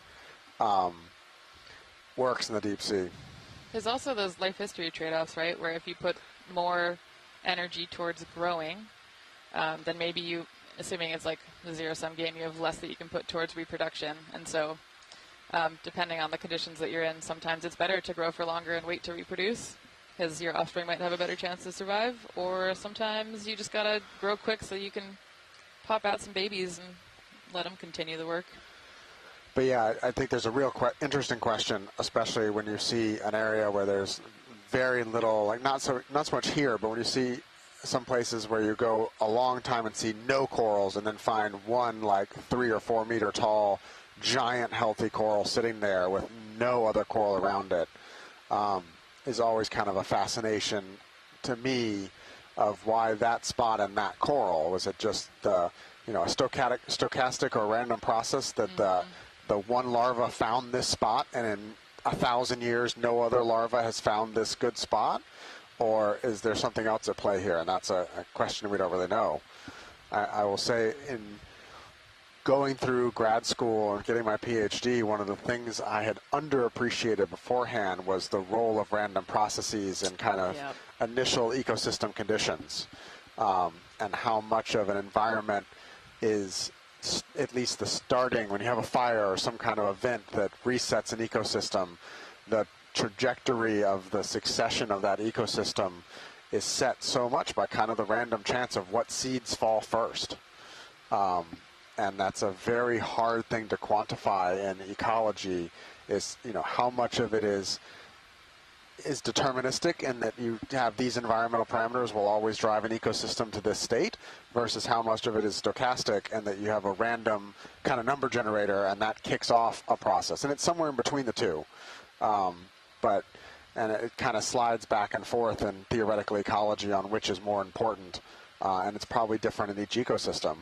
But we know so little down here in the deep sea, we don't really know any idea of succession. Is there a succession like you have in a forest?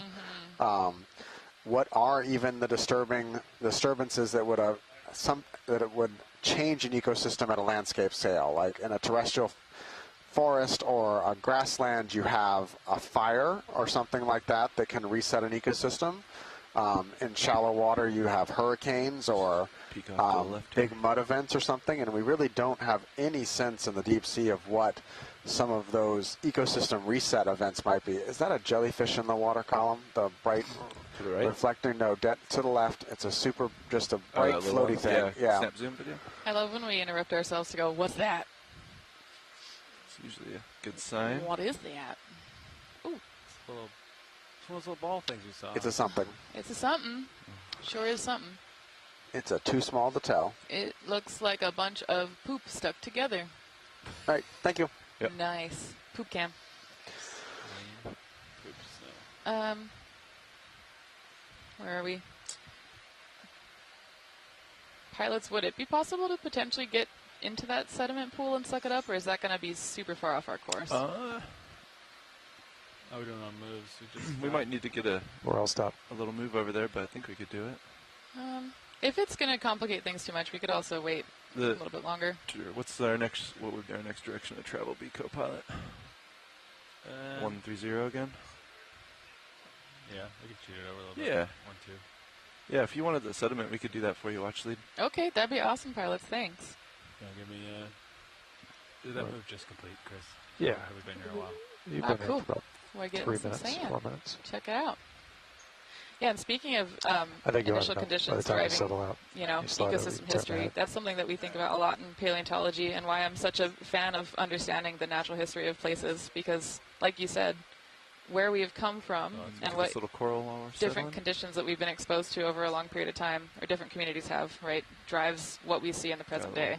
Boulder to my right, but I think we're good here. And that's part of why I went into paleontology, because I'm really curious about stories and history, and it's a really great way to tell the story of life on Earth over time.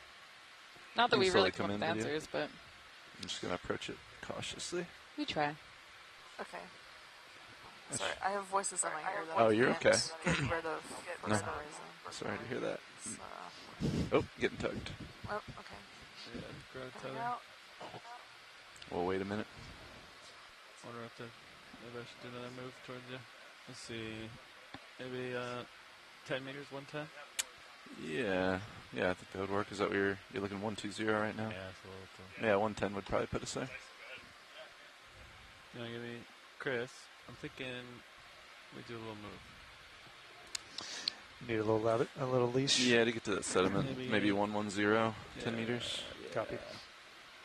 My esteemed co-pilot concurs. Thanks, gang. No problem. Bridge, are we now? I always say this is the most expensive and technologically advanced sediment collection I've ever been a part of in my life. 0 degrees, speed 0 decimal. Thank you. What's that dead center video? If you want to do a snap zoom. Okay, snapping in. Good copy, all. Thank you, Bridge. This white thing. Yeah, is it just Okay, snapping in on coral. Brian, is this a hemicorallid too? Nice. And in the background also, maybe? Probably. Cool. Okay, I have more zoom. I think. Okay. Just letting the autos kick in here. You can come on in. Maybe a baby bamboo in the background. Oh, my heading is That's jumping beautiful. around a little bit. Sorry about that. Okay.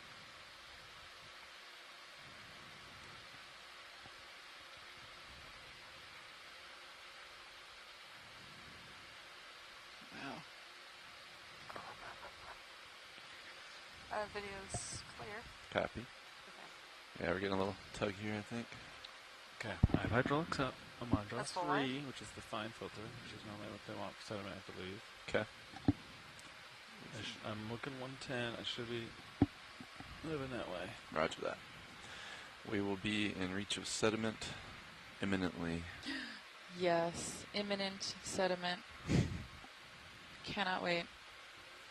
Also, John is one of my favorite pilots to be on shift with because of all the puns. I'll try not to disappoint. Yeah, you're already crushing it. There's never a shortage. There's never a shortage. If can, I'll grab some sediment. Give me some shock up for Candio. Yep. You want to snap on this? Is that just a... On the sponge? Yeah, tall sponge. Glass sponge, right? Hold here. Is that what that is? Yep, that's a type of glass sponge. Looks like it has a bonnet. Some type of euplectellid. We're a little confused on exactly what it is, but we've seen it several times this dive already. Roger. Yeah, this is the one with that sieve plate, but then it has the frilly stuff on the outside, right? Yeah. This one has big frills. It's like a wedding glass tablecloth combo. I don't think I'm going to get called in to make. Tablecloth, I like that. Thank That's you. a great description. I'm not going to be asked to make common names for things ever.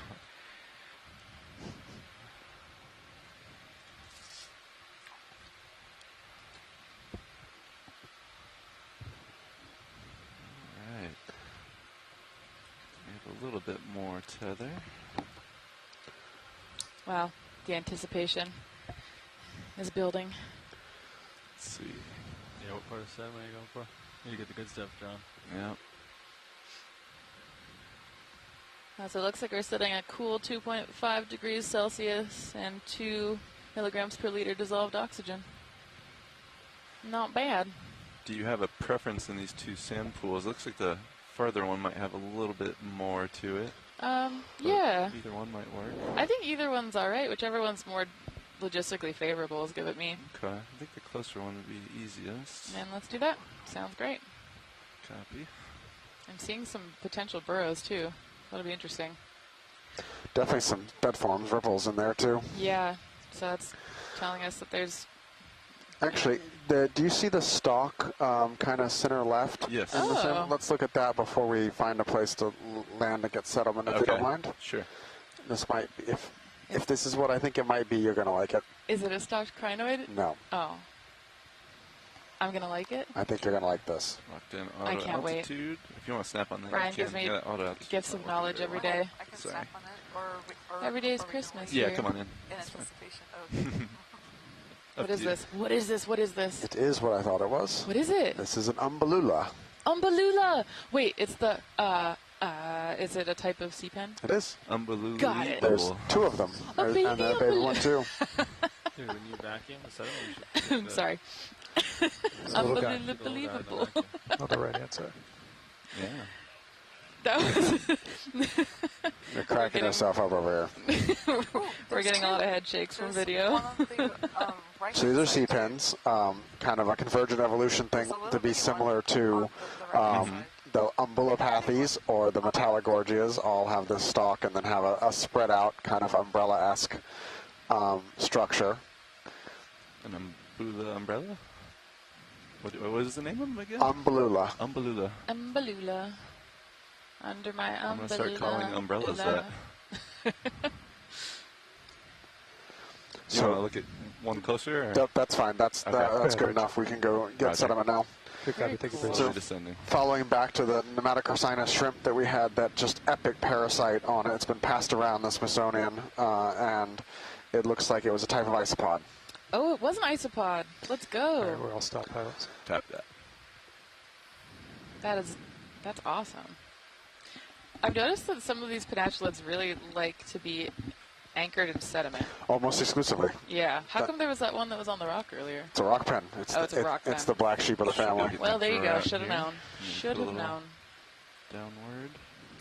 This stock umbrella kind of morphology seems really popular in the deep sea. It does. I think, and I'm beginning to believe it's especially popular in lower current environments. A little high off the floor, but you think I can get under there? I believe. With that way you get up to grab what you can. Maybe. Yeah. That, and when you're in a stronger current, they just get knocked over. They end up getting pushed flat, too. They can't really handle the higher currents, it seems, because when you do get it, like we saw it even a little bit yesterday, at the end when we saw those stronger currents, those crinoids were getting beaten around pretty good. And there were a bunch of zombie crinoids, headless crinoids, right? Kind of on top maybe of it's some from rocks getting here. chomped, but maybe it's from the current. I don't know. I'd go forward. Yeah. Right toe up there. And then go for that pool. And then go. Maybe my nozzle just right of the hydro, that thing. Yeah. The sediment right texture is giving this little boulder on my left here. burrowing organisms. Got it. Yeah. Yeah, there looks like some bioturbation in there. Yeah, I'm wondering if we'll pick up more brachiopods like we did yesterday. Right a little. That was a surprise. Or edge my body right. Even some visible holes. Yeah, I like this. I like this a lot. And we'll get another good look at the baby Umbellula here. Umbellula. There's another one on the right. Oh, a couple. Interesting. It's an Umbellula family.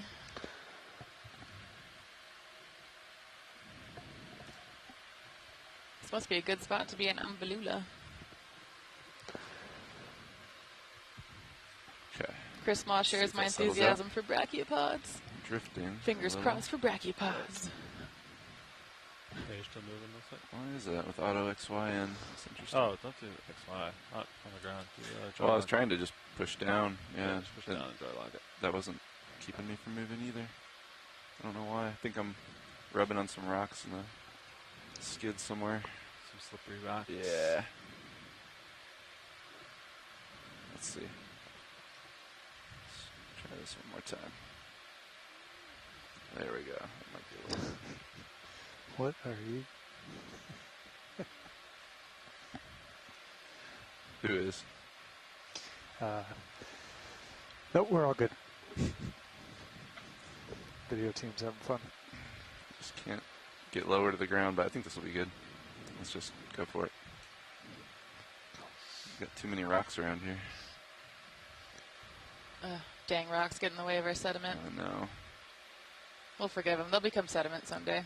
I think I'll just touch down the right skid here because I've got a decent downward thrust here. We can also just, what about the other sediment pool that was off to the top right from your current perspective? Would that be easier to land in? It was bigger. I don't know if we can reach it. How's our tether here? We have enough should work. Yeah? Yeah. So if you're good, sea bias is 40%, so you got to push at least like 60 to hold her down. You're so light. Yeah. So Roger. Land right here. Push down to about 60 down. Dry lock it. Auto head. Boom. Yep. So you're at 40 down. Yep. There you go. Down, lock it. I thought I had 80 earlier and was sliding, but I think it's when we were against those rocks. We'll go with that. All right. That looks good. Yeah, there you go. Now, let's see. Check drawer. Yeah, if you want to see if you can get the drawer out. We don't need any sample boxes, so we'll track those pins. All right, we're looking for. All right. Yeah, that's fine. All right. Thank you. For folks watching, Stream 3's got the multi-view. I would just go basically where that small CPAD is. So I would go. Yeah. Like right in front of it. Or in front of it, yeah. Indexing in. Some fog so you can see the.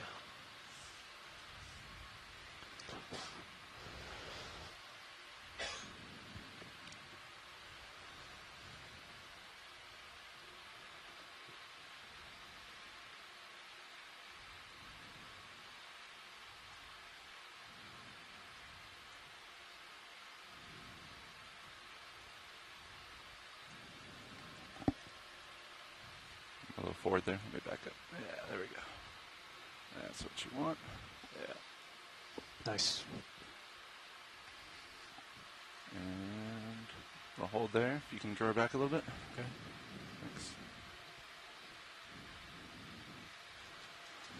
All right. Putting the nozzle down. All right. I'm on drawer 3, which has the fine program. Roger. Filter.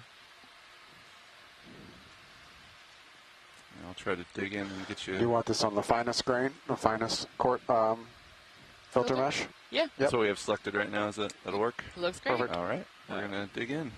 You dig in. Brace yourselves. Let me know when you're going to start. I'm bracing. All right. Go for it. Go for it. Yeah, I'm pushing myself, so try that. Scrape it off. There we go. Come on. There.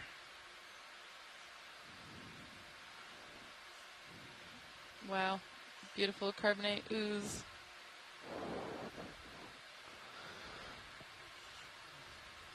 You want the C-pen? Do you want the C-pen in with the sample or just sediment here? Oh, what do you think? Just sediment. All right. Okay. Try to get more. Yeah. There's not. Not too much got in there, did it? Super fine. Yeah. How much suction you got? 800. 800 copy. Let me lift this up and try to dump it in. Like, just do. Give it the good old shaky shake. No, you're good. Oh, yes, my favorite part of There we go. sampling. A little more suction. I guess you don't want to blow it out of the jar.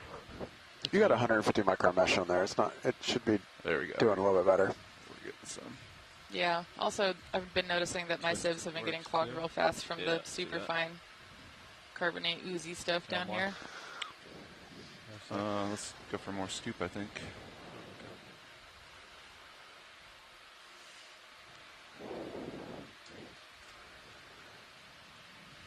More suction? It's 800. That's 1,000. Thank you.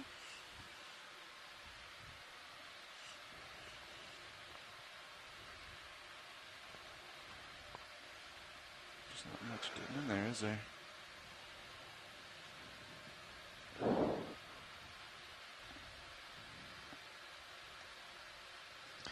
You're pretty far down, so I think maybe if you bring it up, yeah. After you scoop a big hunk. Let's try right here. There we go. That's moving the vehicle, but that's okay. A little bit. There's quite a bit going in the jar. Okay. Yeah, there we go. That might be the. Seems like a lot. Yeah, that would be perfect. Yeah, scoop that up. D2, do the wiggle.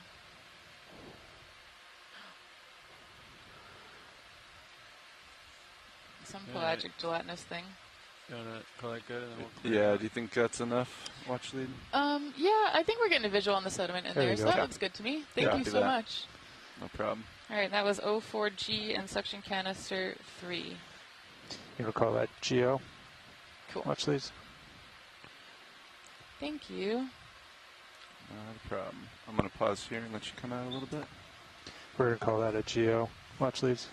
Affirmative. Affirmative, that's a Geo. Copy. Geo. Okay, let go. Thank you.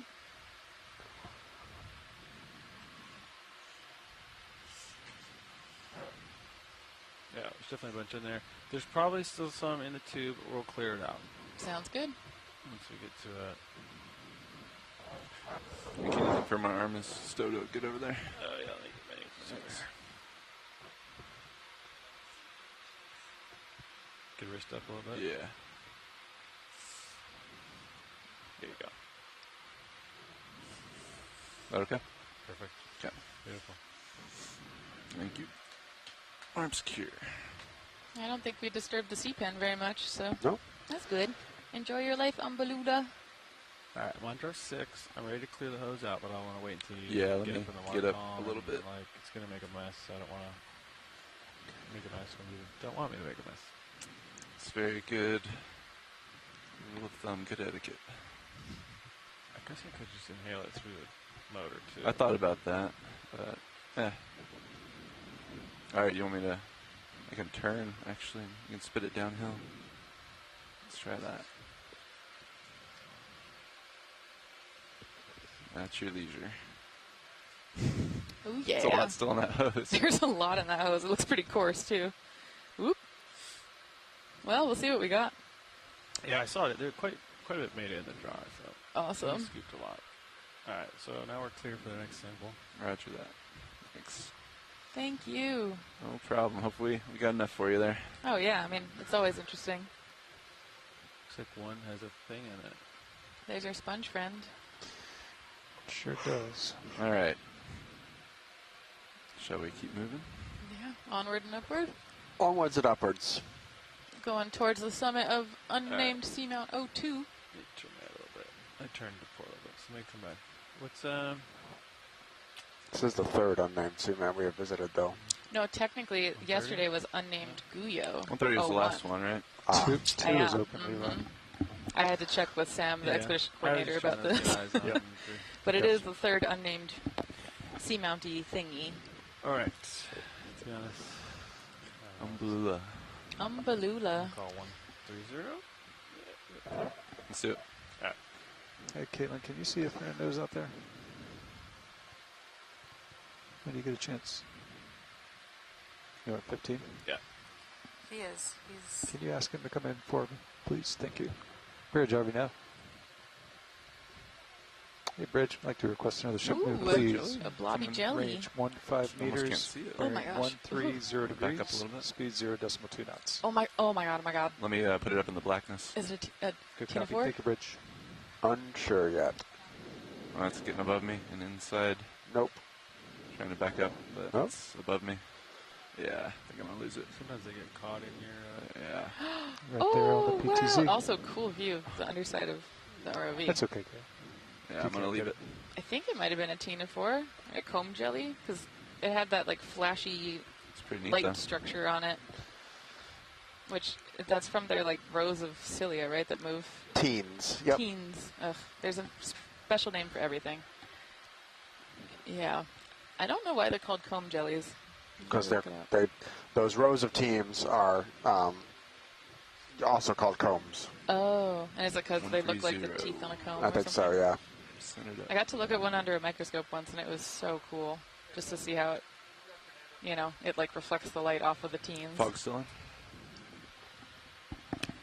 Yes, they are. Let me turn It's like another metallic gorge, yeah? Yeah. Oh, sorry, Levi, that was me. Queen of the Hill. Yeah, Fernando's come. Oh, not actually. Queen of the really long stalk next to the hill.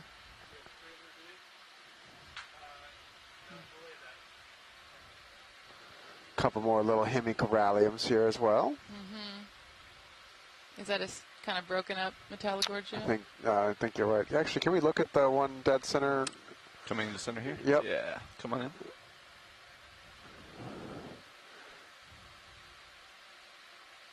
Okay, that's just its brittle star. It's so dainty. For a second there, I thought that might be a predatory sea star on it, damaging it in real time. We are still looking for the smoking gun in a lot of these predator-prey interactions, I guess. Yep. All right. Thank you very much. No problem. That's clear.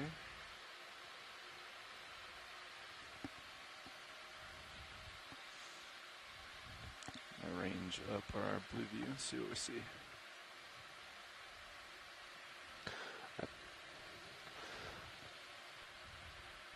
Not a lot.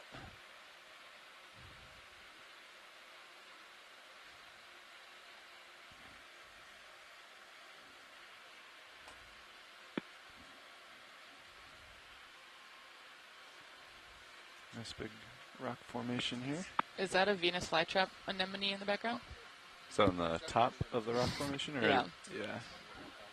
Or whatever, anemones, I think. Oh, sorry, you were muted for part of that. No, that's okay. Definitely an anemone. Do you want a closer look at any of this? Don't think so. I think everything we've seen here is... Yeah, pretty reminiscent of what we've seen before. Yep. Copy that. Go ahead, Bridge. Good copy. Take a bridge. However, if we want to do some beauty shots, top left in the black. Oh, that's a good iridogorgia. Is it iridogorgia? Yes. Ships all Yes. Like close-up beauty shots? We don't have to. Only if that is off in the black in the wrong direction. This we need to move the ship that the way. way I'm looking right now is how we've been moving. That's fine. We'll just keep going that way then. Maybe we'll have an opportunity here in a moment.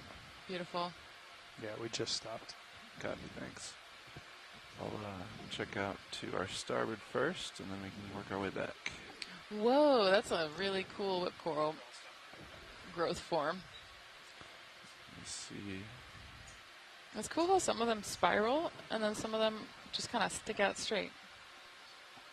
Is that? Do you? Okay, the answer's probably going to be like we don't know. Welcome to the midday. Why? Afternoon watch. Don't know. Hello. All right, I think we're holding station. No, the ship seems to be. I think it just got to that other holding station.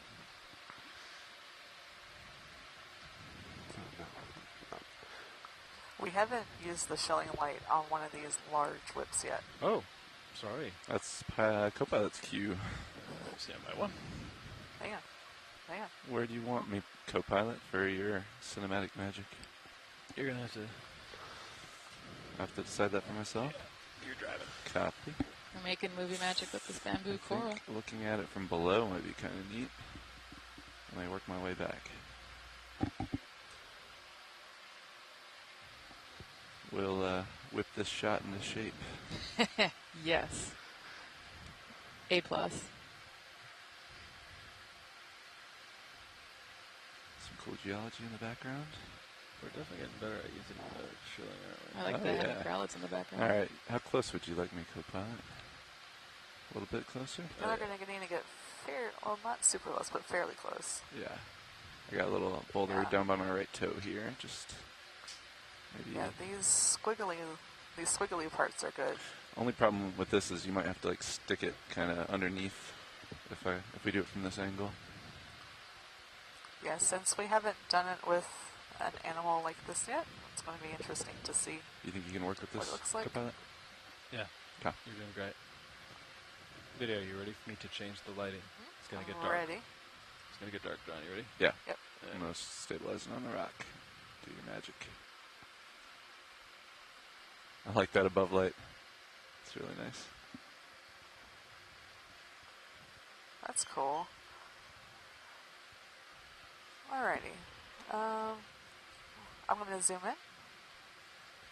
Okay. Actually, let's try, let's try lighting it, like the whole thing. Let's see. Can you move the light to, like, out? You want to side light it? Like further out? Like, tilt it, like, away from us. Whoa. Okay. So, is this the light that's on the other arm There we go. of D2? Oh, Correct. And so we're setting it up to get a super dramatic, beautiful glamour shot of the split coral? Correct. Awesome. I'm going to tip your rotator on Sirius and look down a little bit. If I do, This is cool. if I did this. You want me to come up a little or for you? Yeah. Coming up a little bit. I feel like D2 is always the photographer, but never the photographed. I like getting to see her arm a little. I get it. Yep. I want to bring your rotator down just a skosh. Yeah. That's looking pretty neat, Copilot, though. There we go. Nice. The manip cameras look really nice, too. I'm going to come in just a little bit. Okay. Sounds good video. There's so much depth in this, too. No matter how you turn that light, it's going to be pretty neat. All right, I'm going to zoom in, and we're going to see what kind of shadows we can make with that. Okay. Let me know if I need to pivot at all. Pivot. Pretty much full extent of the arm. All right, I'm going to come in. all the way up, I think. Let's see what kind of detail we can get with this light. Oh, that's pretty neat. There's actually quite a bit of serious lights And that's max zoom, too. coming out. Oh, you know, I need to rotate. Copy video. Yeah, we're still kind of... Yeah, hold on. There you That's go. cool, with serious lights. The serious lights are kind of filling it.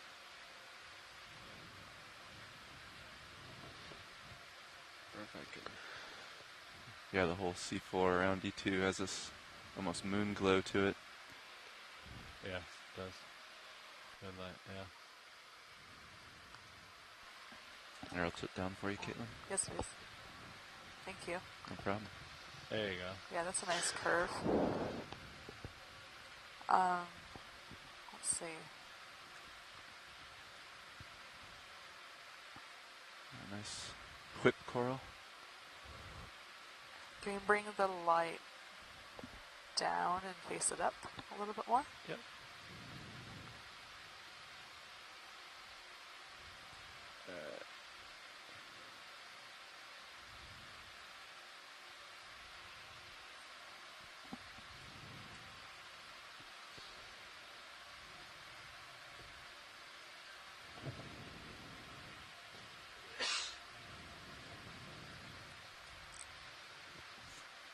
That's really cool. That's a nice reveal. Yeah. That's you so can cool. see that one polyp in the middle has some interesting structure inside. One polyp just doesn't want to be out today. Oh, same. Do they do that? Just Trying to figure I don't out know. where you're. Is it because that polyp is The maybe light's too strong on top. dead? So the level of connectivity Go between to the right. polyps is Like turn right? question mark Yeah. based on Yeah. different species. Some Keeps corals moving in are there. very So well now the connected, top where if you polyps bother are- one polyp on are one lit. side, the whole group will hide, and other corals, if the polyps don't really have nervous connection between them, come to colonial, right? They're Yeah. technically each their own animal in some ways, and so some you just poke a polyp, and just that polyp or just goes away. Yeah. And across shallow water corals, it varies That's cool, right? by there. taxa how well connected they are. Yeah, one of the more It's special so things soft. I'm trying I've to ever done is going night diving and getting to see look at the the shallow water focus corals with their here. polyps out. Like I the think they were coral is feeding. soft. I can't remember if I ever got to see them 'Cause it's reproducing or fuzzy? not.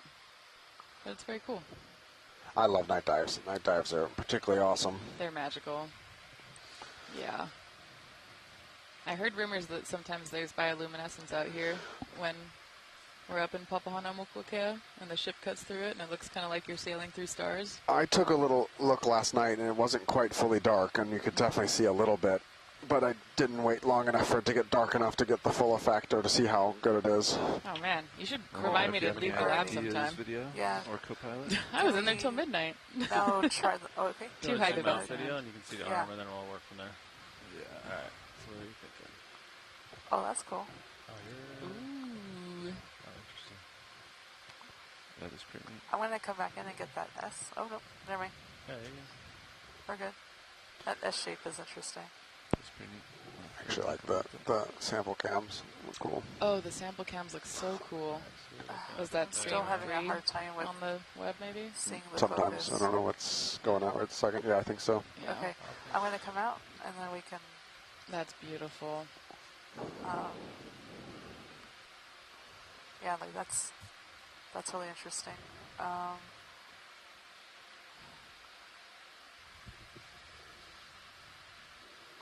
Want to bring the light? I don't know. Yeah, it's hard for you to Survey tell, 2, do you have any suggestions?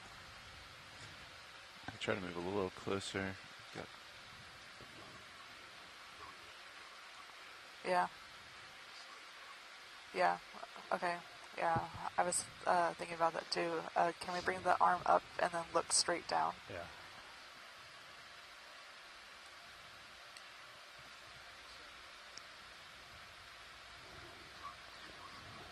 I could probably get a little closer, but yeah, we'd have to reposition a little. Yep. You want me to move a little bit, Copilot? Yeah, arms up out of the way. Okay. You can jump closer. Lights. I do have like some rocks to on my right foot. Jump closer. So I'm gonna try to reposition here. Let's just do a little turn like that, maybe. And you might be able to get on top of it here. Look down on it. Is this a little better? Yeah. Okay. Let me sit down. That's an interesting shape. That's cool. Copy. There we go. Just let me know once you're steady and I'll kill lights, but no rush, John. Okay.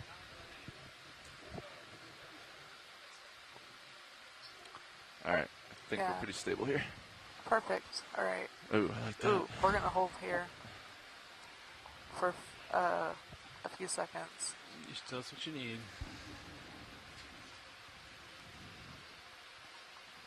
Okay, I'm going to zoom in. And then, can we tilt up to the polyps that were, like, above us? Sure. Let's try that. Yeah, these guys. Okay. Hold there. Holding. Working on composition right now. Wow, this is so Give me to beautiful. pivot a little left so it gets the top left Nope, piece. nope, Oh, we're nope. good, don't move. Roger. Oh my gosh. Hello.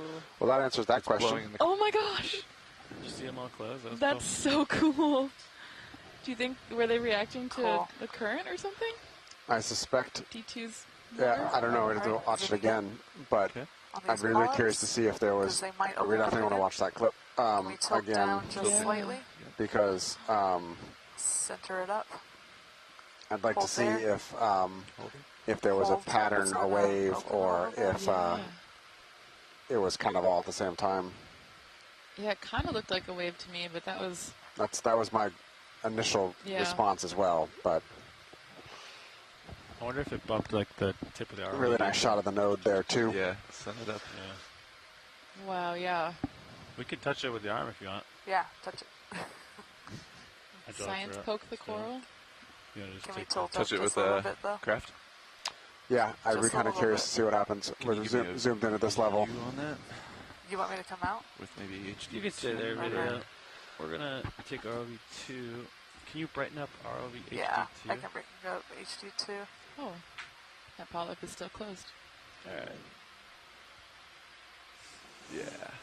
I'm just going to give it a little nudge. Yeah, just as at the far end tip would be perfect. Yeah, that's it. But can you bring HD? Yeah, right there. I'm just going to barely bring it out. It's right down there. Wow. Yeah. Can we All right, so what we're going to do is we're going to touch the very tip of the coral with the other manipulator arm and see how the polyps react. Okay. It keeps moving with the current a little bit. Yeah, it does keep moving. Okay. Let me know when you're ready and I'll try. Just for safety, I'm going to come out just a little bit. Okay. Yeah, nice view on your starboard manip, JD. Thanks. Going down for it. I am so excited.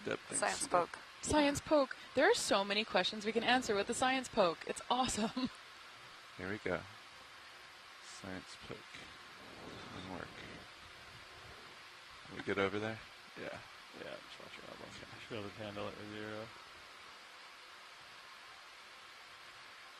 I'm just going to go for the end of it here. Alright, so he's touching the very end of it, which is quite a long ways from where we're looking. Yeah. We're There you go, science you're poking touching the it now. end. Yeah. I think you're moving it, yep. Yeah. So not responding. Interesting. Whoa. I could try to touch closer to the Yeah, area if you can. of interest. That little Yeah. horseshoe. There we go. Oh, there it goes. That was cool. That was cool. Ooh, it's doing it again. And it's definitely in an order. Yeah. So, and it's yeah. coming from where the arm was. There's a like 3 different a nervous connection between the polyps running the length of the coral. Oh my gosh, that's so cool. It had like 4 separate close commands. You see that? Like partial. I've got a jaw too. I want to be part of the clan. Wow. We all have closed jaws right now. That was cool to see that. It was cool. I wonder if it's going to open them, or like how long it takes it to open it back up. Well, that's pretty cool. Thanks, y'all. No problem. Yeah, We're wow. back here a while. Yeah. I'm going to zoom in on this a Bring little your arm out a little bit. You got a good shot from your ox here to get it stowed. Yeah, thanks. Oh my gosh. They're slowly opening. Oh, they're opening. They're doing it. These type of behavioral announcements are really interesting. Yeah. It's just this kind of fine-grained work with an animal in its natural habitat is extremely rare in the deep sea. They're opening up. Yeah, They're there's definitely opening up. so much that we Hard to see can't it, know until we like see it. Can we tilt up with the main camera? Yes. A little bit. Tilting up. Yeah, they're gently relaxing. Okay, hold there. Hold it. It's blowing in the current a Yeah. little bit. No, come back. Oh, I can go back down. It's going to come back up though. There we go. There we go.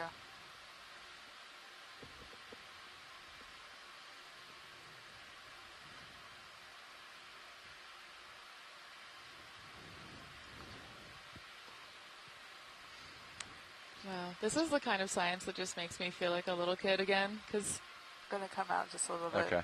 Yeah. it's just so cool to get to see how life works. Thanks. Actually, it would be really cool to get this like wider view of them all like closing and stuff. Yeah. But yeah, I don't know how much time you guys want to spend. Yeah. I think back row's ready to move on soon. Okay. You want me to give it one more tap? And Yeah. Right. See if we can elicit sure. a response. If you got it out. From this angle, yep. It's really close by, so just give it a little science tap. Replicate science tap.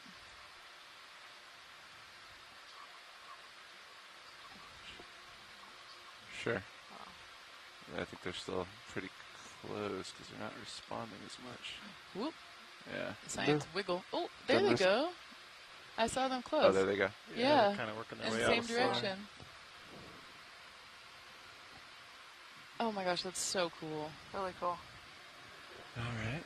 Oh. Yeah. Being able to you said you wanted to tilt up, Art? Awesome.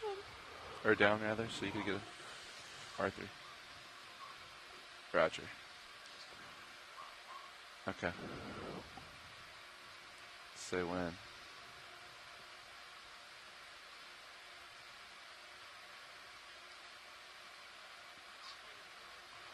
No problem.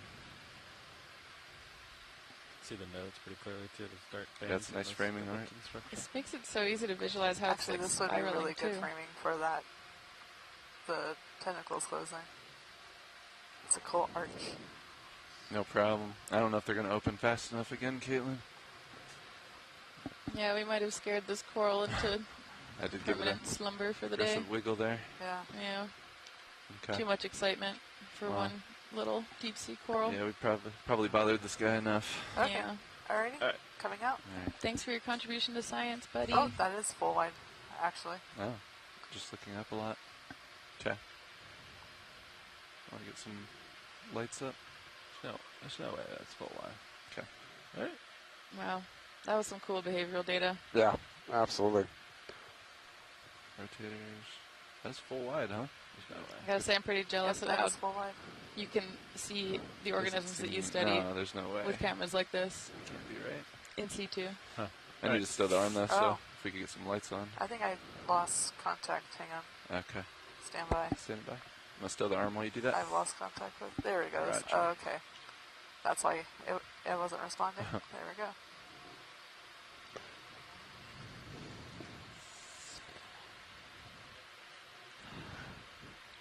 That's good. Right there? Yeah. All right. Let me get this shilling out of the way here. It's funny that I kind of ended up having it like where our other lights are, you know? Mm-hmm. Nice lighting, Copilot. That was really neat. Yeah, that's fine.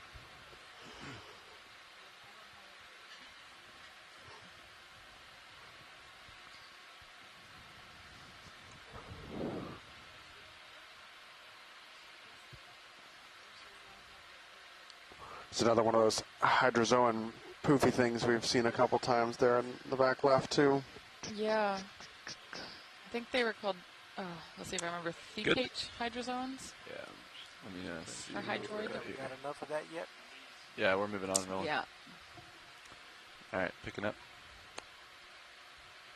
Backing away, so you can feel free to keep working with the arm there. All right. I have it back in selfie mode operations. If you want to take your cam back, and I'll line up with you. And a little bit longer. Okay. Last move was 130 again. Is that right now? That is correct. Okay. All right. We're going hydraulics. Yeah, for now. All right. Coming up over this feature and pushing out.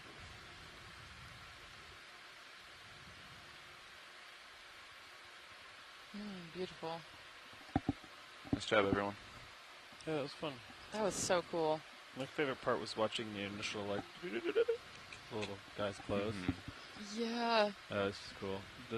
A dynamic shot. Video, would you be able to give me a little more iris on main HD? You know, some 15 meters? Thanks. Yeah, if you guys ready. I'm ready, yeah. JD, you good? Good. Got some more tether? Let's do it.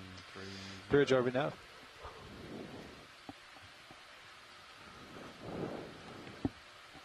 Hey, Bridge, I'd like to request another ship move, please. Range 15 meters, bearing 130 degrees, speed 0.2 knots. So it looks like we're still pretty much in our bamboo coral and hemicorallium kind of community. Yeah, and we're sitting pretty at around 2 milligrams per liter dissolved oxygen. The yellow coral just about dead Straight center ahead, now. yeah. Yep. Okay. You want to snap zoom on that? Let's do it. Video. Snap zooms. Yellow coral, yeah. Thank you. Okay, thanks. Yep. Wow. So, Paramercid, that's our first one of this dive. Nice. Would you like a closer look? Watch. Yes, please. All right. Nice close-up. Copy that. I'm going to creep in. One. Yeah. Give me a second. I'll set down this little ledge here. I can call it, John, if you want to more time. I think we'll be okay. Yeah, stand by. Okay. I'm just gonna perch here. You want to punch down lower and maybe get it in the black? I can try. It's on this lip here, so I don't know if I'm gonna get lower unless I back out around the edge of this rock rolling. But I'll do what I can. Copy. Let me back up a little bit. It's either close or below. It's one or the other. Yeah. But I'll let you do your magic with your zoom. Yeah. That's, yeah, I'm hitting the edge of the rock here, so we'll perch here for a second and go ahead and take it. Yeah, if you want, I can try to get lower on our way out.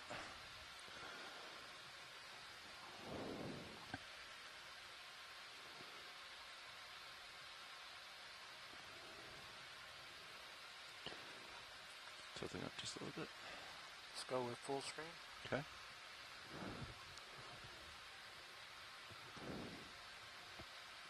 Frame that for you? Yep, please.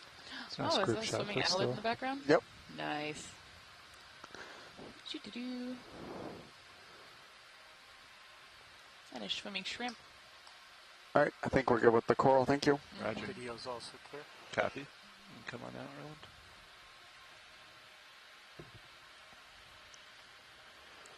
Hey, co-pilot, how you doing? I'm good, pilot. How are you? Good. Welcome. Thank you. We have a ship move currently underway. Sure do. Copy. Bearing of that move is 130, so I'm going to turn that direction right now. Line up with you. Should be wrapping Pilots, up once shortly. the ship move is all good, if we see a candidate rock for sampling, Delta, you're looking good right now. would be great. Sorry, repeat that? Oh, sorry about that. Once we're all good with the ship moves, if we see a candidate rock for sampling, Shoreside would love to have one. Roger that. Thank Feel you. free to call it out.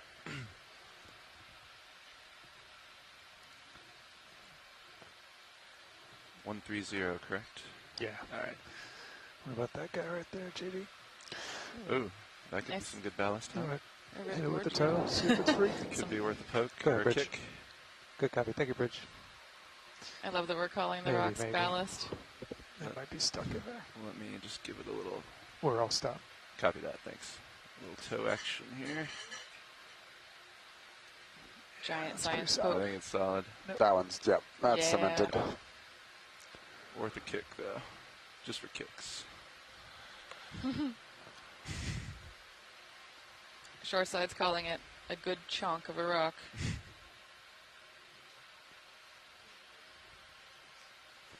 Yeah, pretty cemented. We might be able to find one in this field here.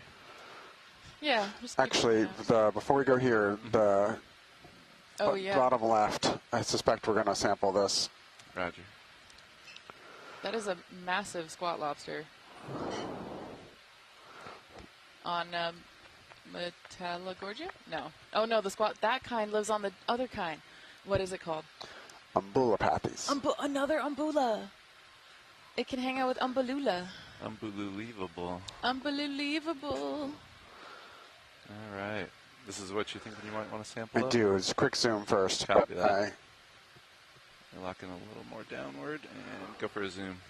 Why does this one call Yeah, out I'll to you send it as for you. something that needs more scientific analysis? So it's the squat lobster. Oh, it's a squat It's lobster. the squat lobster. We probably want both so we can check their association. But this is a taxa that is likely an undescribed species that there's a group Anything working you want on. here, JD? And we collected something similar. It was much purpler in Palau about 6 months ago. And there's some groups working in the North Atlantic that are looking at black coral specialist squat lobsters. And so trying to get a better sense of the diversity of squat lobsters that inhabit black corals. So Ooh. John, we'd like to try and get the squat lobster and the coral, but they'll be separate samples because you'll need to slurp the squat lobster, I suspect, with the suction sampler, and then come back with the claw to get the coral. Okay. We can attempt that for sure. Let's get full specimen of coral and this crab, spot lobster. Yeah, 2 separate samples. I want a jar sample of Yeah. that. Co-pilot, we're going to want some tilt down full screen hydraulics here momentarily. Can I get 50% fog lights? We're having some instruction going on right now. Stand by. Yeah. Char 4 is fine. That's course. Okay. Yeah, definitely a course one. So you're good there. That's going to be a swimmer. Definitely make note of that. How big that is. You got lasers on that? Yeah, I was wondering the same thing. I hope he doesn't. Video's clear. Fog or fight you all the way in. Yeah. So you can see lasers in the back. It's not a small one. Wow. I can try to paint it whenever. Yeah, you said you're clear, video? So these are going to escape backwards. Okay, so I'll try to approach from the left side a little bit. Yeah, so what it does, the escape maneuver on these is they'll throw their arms forward in a straight line and then shoot backwards. So they actually go streamline, and if you come at them from behind with the slurp, with the suction up, you'll actually spook them into jumping into the tube, and they get very streamlined when they try and evacuate. You telling me that the squat lobsters Naruto run to get out of there? Yeah, let's go ahead and if That's you do awesome. it very slowly. Are you too old for that? I guess so. Oh, R.I.P. Right, I'll show you later. Okay.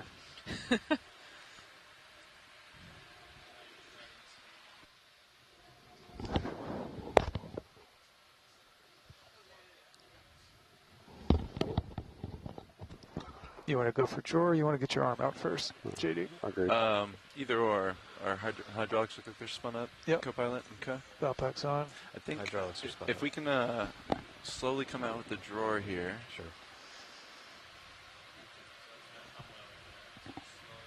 Actually, you know what? If we're just going to go for the squat lobster first, let me. Yeah. Let's go get ahead and the get the drawer drawer out out. and let's get the hose. suction. We'll see if that doesn't scare them first. They won't. The odds of it leaving until you get really close are pretty low. Okay. They like their corals. Understood. So we also believe this coral is a species that was only recently described based on samples collected during the Capstone project, which was the last time Okeanos was operating in this area in 2015. Good. That's about, I should be able to get that. Okay. Hydraulics are good. I'll keep an eye on you guys. Vehicles are good. Nice job, co-pilot. Stand by. If you could follow me over with the camera. Thank you. Jar 4 is good for you? Yeah. And you're going to be the star of the show with that suction, so we'll ramp that up as we approach it, maybe. Yeah. So we want it null right now. Oops.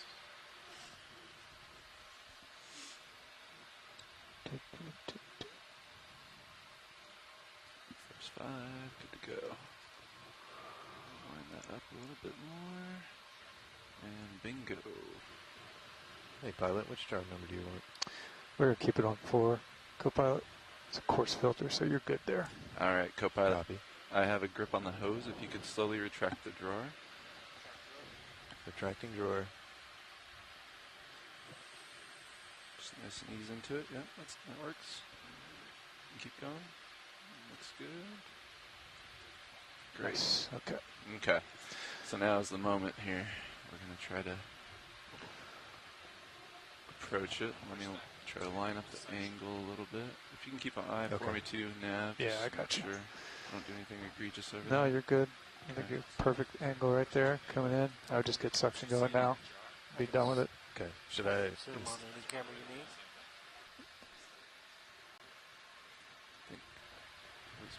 Yeah, I get suction going there. Co-pilot, go ahead and enable your suction. Okay, suction enabled. Okay. There you go. Yep. Okay. You can see you're pulling it towards you And already. I'll try to get as far behind as I can watch lead. You got good angle. Just don't worry about me, Mr. Lobster. Just Yep. Yeah, just Nothing to see Going here. for a drive-by. Just want to inspect your coral. Sorry. 1 second. Trying to get this angle right. There we go. Yeah, you're not going to be able to get a 90, but you can get close. Okay, going in for him. You want a little zoom on your main? Yeah, if you could zoom in a little bit, video. Oh, wow. Oh, wow. Oh, I see it trying to go backwards like you described. Not yet. You'll see it. Full It'll section? actually put down down. the other way. Oh, they flip? Yeah, I think the backs. I need to tilt up on my camera. Whoa, it's holding on. Yep. Oh, I'm so sorry. They really don't like leaving their coral. That makes sense. I wouldn't either. Sorry, buddy. It's like being ripped out of your bed when you're asleep, tucked in your blankets. For dear life. So sorry. Literally. Oh, I think you got to keep going. This is really an You're important good on the contribution hose. to science, so we appreciate it. Come on. Let's cooperate here. There you go. I don't know if you can flip him to get him off the nozzle tip. Follow me, please. Thank you. Yeah. You're good on your angle. Trying to, tilt up so I can, there we go. Come on. Yeah, he's just got to. You can also try and dump him in a bio box if you want. Shake him. See if you can give it a little shake. All right, you might have to throw him in the bio box. He's a master of squatting. That's good, though. If he's going to hang on, you might be able to he is hanging shoot on. him off into I think the we're going to shoot him into a box here. So if you can keep suction enabled for now. Okay. I'm going to move you back down so you can see JD.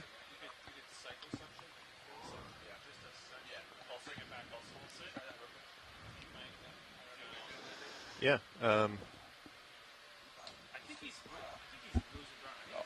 All you have to do is maybe toggle the suction button.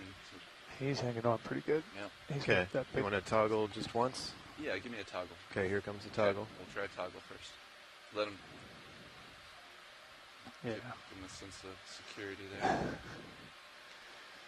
Okay. I'm going to try again. Okay, sounds good. If not, we'll go for box. Okay. Sorry, watch. I don't know. Yeah. Maybe we'll suction sample, but we can. Ooh, there. Oh. Back on. Back on. Back on. It's on. Okay. Yeah, he. As soon as he doesn't feel it, he's. Yeah, it's on. Yeah, I don't. He's hanging Scientifically, it does not matter where you get him. Okay. I think we're gonna have to shoot him put him in a box. Yeah, that's fine. You think so? Is he losing his battle? No. He's got that big claw out. Yeah, he's not. I think in a box is just fine, because I'm afraid. Hold on, I might have a chance. Oh, that's good. Give in. Give into the suction. Here he comes. Give There we go. into the suction. You Wiggle, want to wiggle, go. wiggle, wiggle, wiggle. Go into the tube. There you go. Keep doing that, John. Nice work, Tyler. Come on, buddy. Back suction. If he doesn't get stuck on the way halfway through. And we're really doing a number on the hose, but I think it's okay. No, you got good angle. You're fine. I'm afraid if you get him too far down there and it bends his arm in the wrong way, he's not going to get through the tube. Yeah, that's what I was originally worried about suction sample for. Well, if we're worried about him getting stuck in the hose. Yeah. We could try that. Try it one more time.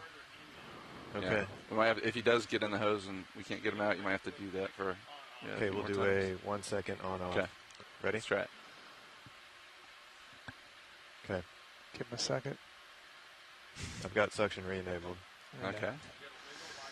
Okay. Try Okay, it. Try pulsing. we're gonna wiggle. Okay, suction disabled. Copy.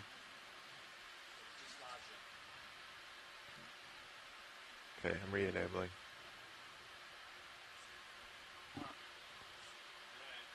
Yeah. This is life and death. This is the most I think I've ever worked Yeah. the Mini Master in one sample. But I try to put the nozzle in the box, see if he'll swim out backwards. Sure. And try to get the drawer closed quick. Yeah. Just call that side done. Yeah. So your angle's a little high. Yep. You just want to tilt it out. Yeah. Okay. You got everything open. Whatever you want. Okay. No, that's okay. I'm going to just Yep. hold the arm here and Yeah, Copilot, you could get my port bio box open for me. If you want to rotate it to keep it on one of the cameras so we verify it stays there. Yeah, give me 1 second.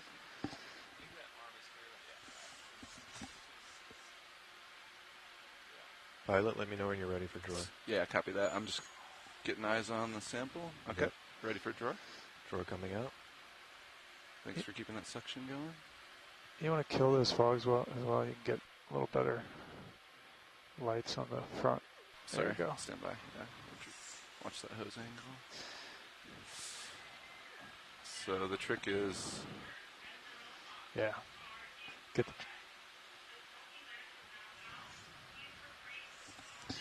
I mean, it's a super tight angle, John. Yeah. Yeah. You want drawers back in a bit? Yeah, once... we'll definitely need it in a little bit. Let me straighten out my wrist real quick. Okay. And we're going to lose visual on it for a second, Roland, so bear with me. Okay, I'm going to bring the hose up and over just a little bit. And if you want to draw in just a little bit for me, we'll try to give ourselves a little more hose to work with. Just nice and easy. I think your best shot is that port outer. Yeah. How's that look, Pilot? Come more. Yeah, you can keep a coming. bit more. Yep, keep coming. Let me get a little hose out, and then if anything, we can bring the drawer out more after. Yeah. Yeah. Yeah. Just like that. Keep going. Keep going. Give me a little bit more. Okay. Let's try that. Yeah, let's try that. Good there. Okay.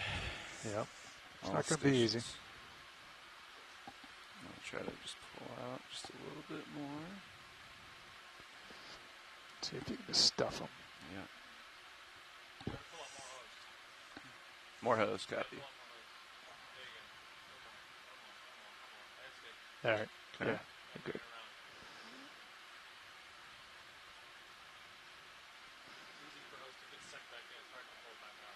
Roger. We're going to do this nice and slow. Yep. You got plenty of time. No rush.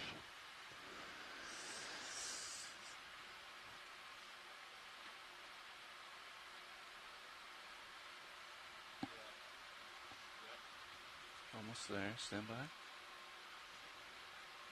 Oh, he's trying to go in now. Yep, I see it. I see it. Yep, thanks. And I'm just going to give it a little tilt.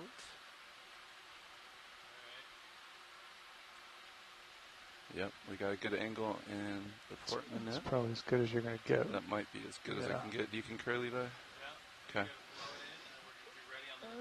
Yep. Okay, I'll let you coach Copilot over there. I would just grip, just lock it in, John. And then when he pulls the drawer in, you just let it be. We'll get the hose done later. Okay. You don't want too many moving parts. Right. Yeah. Is hose going to be okay if we bring in drawer rapidly? Yeah. Nice. Okay. Okay. Stand by video. The video, please. Yeah, stand by. Yeah, we're considering that, Roland. It's just we don't know that we can get much more bend on it. That's pretty tight right there. Yeah, we're pretty tight on the collar of it already. So I think we're... All right. I think this is as good as you're going to get. Yeah. Too bad we don't have a coral in the box that he could cling to. Yeah. Yeah, ready. Stand by one, Rich.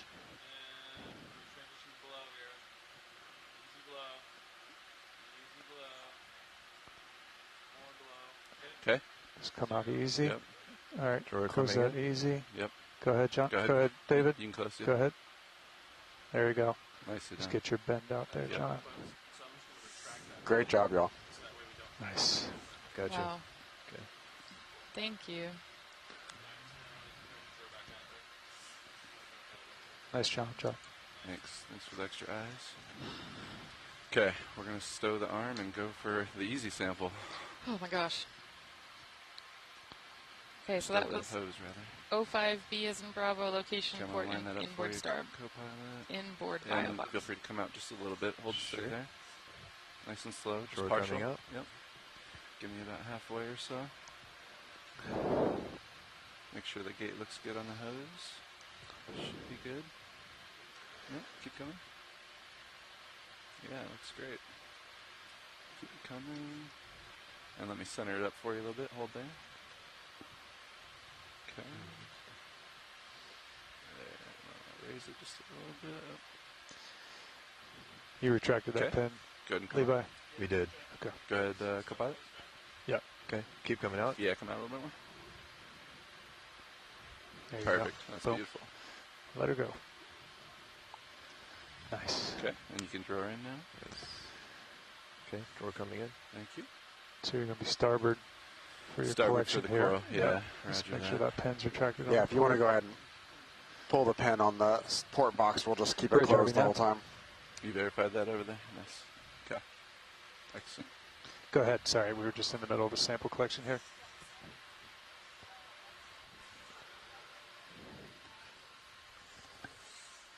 Yep, as long as you have the center rotation at the A-frame, we're good with that. Good copy. Come in starboard 5 degrees. Copy. All right. And if you could direct me on how much of this sample you would like watch. Just take the whole head of it. The whole head of it. Yep. Copy like a bouquet. Yep. Okay. Copy that.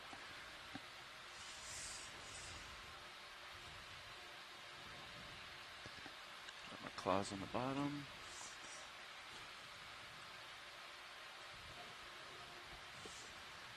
So picking a flower.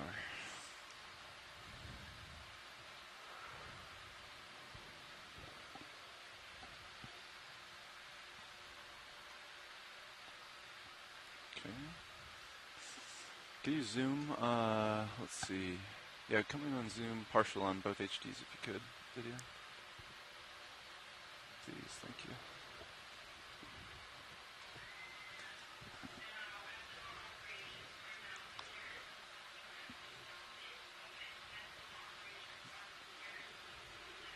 Like right about there, so watch lead? Yep, looks great. Copy. Going for sample. Sample in claws. 1 minute. If you could follow me and full wide on those HDs video. Thank you. And I'm going to raise my arm up and out of the way, Copilot.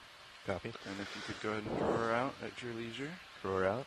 Make sure just the right boxes are open. That looks great. Looks good. Yeah. Nice job. And then I'll just try to tuck it. Beautiful.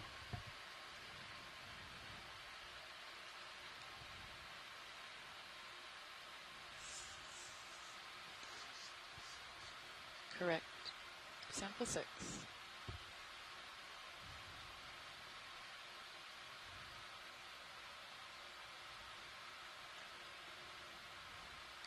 Nice.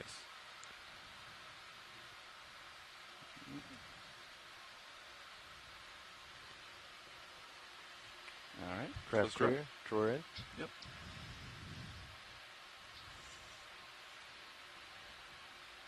All right, great job. Thank you so much. No problem. Thank you for your patience. Watch this. Oh, no, that was a hard one. That was really a tricky hard. one, but Before we go too far, I'd like to take a quick look at the 2 pink-red corals in frame there, kind of in the back. Mm-hmm. We can do that for you. Yeah, thanks for following on that.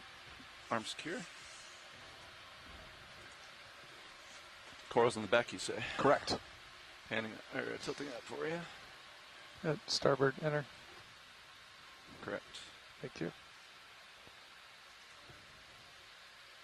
And if you want to go for a zoom video. Thanks for the assist as well, video. You did great there. Sure. Wow. And we'll go for a zoom on these. It's the pink corals to the left. Oh, I'm so sorry. I misheard. Nice Iridogorgia, too. All right, come on in. Any particular one you want to look at first?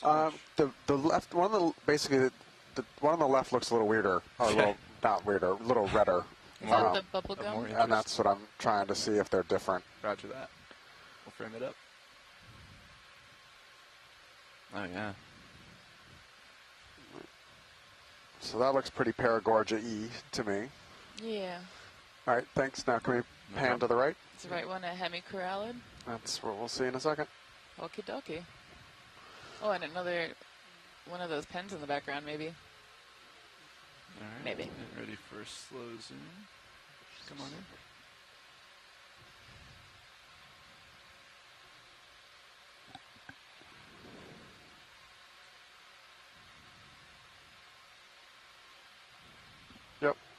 They're different. Nice. All right, thank you very much. Not a problem. We're going to do a quick swap here and get you back on the road here. Sounds good. Wow. So while they're swapping, Brian, I was wondering if you would mind repeating why we just sampled that squat lobster and the coral together. Yeah, so a couple things. The squat lobster is a taxon that we know there's undergoing work describing a couple new species around the world for these. So there's one that's been identified in the North Atlantic that as a new species. We collected one in Palau in last October, November off Nautilus that looked very, very similar to the one that was being described in the North Atlantic. So it's either a new species in the Pacific or it'd be a massive range extension for that one. Yeah. They seem to be black coral specialists. We only see them in black corals. I believe we got the one off Abathopathes in last year. And so we just know this taxa is, under active study by a group. This one actually looked a little different to me than the one we collected in Palau. It's very similar, but some of the coloration was a little bit lighter. The spikes were a little bit shorter on the one we saw, and the arms were a little bit longer. So I think it might be a close relative or potentially even yet another new species in the same genus, potentially. And then, as I mentioned a couple times earlier today, there's a lot of interest in understanding the fidelity between corals and their host and vice versa. Yeah. And so while we're pretty sure we know what that species of coral is, we want to be sure, as we think about describing new species of the squat lobster, to understand how much fidelity or difference there are in the partnership between the associate and the host coral. Yeah, that's awesome. Yeah, and I know that we do sample on these cruises, but we tend to take the minimal amount possible. Yeah, I put a big... And whatever we end up getting usually is incredibly important for science, because oftentimes it's finding species that, like Ryan was saying, haven't been described before, or describing new ecological connections that we might not know that much about. So, yeah, it's cool to see that in action. Fun fact, the black coral that was hosting that squat lobster is a species that was described largely on samples collected by the Okeanos in 2015 too. So it's a relatively newly described species as well. Do you know how many new species that this ship has been responsible for? We have that, yes, we have that number. I don't know it off the top of my head. I want to say it's like 50 or something. Wow, that's pretty cool. Difference between me and the... Yeah, so thank you to that squat lobster. Steve's going to look it up for us on shore. Oh, thank you, Steve.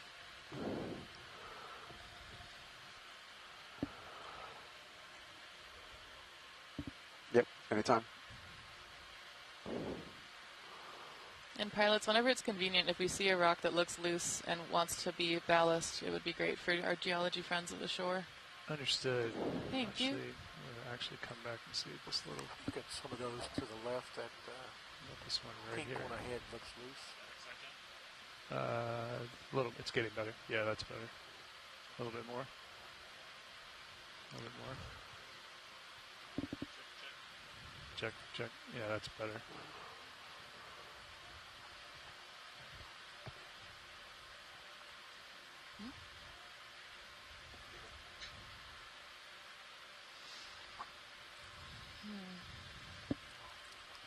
Maybe we'll have more luck towards the left of where we're looking now. Seems like that might be, it looks a little more angular, potentially less encrusted.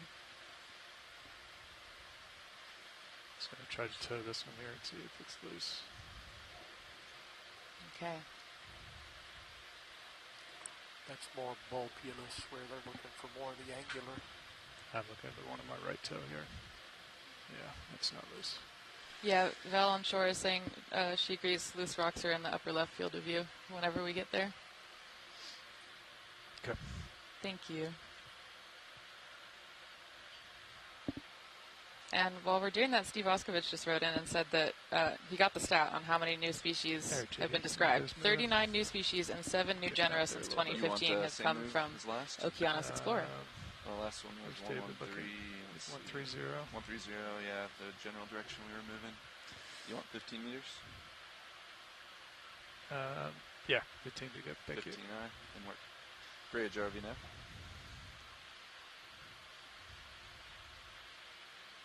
Hey, Bridge, we'd like to request a ship move, please. Range 15 meters, bearing 130 degrees, speed .2 knots. That's a good copy, thank you. I'm seeing more of those hydroids in the bottom corner. Those are interesting. I think part of the reason that they look so weird is because it seems like they have a chitin skeleton, and that sticks around for a long time, even without all the fleshy bits in it. So they kind of look like dried up trees on occasion. But I think this might be kind of hydroid. Come down just a hair. That'll give me a little bit more tether. It has two generations living on the same 14, 13, 12, same, somewhere in there. I guess, body. Coming down. Copy. Thank you. Ooh. Glass sponge. Nice sponge.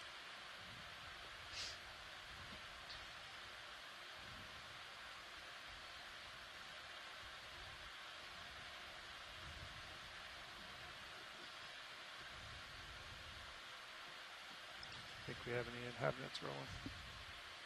I think you can even see an associate inside the sponge. That's cool.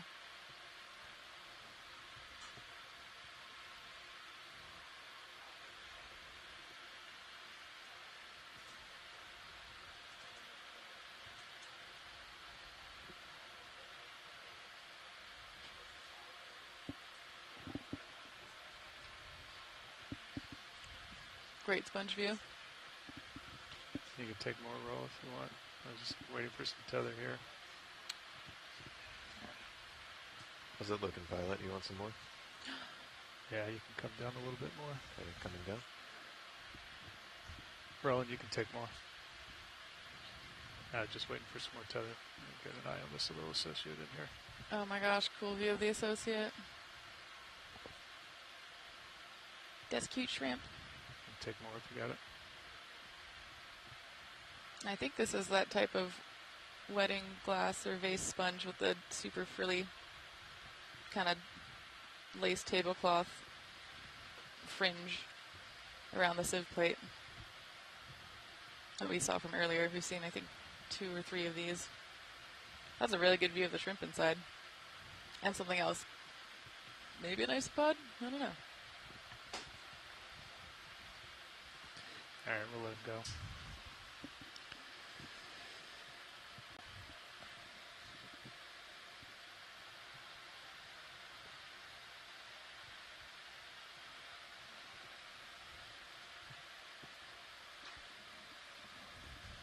Go Bridge.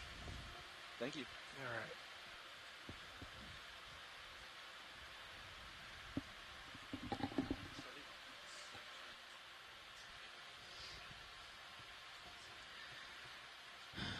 Okay, and as we're continuing on, for folks who are just streaming in, we are exploring a region in northern Papahanaumokuakea, or the northwestern Hawaiian Islands. We're currently on our second unnamed seamount of the dive, northeast of Volador Seamount, and our closest point of land is Raitea Bank, 95 nautical miles away.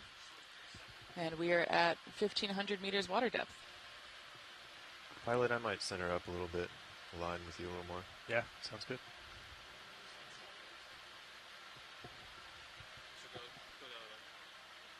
Yeah. Oh. Okay.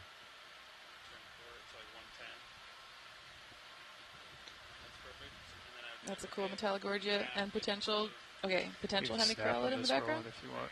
I believe. Very possible, yep. I'm just going off of vibes. Yeah, just go pilot. Go co-pilot. Might make our heading a little closer to 110 for next move. Roger that. Thanks for the heads up. A little star back there. Oh yeah, that is a little star on that boulder. Oh, cool. Let's take a look at it. It's the Chris Mabat symbol. Hey, Nav, watch lead. Go ahead, watch. I'm getting all zeros on the turbidity sensor. Can you see if it's still healthy? Turbidity, let's see. Oh yeah, I do see that as well. I wouldn't trust any of those, John. Look at the CP, CTD, or RV, CTD. Okay, copy that.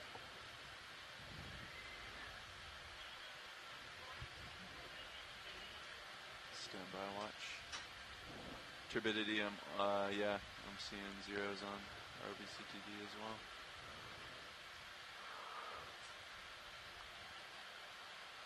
Yeah, we'll try to look into that watch. Thanks. Thank you. Yep.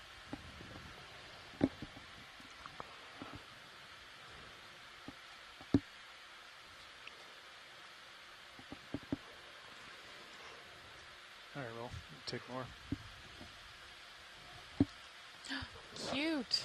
I'm trying to circle around the center mode. Is this a teeny version of that slime star that we saw earlier? That had the membrane that covered. Whoa, the that was membrane? interesting. Oh, that Is was full cool. roll? It closed its mouth. No, is that its anus? Yeah. Nice. Closed its anus. Um,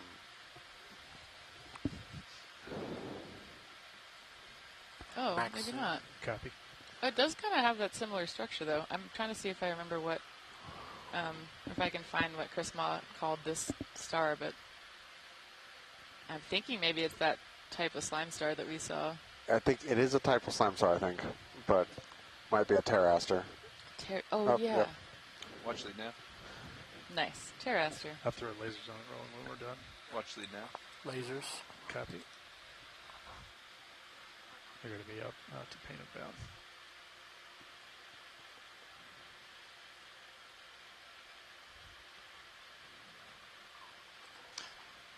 Yeah, sorry, I had you turned down a little bit there. Looks like our turbidity sensor is working. I didn't do anything to it, but it's showing values again. Clear tube just to the left No of that rock. Clear tube, I see it. Yeah, let me just cycle over. There's something red to the southwest of it as well. Little tiny guy. Your audio is exceptionally low compared to everyone else. Yeah, I was having trouble with my side tone as well.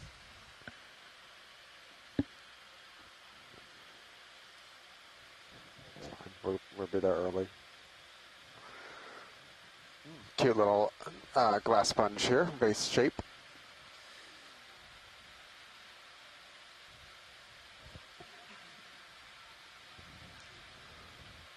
Okay, I think we're clear. Cool. All right. With this little guy, southwest. Sure, we can take a quick zoom. I suspect it's a baby Anthomastus. Yeah. Red thing? Yeah. It's not going to be in center. We can get The close. mushroom core. Oh, a chitin. Oh, no, not a chitin. Not a That's a kite. stalk. Yep, that's Ignore me. baby Anthomastus on the left and an old stalk or base on in the center. Okay. All right, I think we're good here. Let's go keep hunting for a rock. Rock hunting. I believe in you, pilot. Finding a rock to figure out the geology. Yeah, it looked like there was a boulder field further ahead and to the left of D2 whenever. Copy that. Thank you. Or whatever looks loose and speaks to you. I'll take all the eyes we can get. All right. To the left of the bottom left edge of the... Yeah, I see a couple there. Yeah. Good eye. Those look potentially loose and angular. And if not, further up from that could be candidates too.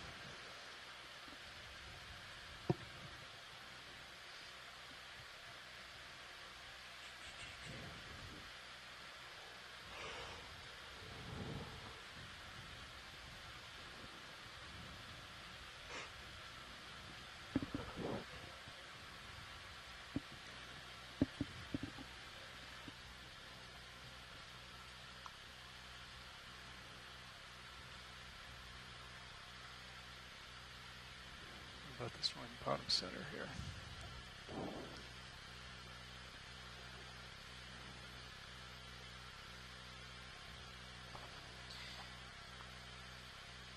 There in the center. Oh, sorry. I think, yeah, that rock that's just kind of off of center, kind of directly under where the sponge view is on. So not the one with the lasers on it. Oh, we could do that one too. Yeah, we can try both of them. That's the one I was looking at, though. Yeah, go for it. Okay. If it fits. All right. Co-pilot, we're going to get some hydraulics up here. We're going to nudge Copy. this, see if any of these are loose. Well, actually, it seems like Shoreside has Go a for preference hydraulics? for the one further left of this one, if that's Okay. possible. I'm Yeah. sorry. No, I think we can reach both of those. So. Okay, great.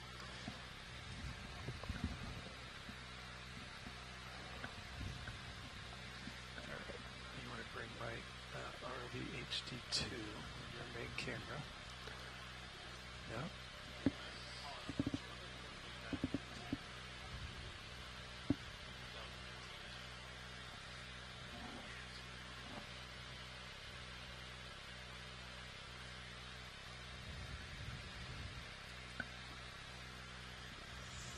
Yeah, from the top cam view. That looks awesome. Okay. So if you want to come over with the camera and just follow my arm as I come live. Okay. Perfect.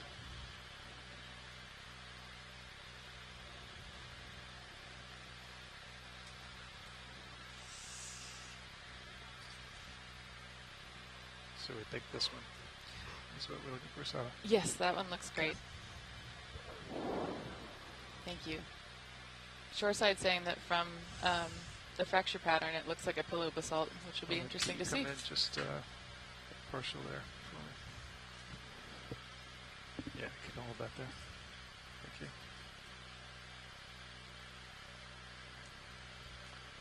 And that actually is just, that is the, oh, it is loose. Okay, so we'll reposition for that in a second. Okay. Thank you. What's that? They want this one. That's what they asked for. Just right at the tip of my grasp here. Okay. Try to open the Cover jaws. towards it a little bit, yeah. I don't think I can grab it and drag it to me. I'm going to try. I think it's just right at the tip. Too far. Oh. Yeah, like literally inches. So close. I know. I was trying to like coax it to me, but alright. Just do this and get a little closer. Thank you. Yep. That is a very good rock. Perfect. Okay. You can just hold all that, David. Just gonna come out of here. Copy. Part of the reason we're excited about pillow basalts is because if we find them, it tells us something about the type of volcanism that's happening. Because you usually only get pillow basalts when volcanoes erupt underwater. And they have a really cool, unique texture, sort of pillowy vibe. The first place I ever saw pillow basalts was, believe it or not, a Target parking lot in the state of Connecticut.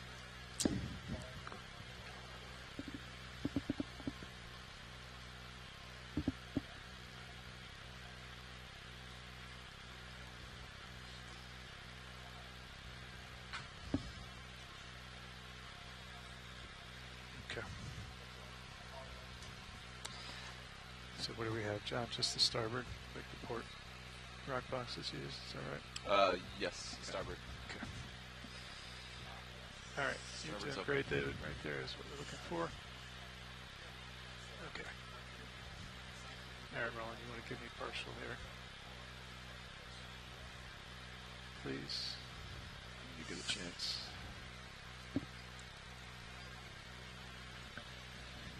I don't know if you heard. Can you give me partial there, Roland, when you get a chance? Both cameras? Just the main, please. Yeah, that's good there. Thank you.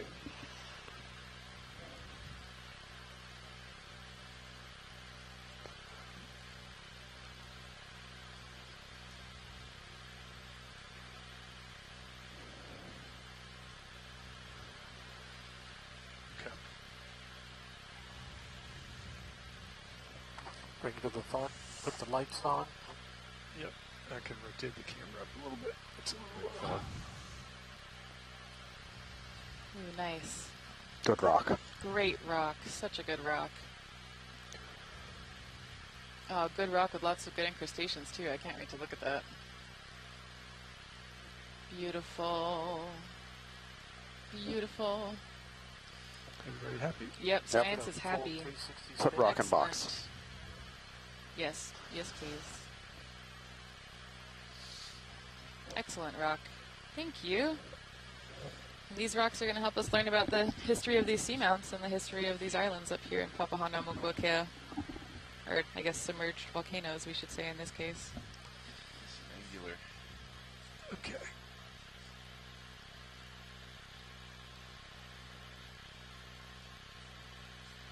Okay.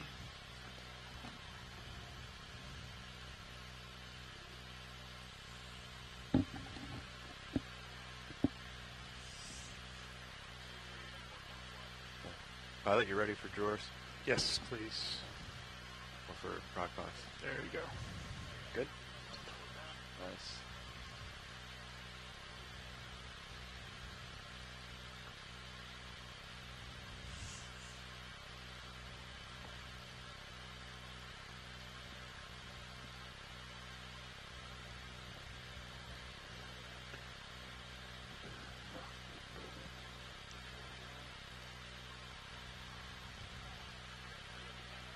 I did. Okay, ready to slide back? Yep, on you. Yep, confirming that was sample 07G in the port rock box. Starboard. Oh, starboard rock box. I did write that on the sample sheet. Nice job, pilot. Good. All right. Thank you. Craft secure.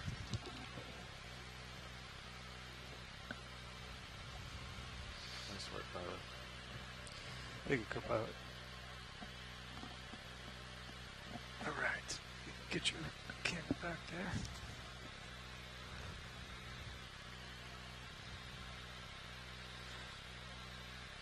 You can secure your hydraulics there when you get a chance. Cool view from Sirius of the terrain. Okay. Off we go. So have I turned or have you turned? What were we at before, JD? All right, so we're just we're right at 1,500 meters here. As we come up, we're kind of getting to the area where the summit's flattening out, which is why we wanted to get a rock before it all turns into pavement or sediment. Yeah. Okay.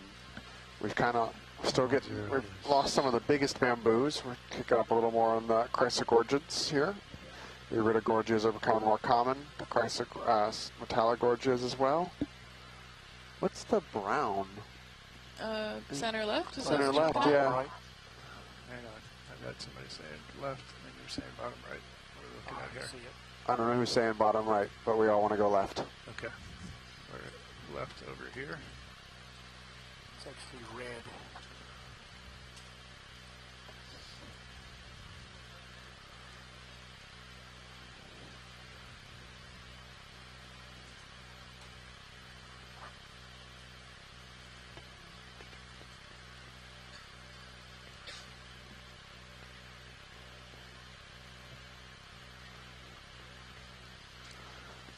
That feels like the...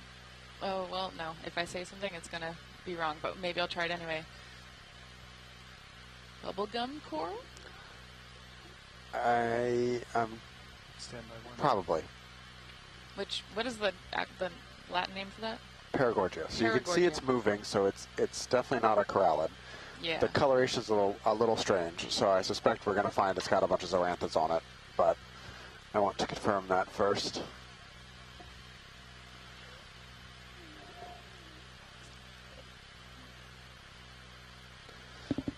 Steve, however, thinks it's Swiftia, but let's get a closer look. Right, and Paragorgia and Swiftia are pretty similar from a distance, right? From a distance, yep. Yeah. You come in, roll. And then what are we looking for to know which one it is? Two-tone color polyps, so the polyps and the skeleton being kind of different colors. Okay. Is often a Swiftia indicative.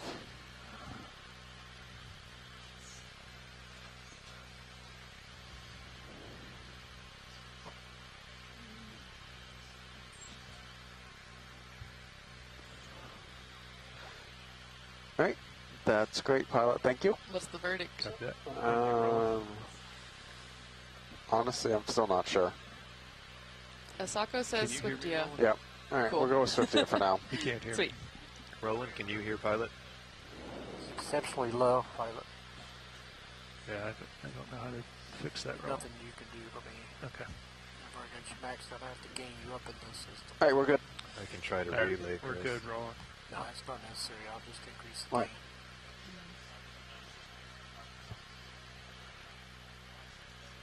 Okay, let's look at it. Not too late. Oh, I'm sorry. I did not catch that. Watch leads. Oh, I'm so sorry. It was me and Brian talking to each other. Could we potentially do a really quick zoom on the thing to the left of the sponge on the right bottom of the screen? Yeah, absolutely. Sorry. No worries. Sorry about that. Not at all. Don't apologize. Oh, thanks. I'm just curious about what that is, whether it's a trace or a tube, or maybe it's just poop again. I'm pretty sure it's going to be a tube. Yeah. All right, Roland. We've been doing a lot of looking at tubes in my part of the lab. It's a sedimented tube. That's so freaking cool. Oh, I'm so glad we zoomed in on this. And look, it's another encrusting something, or agglutinated something. This is probably an agglutinated tube worm, is what I would guess given the size. Though I don't know. I don't think it's a 4M. I don't think it's a 4M. That's great. So, Thank you. But I think this is what we had the smaller version of. Potentially, yeah. Which was yesterday. So devastating. Just, right. Ugh, my soul was broken. Cut into a tube, thought it was a 4M. That's a great worm, too. Nice. That is a good little one. Yeah. All right. Okay. We're good here. Thank you. Thanks, gang. Thank you. Sorry, but very exciting. Lasers. One of my favorite deep sea tubes is a parchment worm. We're too deep for them here, but they make really big agglutinated tubes. And the worm's about, 5, almost 10 centimeters. And they come in extremely high density. Like the whole e-floor will just be parchment worm tubes. Wow. What do you think, JD? You want to get another? That's, I don't know whether to be excited about that or like lightly horrified. I thought they were pretty cool. It is pretty cool. Is 90 degrees. I just, when you think that you're cutting into something and you're going to see a 4M, it's a bit of a jump scare to get a polychaete. Steve and I were out on Falcor, and Helen and Baker, and they all thought I was nuts because I wanted to bring up the tubes. Yeah. See what was in there. I think it's really important because we get those tubes a lot of the time without the animals in them, and until we see the organism itself, it's oftentimes hard to know what's making it. Oh, I think I told you heading of... A couple more metallic gorgias here. 100, maybe 105. Yeah. Looks like right now I'm about 100. Okay. Let's do that. 15 meters work pilots. Copy. Ready, RV now? Yes, we'd like to request a shipment, please. We'll do a range of 15 meters, bearing 100 at speed. I don't think he's listening to video. Good copy, thanks. How's that? Better?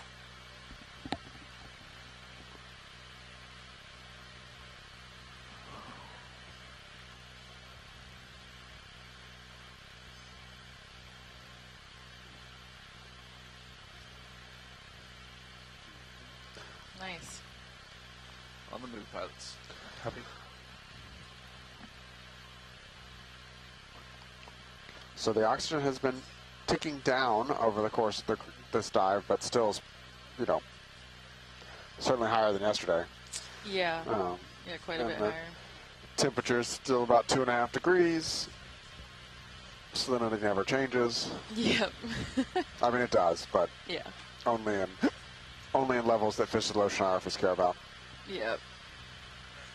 No offense to the Fizzosh people out there.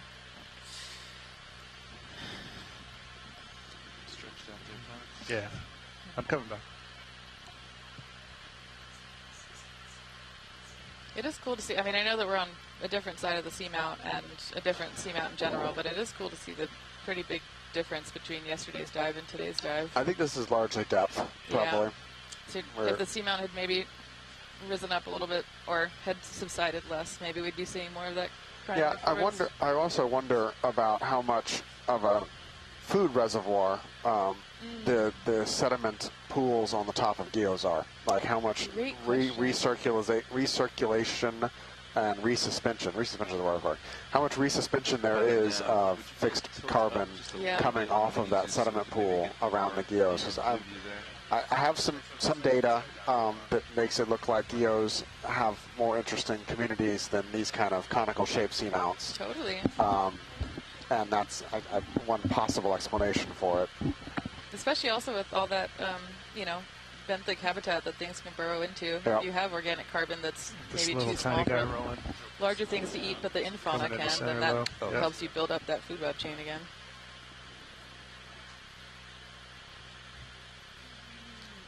What is this?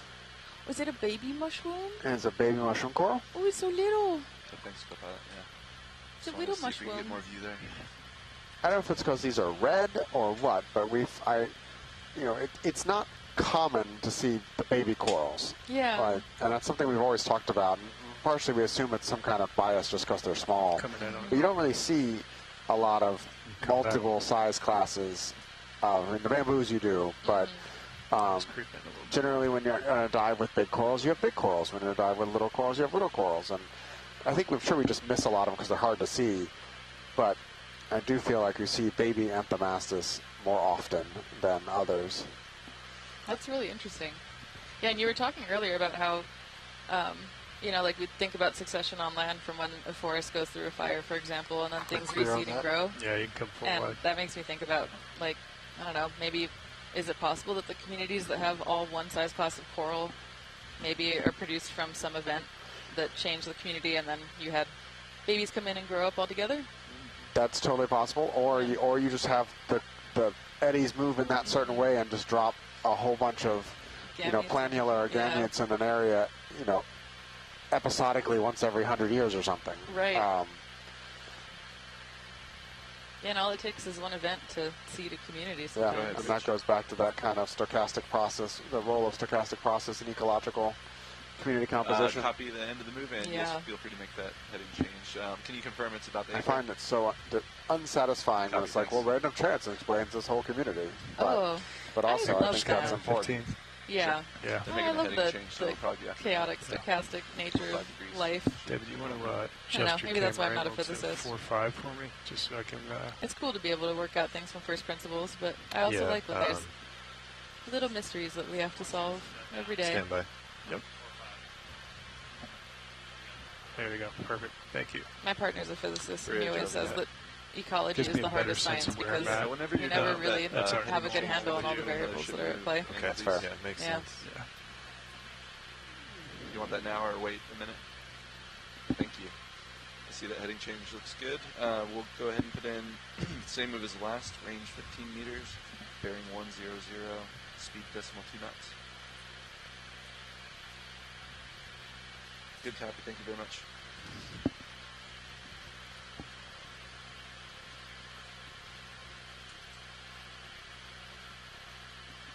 Some good Metallogorgia in the background. There's a lot of Gorgias. What? There's a lot of Gorgias in the name. What does that mean? I don't know what the Latin is, but when you think about Gorgonian corals in the shallow, they're the same thing. Okay, I'm doing an etymology search. There's a couple of Swiftias and a Hemicorallium together with a black coral whip. Pretty.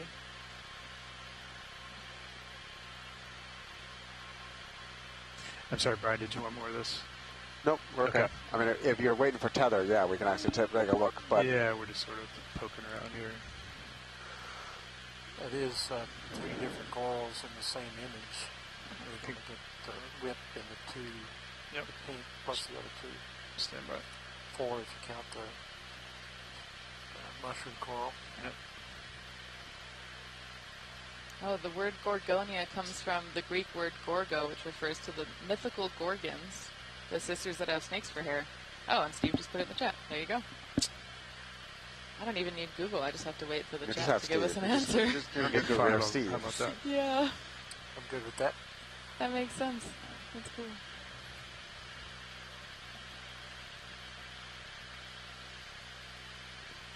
Pretty little community here. White one This is also. beautiful. In the back, yeah. Bottom right, yep. Just do a pan around. Let's start with the red one on the far left and then just have you walk through them. Okay.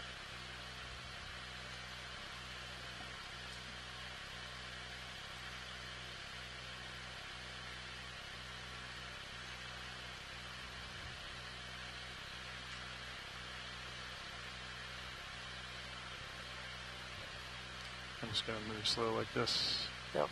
Go from one to the next. There's a little hermit crab there too on the rock. Oh, with an actual shell. With an actual shell. I mean, wow. Sorry, buddy, but not as cool as the hermit crab with the anemone. No, I'm kidding. All crabs are friends. That's a good one. See a nice underside of the squat lobster on the back of the Swiftia too. That's super cool. Just keep going. Yep. And I'll follow. What kind of whip coral is this? It's a black coral. It's a black coral. Stickopathes-esque. I think we got a slightly different ID the other day, but I don't remember what it was. Cool. We'll try to finish on that white one. Okay. See some baby brittle stars in the background.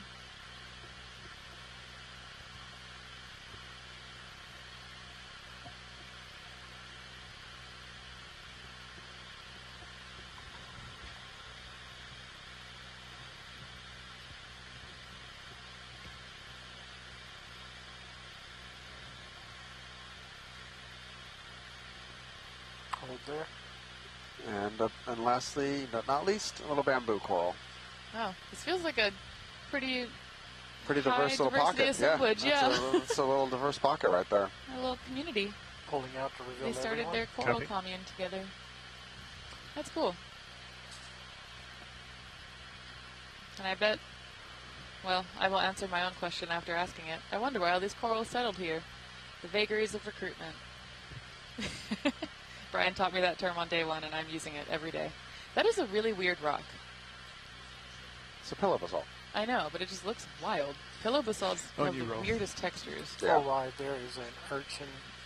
I think I was doing some dives around the Marianas, and we came across this entire hill that was relatively new, like a couple decades old pillow basalts. It was just big, true, lobes, looked like they were hanging off and then globulate, like you basically took toothpaste and just drew a line. It was really cool.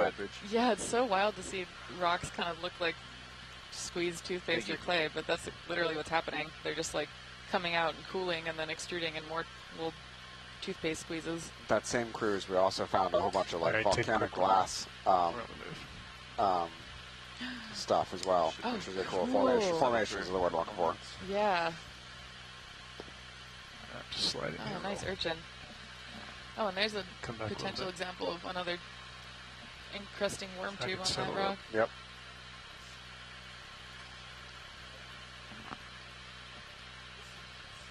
That seems to be plenty for science. Yeah, let's go. Let it go. Okay.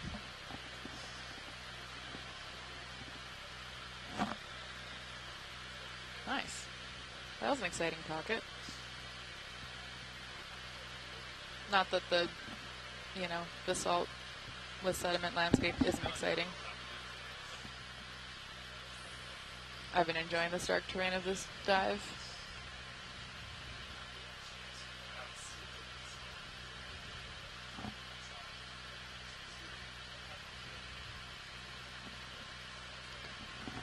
Looks like the current's picked up a touch here. The metallogorgias are leaning over.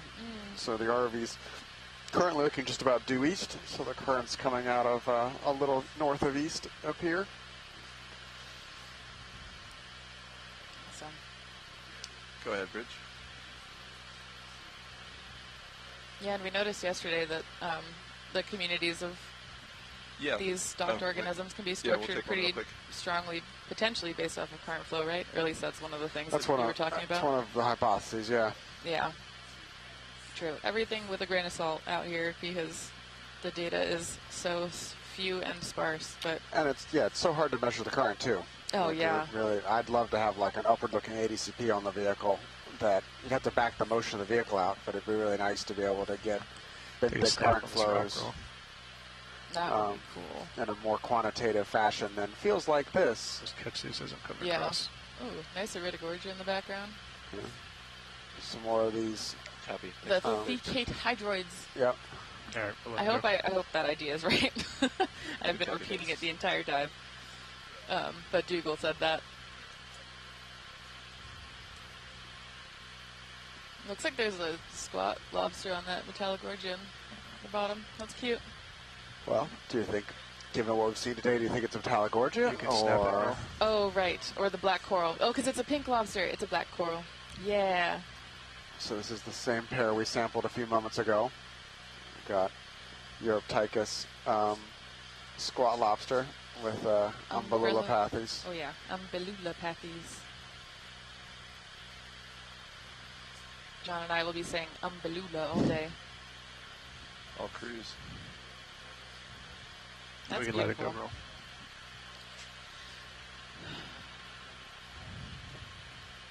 Yeah, I'm clear. You can come back with you. Great. Yes. Whoa, there's a, large sea star thing just above that pink potential hemicorallid. Maybe. That's eating a coral. It's eating a coral? No way. It's eating a coral. All right, roll. Is it the smoking gun? No, we know these eat corals. Aw. Oh, right, it was the crinoids. Well, whatever, I'm still excited about it. You can come back a little bit. This is cool. How many times have you observed one of these eating a coral? A lot. Okay, awesome. Well, I have not, so this is exciting. But we are working right there. But we are working on a paper about this. Cool. Get up on top. Hot off the press. Not hot on the press. Just starting analysis. Hot on the press. Cold on the press. Not even written yet. Can we anticipate to see it in 2026, maybe? 2028? Yeah, that sounds about right. That's where I'm at too, man. Over around. That was a good urchin with a teeny anal bulb, just building up its. Oh, sorry, anal bulb. Yes, yes. Fantastic names for these anatomical parts. I didn't even get a laugh out of that one. Brian's over me. 6 hours in the dark room and my sense of humor starts waning. Yeah, I'm just constantly yapping over here. So Steve thinks it's a hip asteria. Okay. And it would be great to get a shot right of its mouth parts look at and that. how it's eating the coral. Has it broken the coral down? Or bent it down, maybe? It's possible. That is a chunky sea star.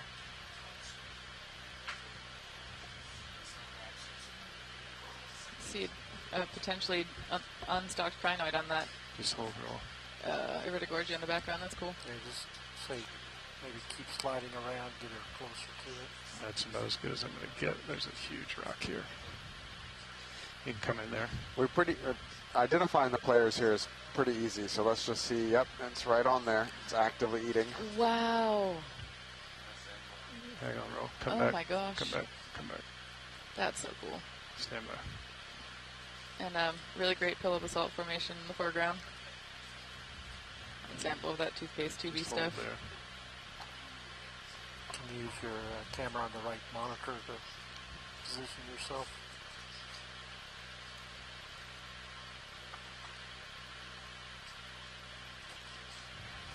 All right, you can try to take more. Stop. That's about as good as I can get with the angle.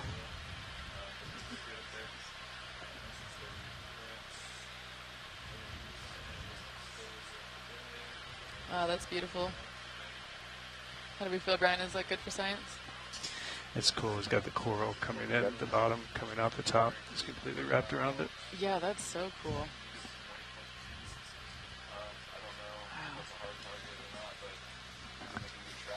All right, size. I'm going to swap out real quick. All right, sounds good. Thanks, pilots. So when the star is eating, is it putting its stomach externally and digesting the food? Yeah, so it exudes its stomach out, inverts its stomach out of its body, and then digests the coral tissue around, and then kind of sucks up the juices, basically. Yummy. It's kind of like eating a candy cane or something, or a lollipop. Probably more tasty to that starfish than a lollipop, though.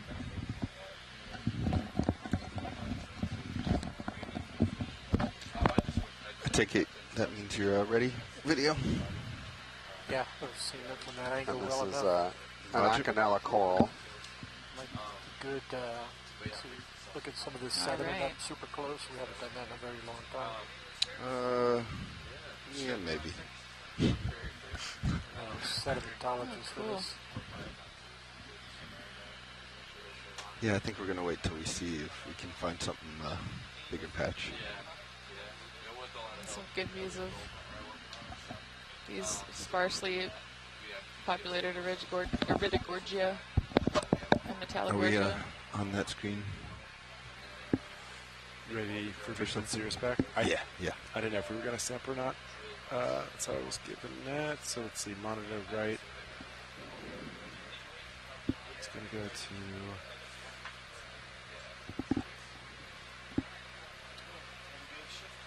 CPHD. There we go.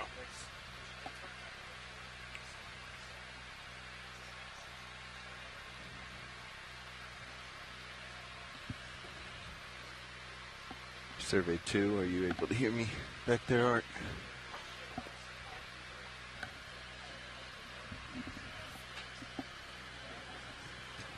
Yeah, you thinking something like these, or something more like a bamboo, something more fixed? What do you have in mind for the shot we were talking about? Okay.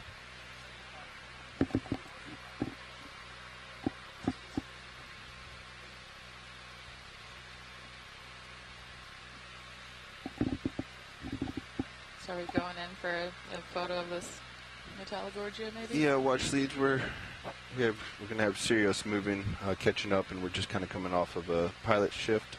I had a request from my back row video to try a shot for our still camera. All right. So we're just gonna try that real quick on one of these specimens. It all kind of depends on how close I can get the vehicle. Sounds good. Thank you. Looks like it has a hydroid growing on it. Yep, looks like it might have a little clump of hydroids there down at the bottom. That's cool. We might need to. All right, co-pilot. Can you give me full fogs, Sean? Full fogs. Yeah, I'm not sure this is the right one. I think let's move on. Last move was 15 meter. Pretty big Metallogorgia, even if it doesn't fit the criteria for the perfect shot. 15 meters, 100. 15 meters, 100. That's where I'm looking now. Wasn't quite tall enough. Center bottom, Bobby. Can you just take a quick snap zoom with the pink and the white right next to each other? Let's go snap. Sure. Yeah. All right. Thanks. That's all I needed. That is a snap. All right. Sounds good. Thanks. Let's come wide.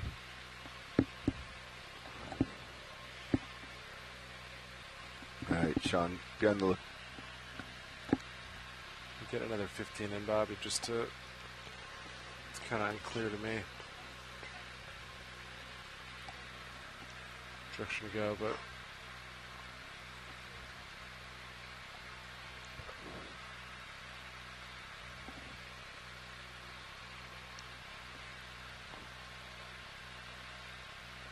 Yeah, I need something real tall, Sean, so help me keep an eye out for probably a coral or like a crinoid that's just very tall.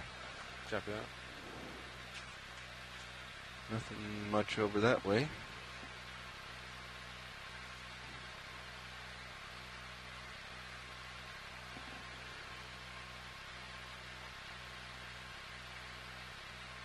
Ooh, there's something tall. Can I reach over there, co-pilot?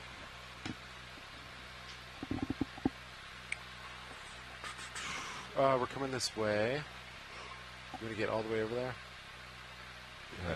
Not sure. Cheat over there. I'll let you know. So those of you just joining us, we're diving in Unnamed Seamount, starboard, keeping view. northwest of Volador Seamount, which is about 95 miles north of Tia Bank bigger one in past Okeanos. We're currently at 1,495 meters, kind of approaching the summit. We were climbing up a steeper section of different types of igneous rocks. We saw some dikes, we saw some pillow basalts. We've kind of had a steadily light concentration of bamboo corals and sponges. We've lost a lot of the sponges. We've gotten shallower. And picked up more of these Iridogorgia and Chrysogorgids. Yeah, that I'm going for it, Art. So far, we've taken a collection of a euplectellid sponge that we had trouble. We're not sure what the family or genus is, or excuse me, the genus or species is. And we've collected some sediments, a couple rocks, and we collected a likely undescribed species of Europtychus squat lobster and its host coral. We've got not quite an hour and a half left on the bottom. Main camera while you work and we're going to settle down here and do some imaging, I think, of this this bamboo coral whip here. That's what I meant to do. There we go.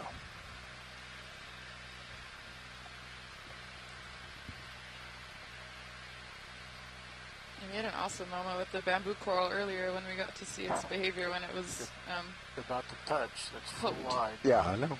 Yeah. Oh, I just stepped out to eat a snack, so maybe that's what we're doing now. Okay. Permission to zoom in on the main camera. Stand by one rolling.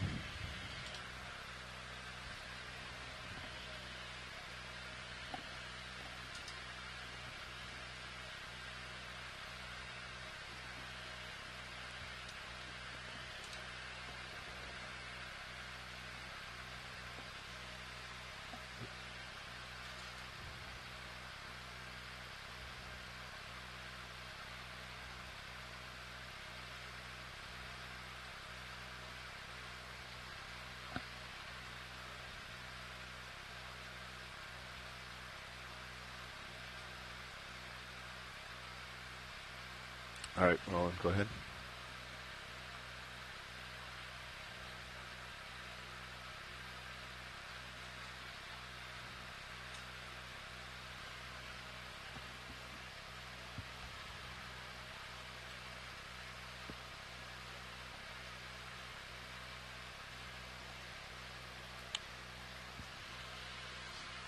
I'm going to go up and down for your art, see if I can find something closer.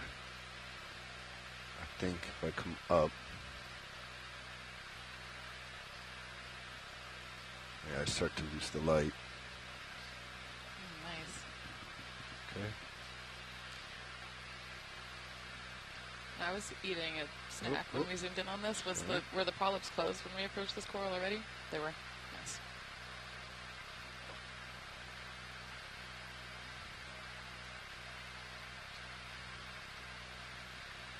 Let me tilt you back down, Art, because I'm a little high. There you go. I think that looks a little better. And that's fog's at 100. Do you want a little more distance, closer, or what do you think, Copilot? Can you do that quickly? Hydraulics are on.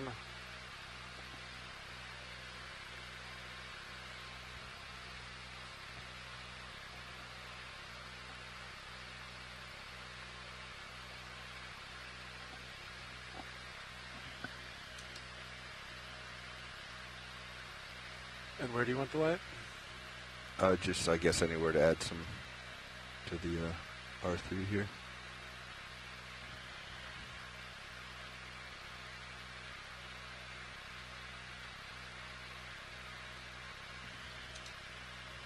Centering you up again.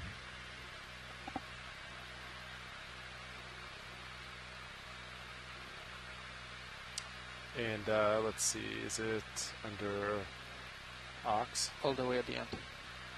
Spare? Yep. You don't have to click it, but the slider does, yeah. Slider is the correct one.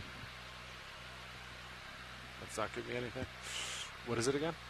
It should be all the way on. The slider all the way up. There you go. Lights on. Okay.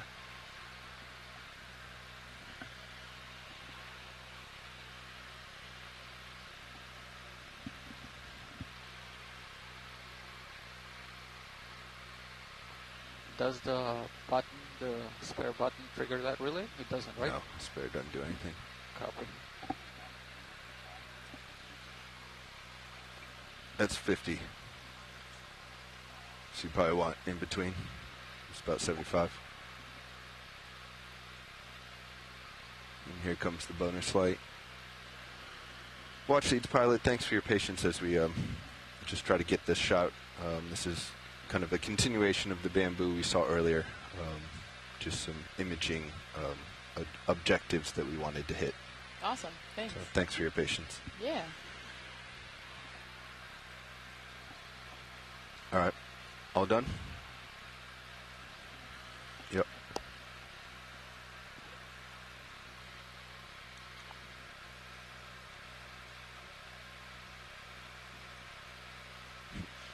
try your stitching.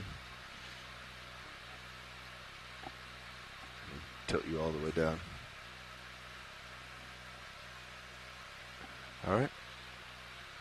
We're done with this extra shots. Roland, do you want anything while I'm here? I think you guys got this on the earlier shift pretty well. I wasn't here for that shift, so we'll go with it. You mean you're done, or you want a little more? Full wide. Did you go full zoom? Did we see what that looks like? Couldn't go full zoom or...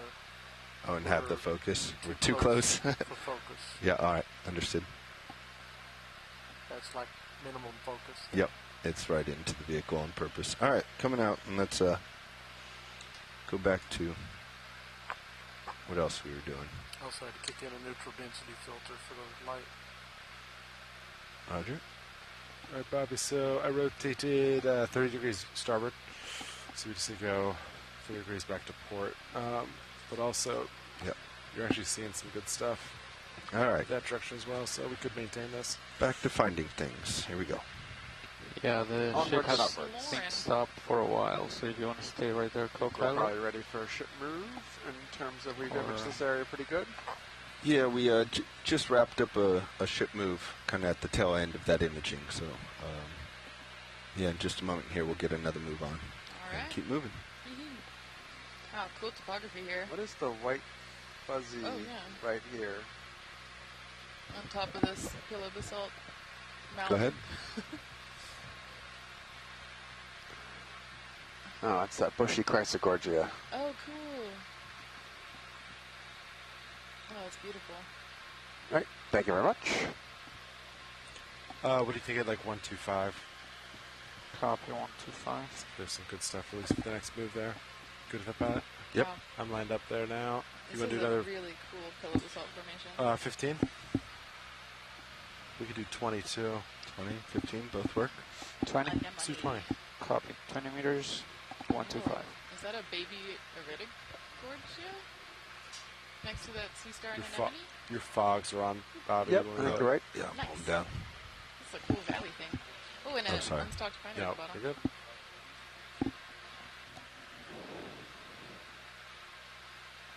This is another example of where it seems like all the organisms are grouping together. I guess that's just a good spot to be. Well, see, the way they're on the sides of this feature, I'm guessing that thing acts as a channel and funnels the current. Increases the current speed through that little pass. Totally. And then you get more good stuff coming your way. Yeah, as we think about trying to answer some of these bigger ecological questions about the deep sea, we run into the problem of how do you study something that has a generation time way longer than a human life? Because you can't really grow or watch something grow very effectively when it takes so long.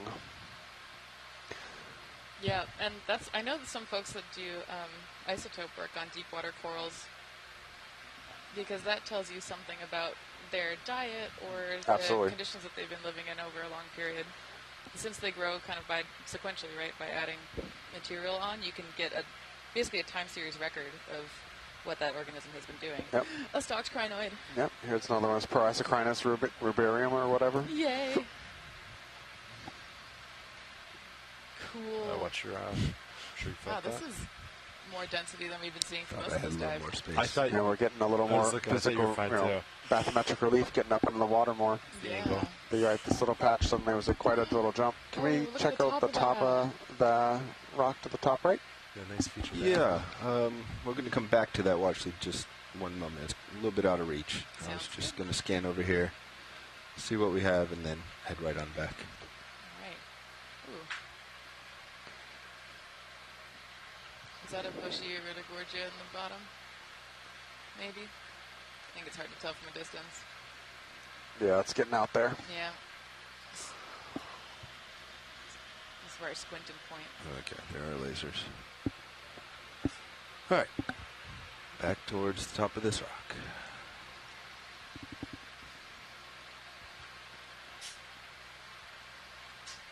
Top of the rock. Great rock. This has been a good rock dive. Wow, okay. This is feeling a lot denser than what we've been seeing. Yeah, absolutely. Do you think these are mostly hemicorallids? Yep. That's my first guess. Wow. And those are precious corals because they're corals that we make jewelry with sometimes? Correct. They're in the family Corallidae, which have a harder skeleton, and that there historically has been a fishery for these in certain areas around Guam and Hawaii to make jewelry. They're beautiful. Wow. Yeah.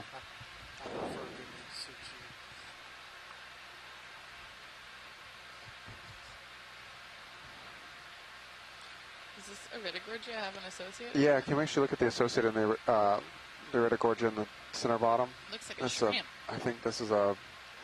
Go ahead, video. This is a Bathy panola, a shrimp, I think. Oh, it's purple. Oh, it's a gravid. Whoa. Those are eggs. Oh, those are eggs? Yeah. Maybe it's going to lay its eggs in this Iridogorgia. Let's come out. That's so cool. That'd be a good place to set up if I were a shrimp parent. And this, Asako suggesting this might be Rodaniridogorgia. Rodaniridogorgia? Yep. There's multiple types? Okay, well, I know nothing about corals, so of course I'm shocked. But what is the difference between the two? Generally, the Rodaniridogorgia has much, much longer arms and kind of has almost a weeping willow kind of feel to it. Oh, gosh, beautiful. As opposed to the Iridogorgias have... yeah, shorter arms. Do they have longer Bathy stalks? Paleomanella. Thanks, Steve. Bathy Paleomanella. Stand by video. Let's see if we can get this. Bring up the fog lights. That's 50 on the fogs. Okay, go ahead. See it come up, take it to 100. 100.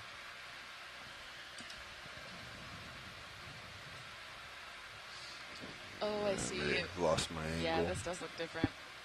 That's so beautiful.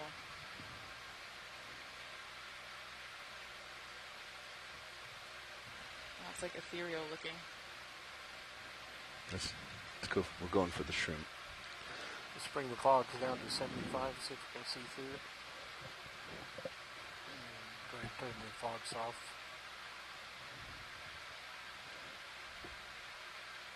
Yeah, I don't know that I'm going to be able to get it. That's okay. Thank you, sir, for trying. Now, what I'm curious in the big picture is to get a little bit better look at the top of this rock. Quick snap. We're looking at his her top, and we'd be looking at the bottom. Yeah, it was stable for a second there. Yep. So if we can look at the top of this rock and then head over to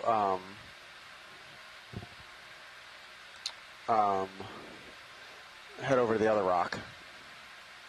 The one to port side? Yes, the other. Yeah, I think it's the large mound. Yep.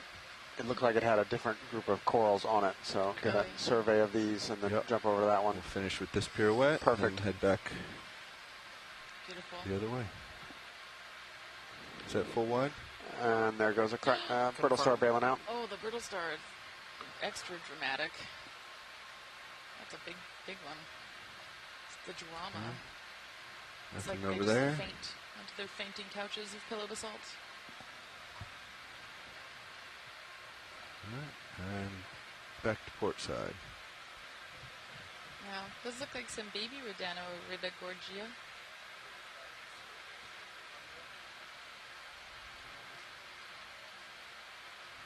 Wow. Yeah, if you're watching on stream too, you can get a sense of these two different rocks right next to each other. And just from this shot right here, you see what looks like a pretty different community. You've got these hemicoralliums on this side, and it looks like we've got a lot more. I'm going to wait and say what those are. They might be something different for this dive. Wow, there's quite a few of them on here. Oh, basket star. Basket star? Oh, yeah. Let's look at that piece. Where? Right, it's center right. Oh, I see it. Oh my gosh. Oh my gosh. Where's Chris Ma?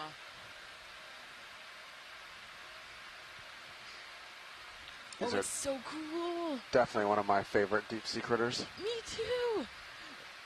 They're so beautiful to look at because they have these like fractal almost patterns in their arms. I'm trying. Wow, this is a pretty big one. It's decent size. Chris Schrader was the only person to sample one of those in this ship. Oh, they're so cool.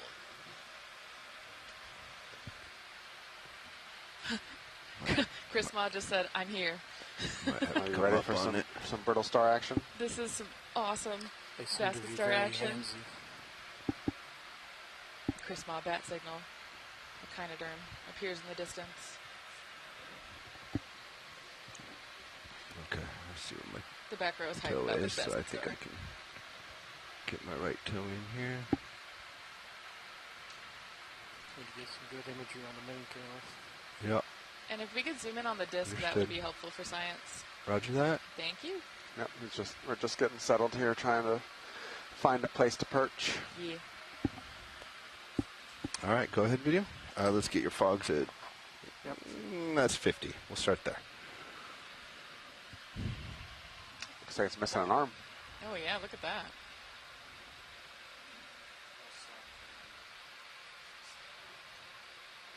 Wow, that's so cool looking. I'm going to try to center you up ever so slowly.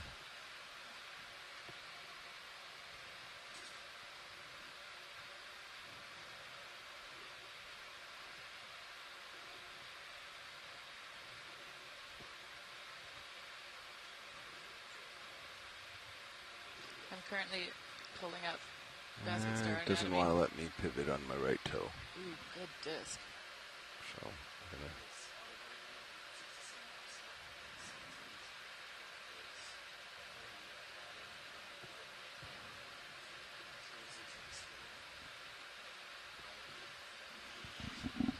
Wow. There's just so many things going on with its Yeah. arms. These things are so pretty. They're so pretty. Tilting down.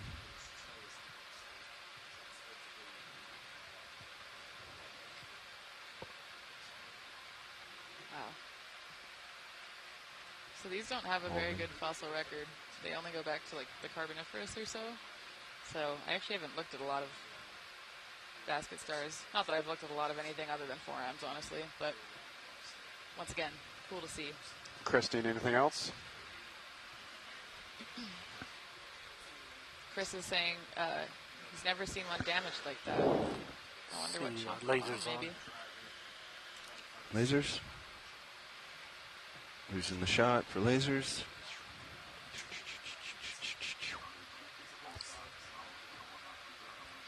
Yeah, you got it. Do you need more light? Art, that's 50. Done. It's all you. All right, science is done with the basket star when video is. Roger that. Thank you, Watchlead. You can see we're grabbing a few stills here on the bottom left monitor. And we're clear. Moving on. Awesome. Fog's coming down. So there's a bunch of white fuzzy coral just to the left out of frame around the corner that take a quick look at. Probably don't need a long look. Understood. Just a snap zoom. Yep. Floating ID, you got it. Floating ID. That's my new favorite name for that. Let's snap. As we come around here. Make it Yep. snappy. So this is stoloniferous coral. Ooh, cool. So these are encrusting corals? Basically, yep. Yeah. What is the word if it's stuck like that but not hard? I'm not sure. Do you still use encrusting? I guess I would. Yeah, same. All right, that's probably good, Bobby. Thank you. Roger. Let's come out. Beautiful. And Chris is dropping more knowledge in the chat. Says that basket stars are more represented on the fossil record by ossicles, or their little skeleton pieces that fall apart when they decay, than their actual body fossils. And that one was potentially a gorgonocephalid or gorgonocephalus, but unsure. And I'd like to take a whoa. floating ID of one of the white, longer armed ones, please. Yes. Go ahead. Extreme close-up. All right, these Ooh. are still the bamboos we've been seeing. Look at all those baby mushrooms.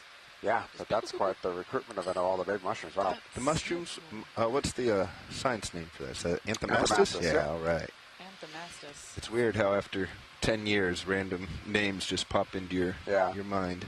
All right, that's good with the ID. Now if we can just take a general survey of this rock as opposed to the other one. All right, let's keep kind it. of interesting to me how different There you corals go, are here. nice. Now that's a basket star. Hey. Pirouette the basket star It's on a partial zoom. Yeah, it's too low. Wild. What is it on? That's on an old bamboo stalk. That's a huge stalk. Yep. Let's get a center on shot then. I can get you a little closer for a zoom if you want, Roland. But I can't do a Much larger than pirouette. anything we're seeing here right now. That's wild.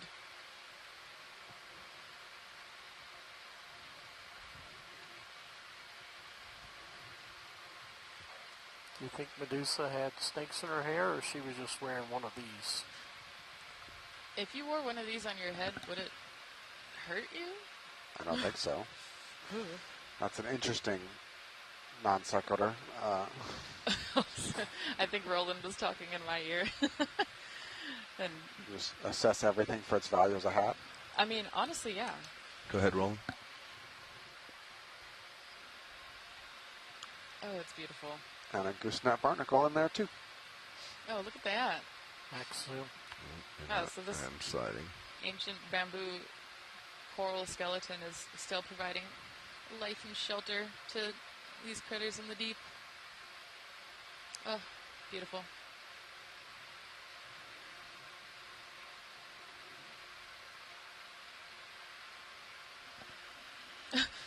Chris Moss says, please don't wear the basket star as a hat. You would traumatize it more than it would traumatize you. I'm sorry. Your lighting all right, Roland? That's Oh. no high beams. There's a shrimp on the basket Too star. far on the out, right. Yeah, that's my thought too. There's a shrimp on the right. I think we'll carry on. That's beautiful. Tilting down.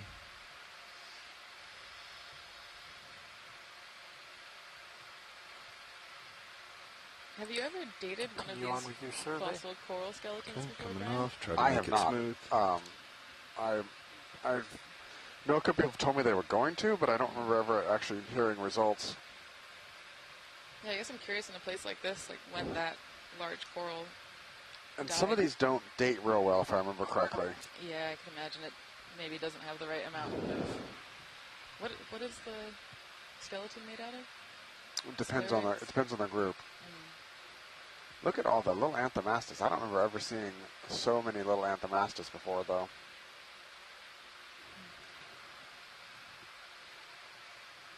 Yeah, there's a lot. Wow, this looks like a wildly different community from what we've been seeing previously. Very cool.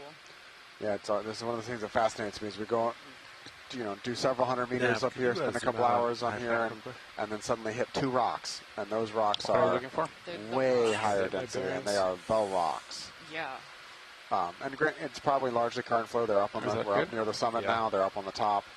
That probably attributes to a lot of a lot of that. So Can we take a close look at the yellow coral, please, on the left? You got it. This. Asako, here Pretty comes much, one yeah. for you. Okay.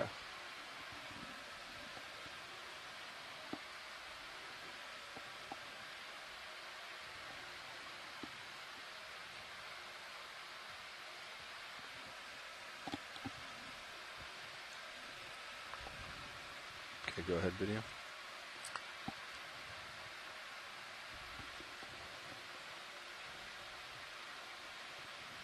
Oh, there's so many of those baby mushrooms.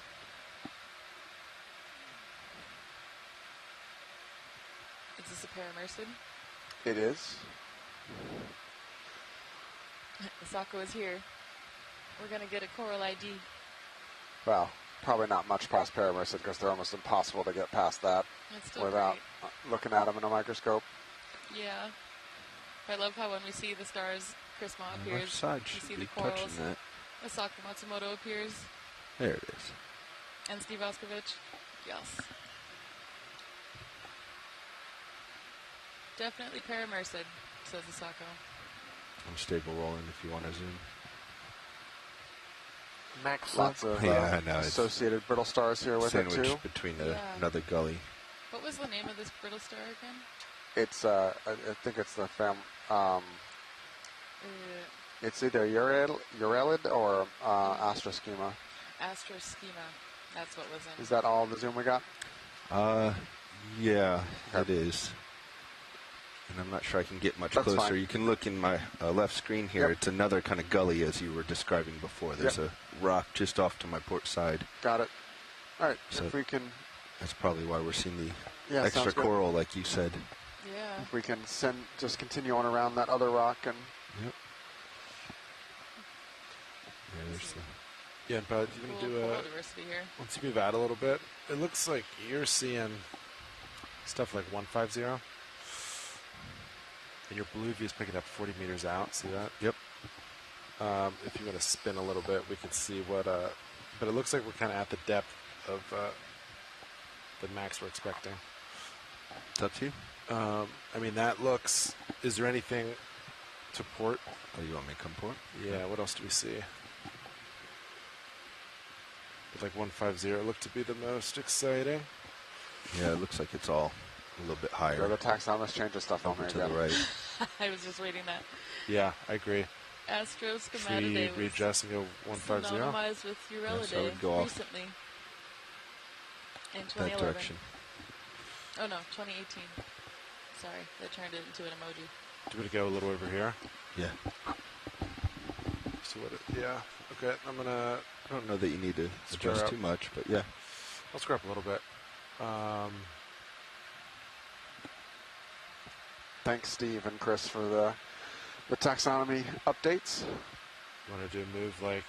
I wish I had a Steve, Chris, and a Sako just in my pocket. Yeah, 150, what you said. Sounded Nice. good to me. All right, let's So do it. nice. Nav, you want to do 20 meters at 150? Copy. What is that yellow coral I don't know yet. crop? We'll get there. Yeah, I'm curious. We're headed next. Oh, heck yeah. So watch leads, we got a moment here while we're waiting for a move. Do you want another look at this yellow closer? Sure. Okay. Thank you. Wow, this is a great shot. Let me know if I'm getting too tight, Sean. Strikingly way more Yeah, diverse you than know. the rest of this dive.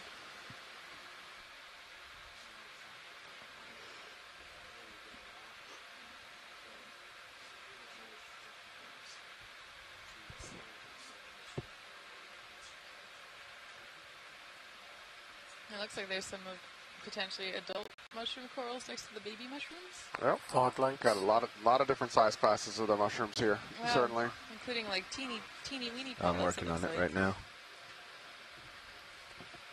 And then just for the awareness, after we're done with this zoom, we're going to want a water sample. Mm-hmm.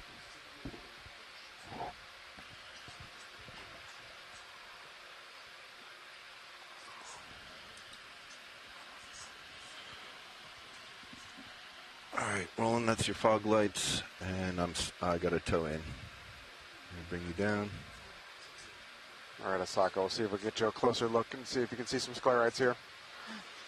Zoom. I can't believe you can Max zoom on the sclerites at 1,500 meter water depth. This vehicle is amazing. Wow. It looks kind of mottled almost.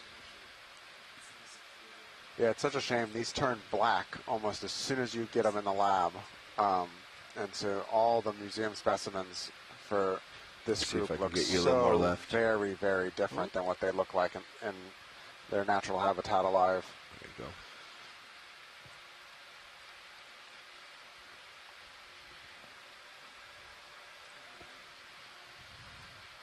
All right, I think we're good with this one. Thank And you. if we can go ahead and collect a water sample too next. Copy that, co-pilot. Sorry, say again. Niskin. Yeah.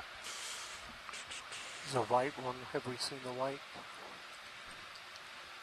Upper left. Oh, what's that white That coral? looks like our first interlap Samia as well. Oh, cool.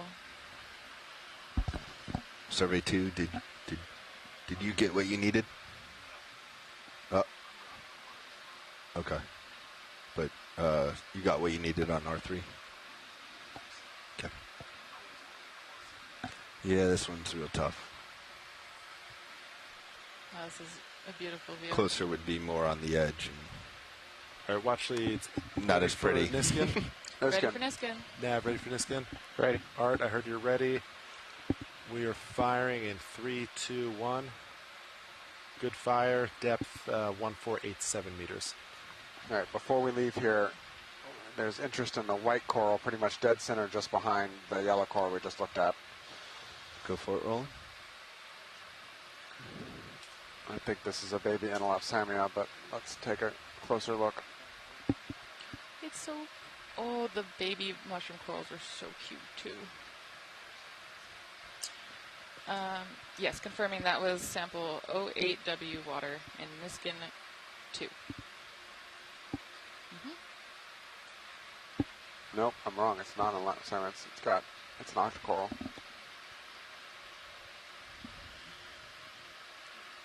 Steve thinks it's a type of corallid. Wow.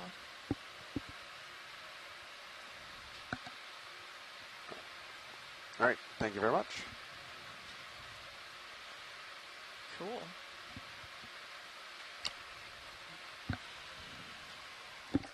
How often do you get to see juvenile corals, or like smaller size classes? It's on the rarer side. I mean, it certainly happens, but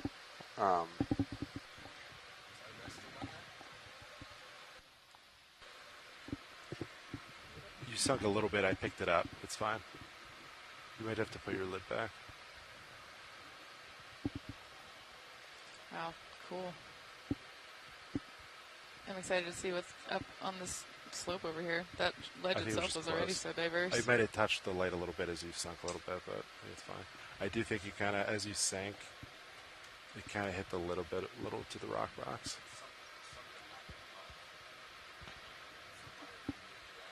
Oh, maybe that was it. It's possible. Watch, Lee. Roger. Just wanted to let you know we have about 30 minutes left on the dive. Copy, thank you. Yeah, thanks, Nav. All right, I think we also were looking at some of this yellow stuff. Yeah, Brian, would it be helpful to do a quick look at this yellow stuff? Sure. Are these hydrozoans? Let's take a look. All right. Yeah. What do we call it? Flying identification?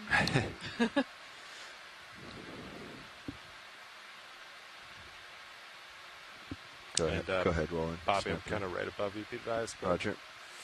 I have some good distance between the two of us. Is this another... More paramecids. Yeah. Okay, cool. Oh, cute schwank. I think let it be. Time to move on. All right, thank you. Another basket star one. That's another big basket star in there too. Oh yeah. Gnarly. That's definitely a different. Both those paramecids were different. Yeah. So cool.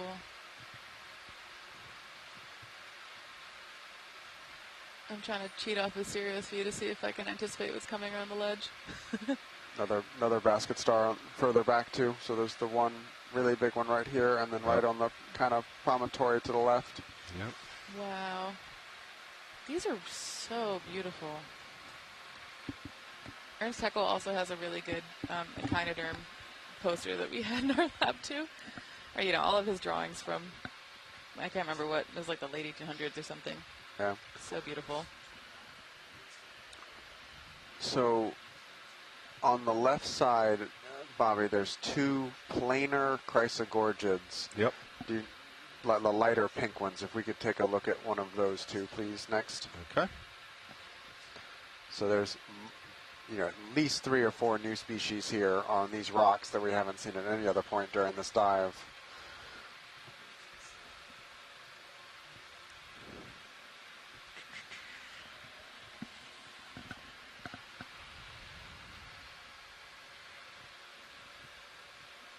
More of those baby mushrooms. Let's go in here.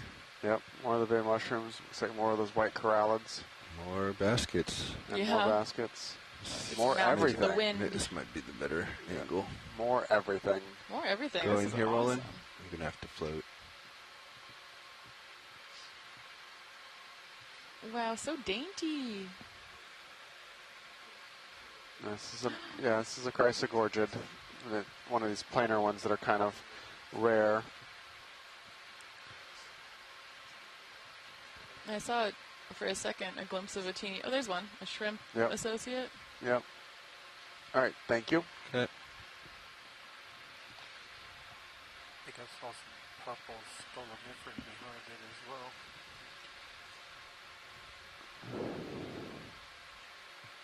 Wow. This rock is awesome. I'm going to keep coming around the back side of this rock, see if we see anything else. Sure.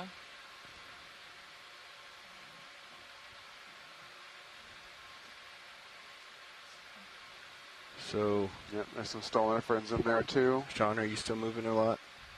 So I think I'm about stable. I am directly on top of you, but I think I'm done moving. Okay. Oh, it's so interesting. Some of the planar morphs are just sticking out like shelves almost. Art, you standing by? We're going to do one quick shot, kind of floating here. Because this is on a nose sticking out, I think I can set us up. Oh, wow.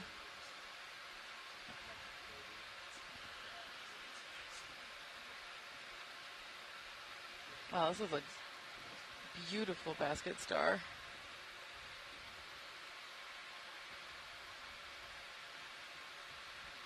That's full fogs.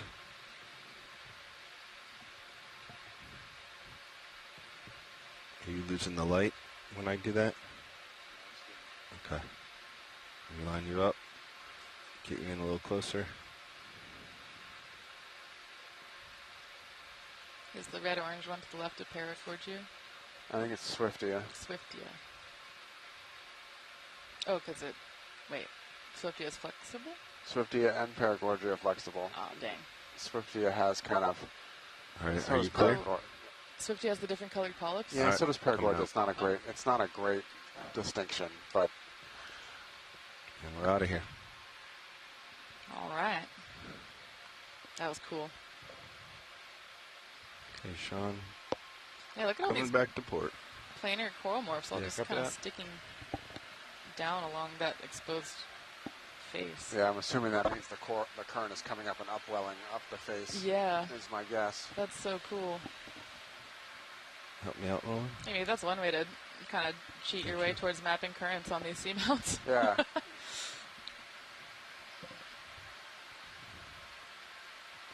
But it's also a good way to perpetuate an assumption. It's a circular reasoning Tilting there. Those are two nice rocks.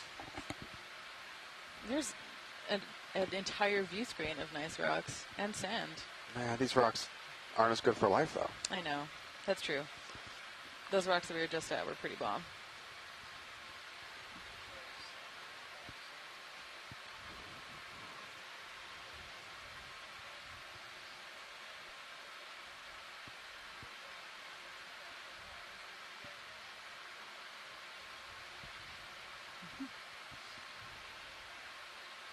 Is that an Iridogorgia instead of Rhodo? Yes, I believe that's an Iridogorgia. Okay, we're getting it. Every day in this chair feels like I'm in school again, and I'm taking a quiz with Professor Kennedy, and I'm failing. I'm the one who's wrong half the time. I don't know what you're talking about. Well, at least you didn't cut into what you were... So, Bobby, you're back out in front. Should we do another move? Sure. Yeah, keep it moving. Let's see, what sounds good? I think just another one the way you were. Same thing? Yeah, because we're kind of at the top here. Yeah, I just want to make sure, well, yeah. That sounds good. Maybe one more this way and then turn more east. There's a slight chance we're going to want to correct that yellow coral if that changes your... This yellow one right here? Yep. Okay. Oh, we can pause for a moment, though. You want to snap on it to confirm species? Asako, we're going to take a look at this. Yep, go ahead, snap. Yellow coral, and it looks. Oh, this looks yet different again. Wow. Oh my gosh, it's beautiful. And this one's in a position we can collect it, Asako, if you think that would be valuable. Is this a para-immersive candidate? Okay, Copilot, remember, do not open port bio boxes. Copy that. Do not open. Can we get a close look at that one? Closer look? Yeah, you got it. All right, Sean, let's make a move so you can get over top of me for this. Do you want to... Yeah, copy that. What is it? 5-10 meter move? So, do you want to be... How do you want to face? I guess just give me 10 meters, 125. Yeah, 10 meters. I kind of want to be on the other side. Yeah, that's what I was thinking. Oh, over there. Like I almost want to pirouette, just like I was on that big rock. 10 meters, 125. Thanks, Fernando.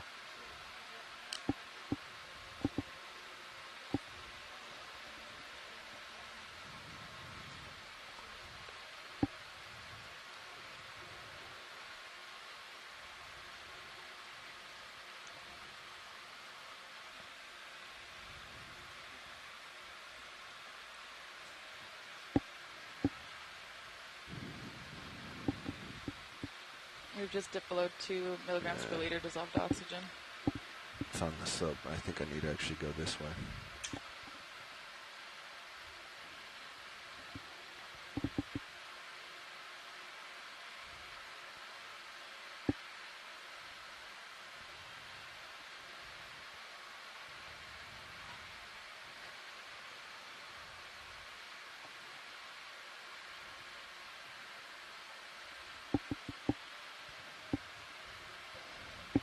That's real far. That's real far. Yep, coming back. We're just going to have to wait. Yeah, with the heaves to it. Yep. Tighten up pretty quick. Okay. I came down a little bit, but I'm kind of over that. Yeah, you're over those mountains. So I'm a little high for you. You'll be here soon.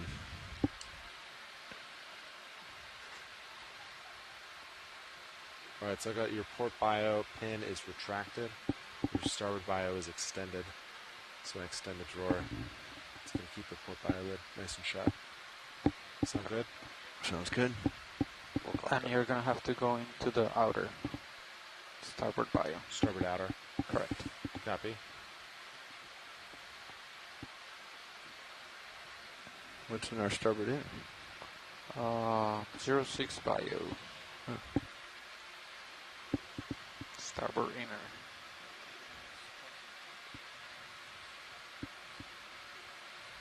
Huh. Fun.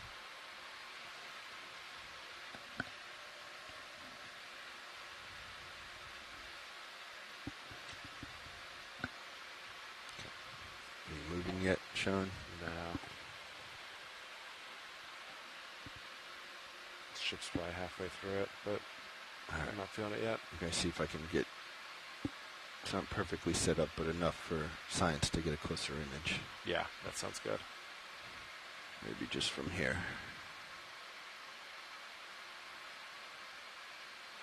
All right.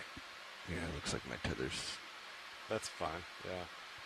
Happy at the moment. All right, video, let's start to come in.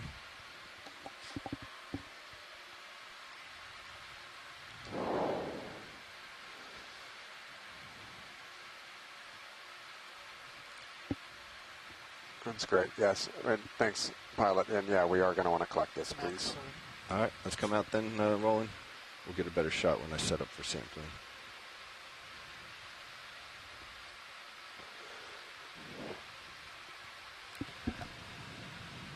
Looks like those mounds are in your tail at this point. You might be able to come down. If you want to tilt your camera down and verify, you can. So, but the angle on that, though, I don't know if it is, though. Angle of that camera. I think just dead center that down-facing cam.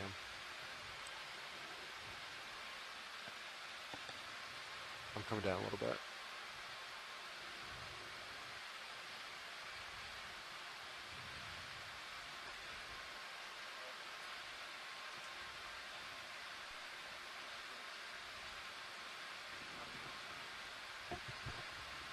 Yes, I think they're just directly beneath me. I just come down about 2 meters though, and I'm starting to swing.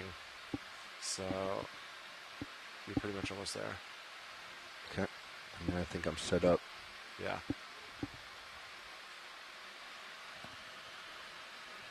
HPU is on.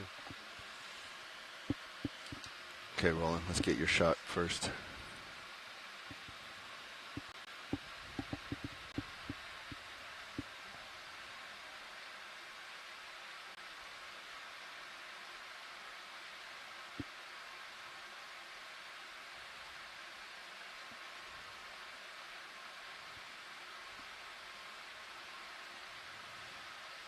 Got the thruster vibration. Yeah.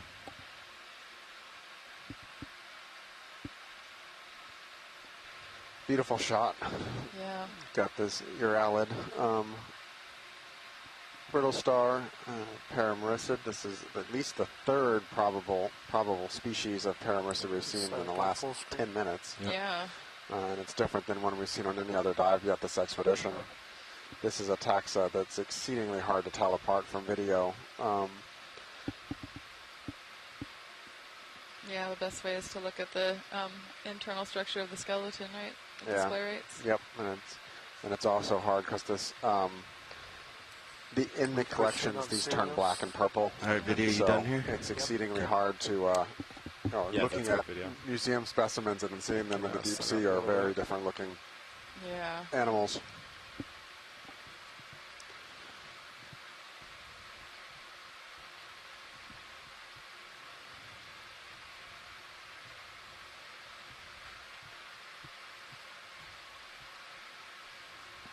There's a Xena 5-4, I think. Oh no, it's just a rock. Let me know when you're ready for HD2.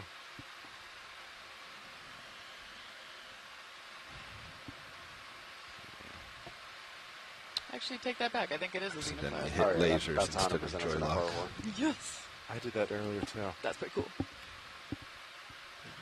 Okay. Yeah, you can change whenever you're comfortable. Yeah, copy that. Pretty good delta, good heaves, but I'm high enough. Yeah, tether looks fine. So I'm going to give you... Arm coming live, arms up. This is going to be 9, right? Yep, this is going to be sample 09. Yeah, sounds good. Let's go in on Zeus. This top branch watch lead, that looks sufficient? Yep.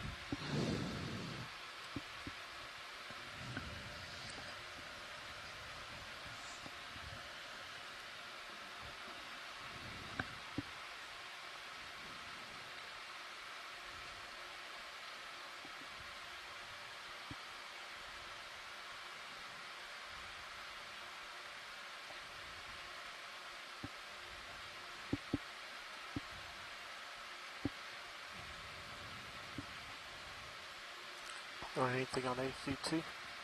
No, thank you.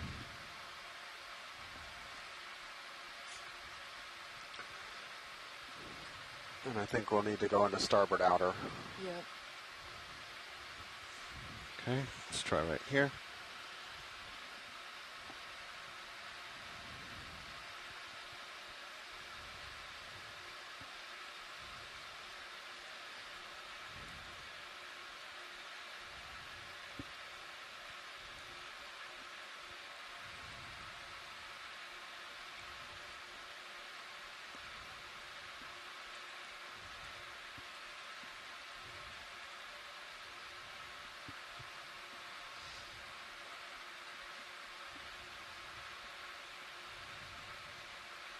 This is quite flexible.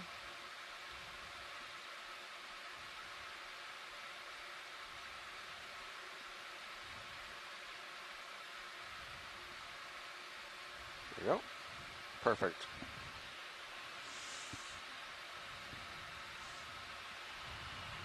And this U-Star associate Ready still for me has a to house. attempt to extend, or do you want to move?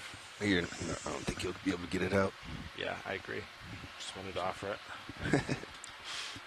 Empty promises or empty offers, huh? I'm just going to come up right above it and set back down.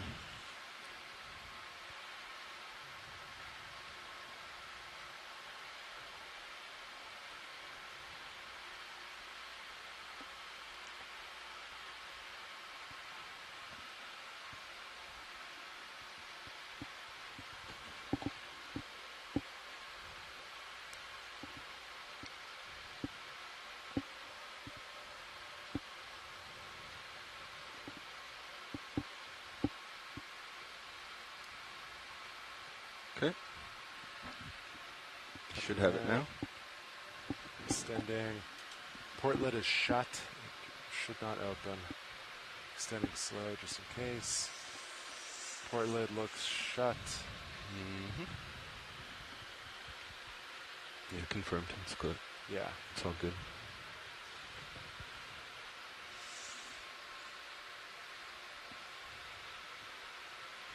Okay.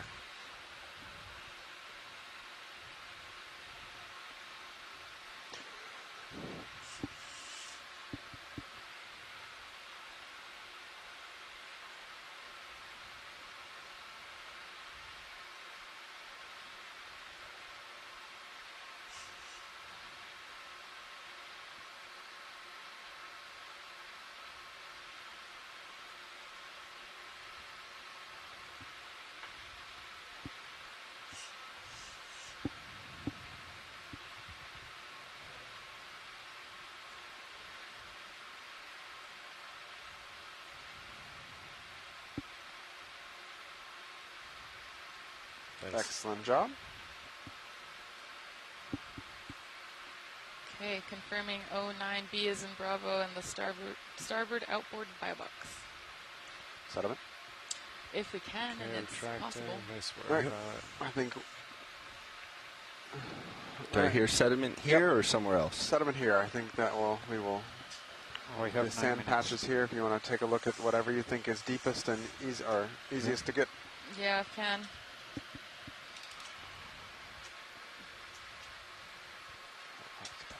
I'll come back to serious view. Help me spot a. Yeah.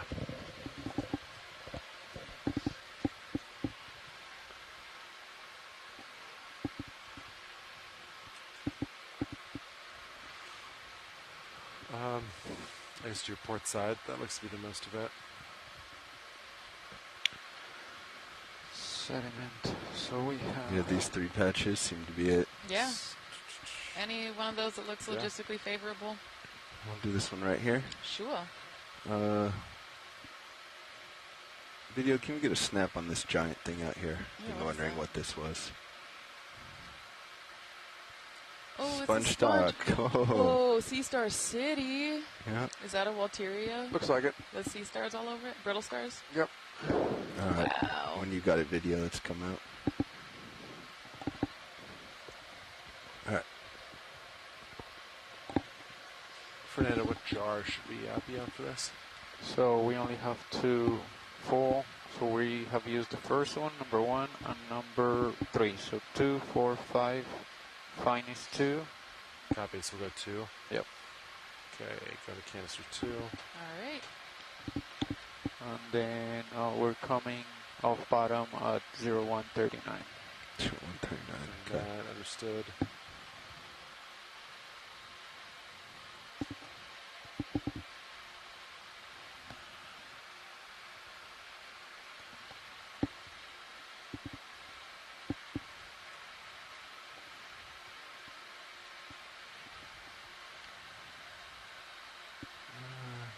Get a little closer. Okay.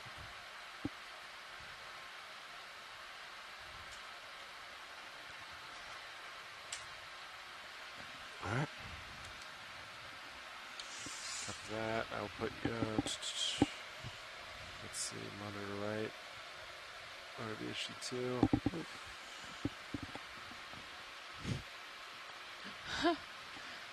A piece of that undescribed or potentially unusual morphotype.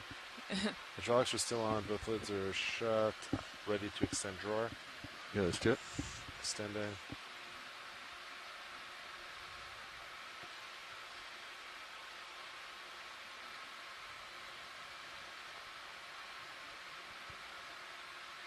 Maybe.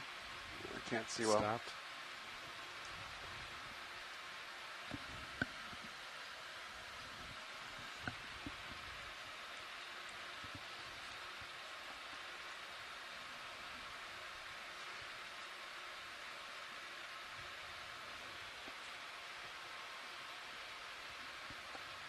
Too far back. Okay, new release.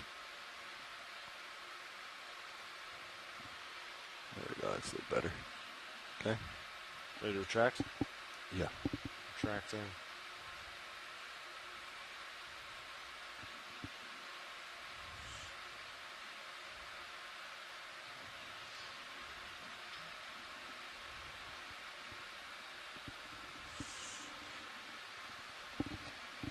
Let's go partial on Zeus. Hold there. Oh, cool.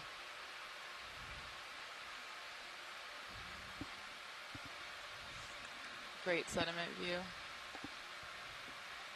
Is that a scoop? Good scoop there from the top. Do you want? That was perfect. Okay. Yep. Thank you so much. Okay, inhaling. Fantastic scooping. And no. There it is. Wow. Come wide on Zeus. Nice. I can visualize the sediment in the canister. That looks great. Excellent. Sure. Like a well-oiled ROV. First coming out. Holding there. Yep, so confirming that was sample 10G as in George, I guess, and canister 2. You're a little high. Oh, yeah. Thank you. Yeah, you release there. That's Yep. fine. Sweet. Oh. No, thanks for that. Wow. Sorry, I'm laughing because Chris Ma just put in the chat that I'm very sedimental.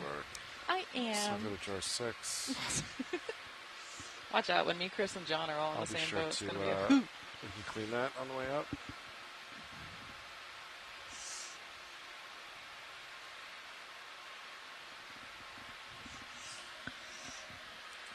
Okay. Jocks.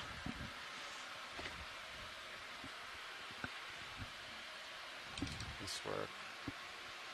Tracked and drove one last time. I'll put Sirius back up.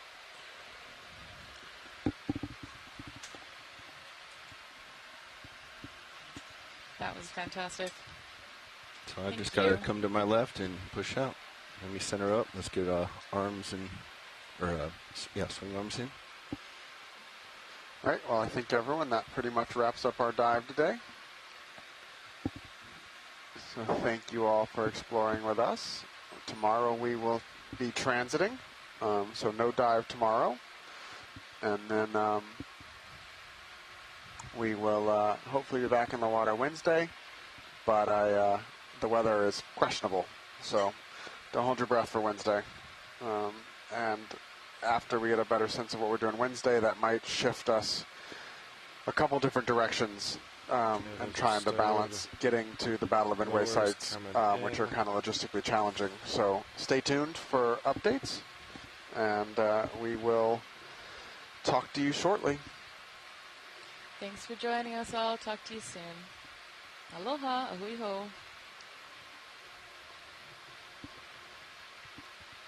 Okay, Sean, I'm going to start. Copy that. Coming around. So once you're in.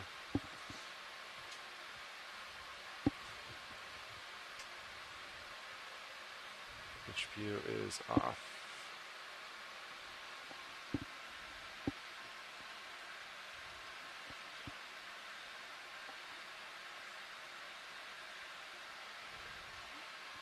Camera going all the way down.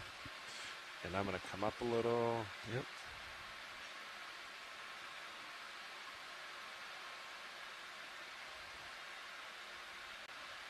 Camera's about 9-0. Yep, Delta keep coming 20. up. Still coming.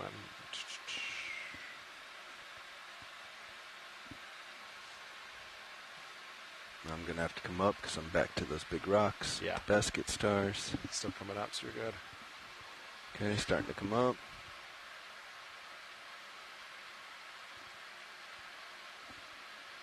Delta 22 looking good. Those baskets were cool.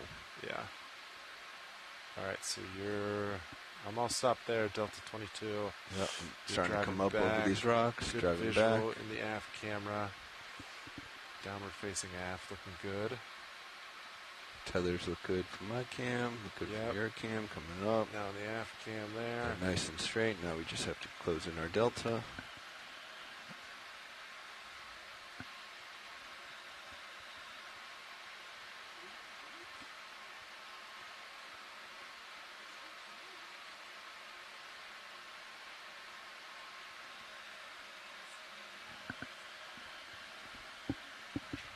Oh. What? Navigator 4 got to push on bottom.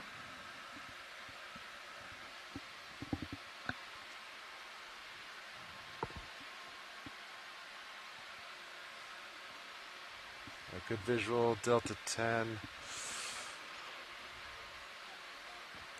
I still have... We have it in that vlog. Yeah, I have it. Don't worry.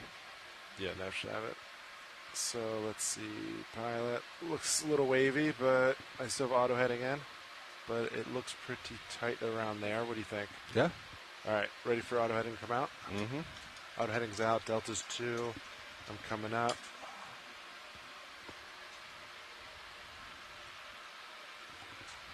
And I'm going to 30 meters a minute, hauling in.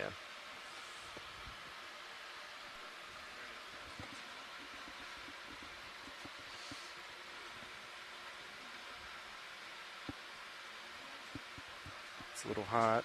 Yeah. You should be. Now my winch is going pretty hot. About 30 Delta. there. I thought you were referring to Delta was hot. Oh, that too. Dialing in 30 now. I'm about there. And slowing down. 30. And slowing down. You keep coming up. Yeah, we're at 30, coming up.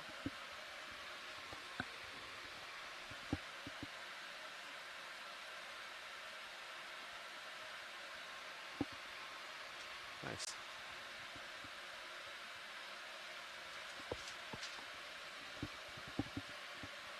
I might exhale. This is a good time to exhale. I'm on 6. Yeah.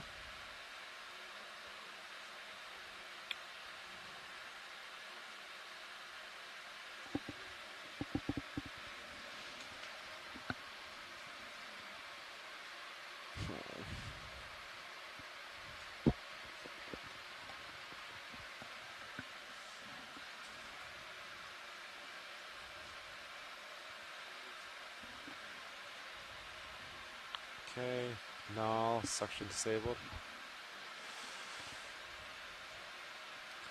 Sorry, Fernando. That was probably my fault. It was a crazy. We were doing that shift change right on bottom. Oh. So good. It's funny because the same thing. I did the same thing yesterday. You marked it right here as well. We're all good. 1932. So. Yeah. So if you look at the surface current, only 3 knots, same direction as we're heading. Very low wind as well. I'll probably wait until 800 to start coming ahead through the water. Streaming looks great. Raj?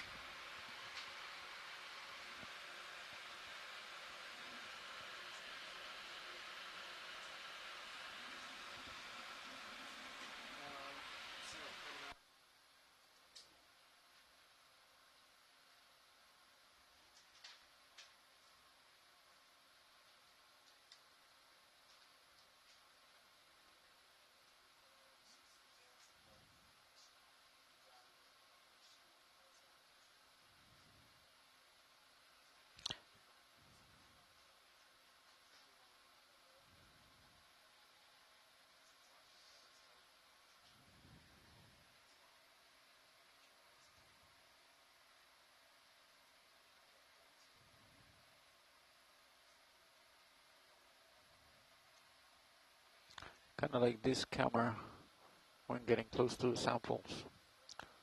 Like you can see the toes and everything's kind of nice. Co-pilot, the shielding is way out there. The light is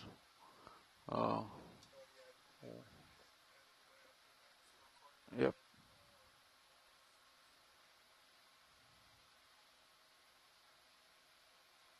Yeah, especially on those rocks that we were just doing there at the end. It was really helpful to have this. There were so many coral that, without that, you're just kind of crushing stuff to put a toe in.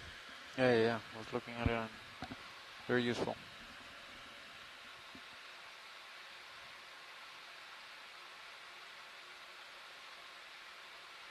Yeah, there you go.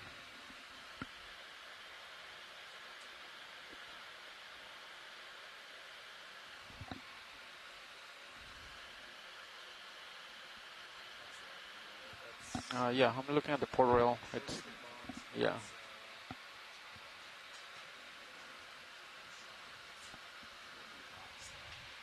You cannot open it, but you're not touching. Yeah, so it's up to you. Can you forearm roll?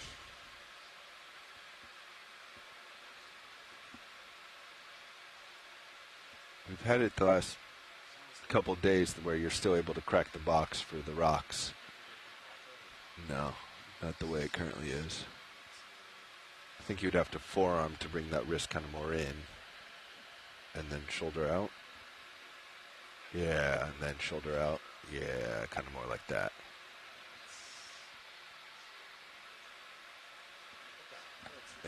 It's extending a little bit from the rail, but that's the right idea. It's like, now that camera's pointing down, they can open the lid.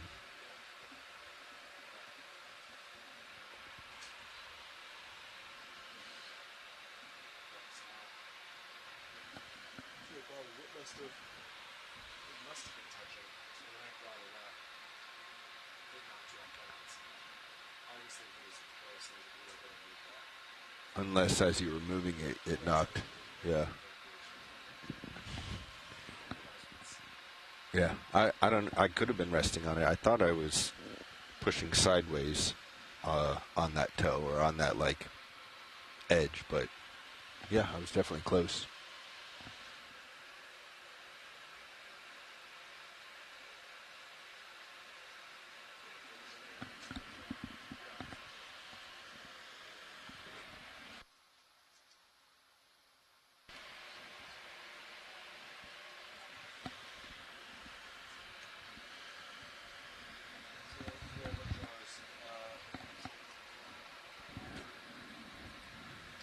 Number 1, number 2, number 5, no, yeah, 1, 2, 3, and 5. Yep. No, nothing in the 5, sorry. 1, 2, and 3, yeah. 4 was just what they used to get that crab, so it was considered. Oh, okay, so let's raise that. Yeah. And then 5 doesn't have anything. Fernando giving us a challenge there at the end. You have 6 minutes to get this sediment.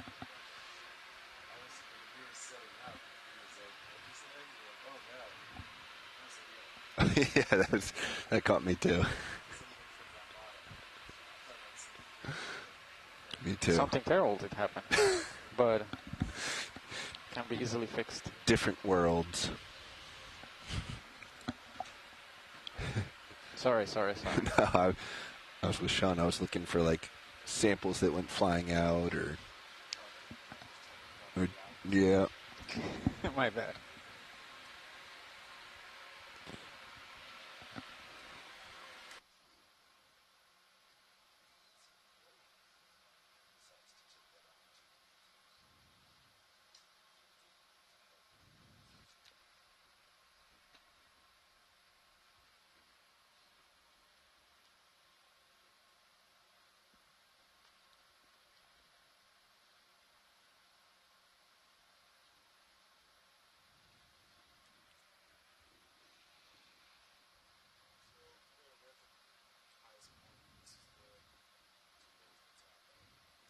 Yeah, pretty much. I mean, we were 1485, and there's no contour line right here for 1480. Oops. Yeah, so I think we were somewhere around here.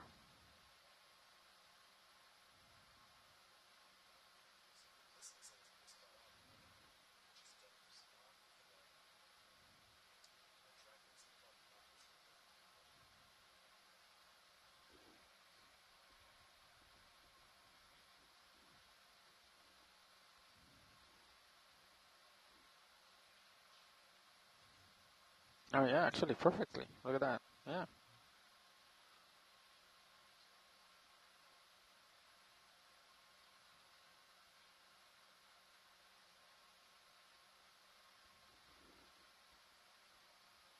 So I was thinking earlier on the co-pilot box, when you do the hydraulics for the shilling, the wrist, I think it says left and right. to me. I always get confused. Like I don't know which one it is. Not the rest. I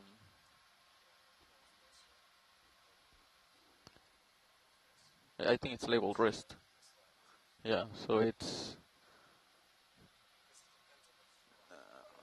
Yeah, so I was thinking about changing it to like I don't know, bent or straight or something, so it's more clear. I don't know. Like I never know which way to go.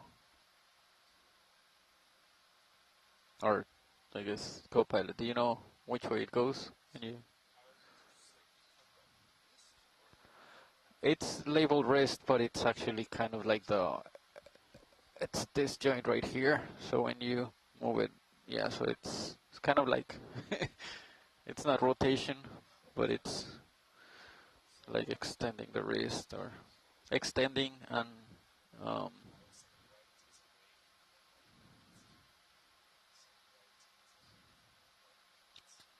so that means bending it. You're bending it. What?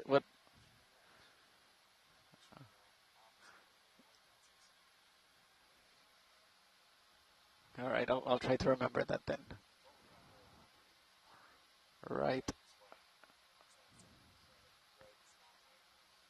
Right. Right is away from white balance.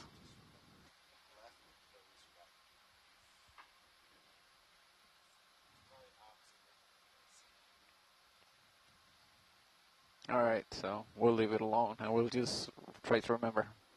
Or I'll ask Sean wherever he is.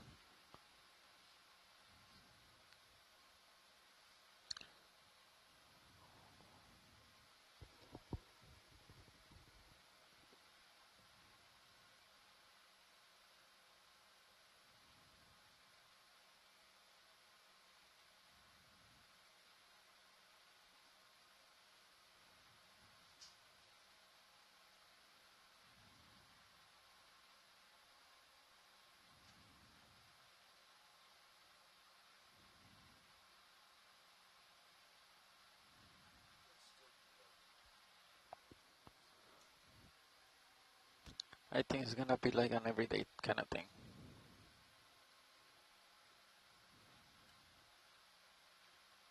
It's been with the EV.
Copy that.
Bridge, this is RVNav.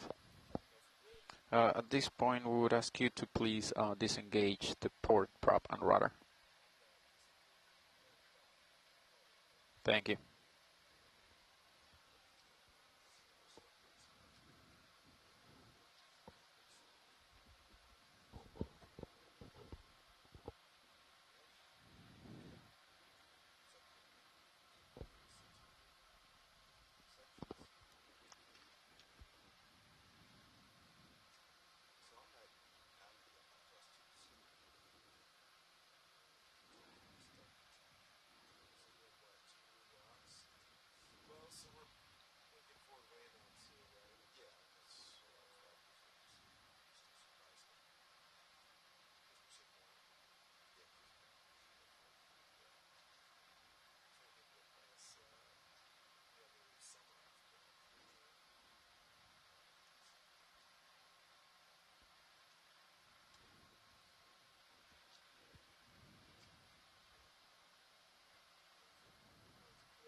You guys were too efficient coming up today.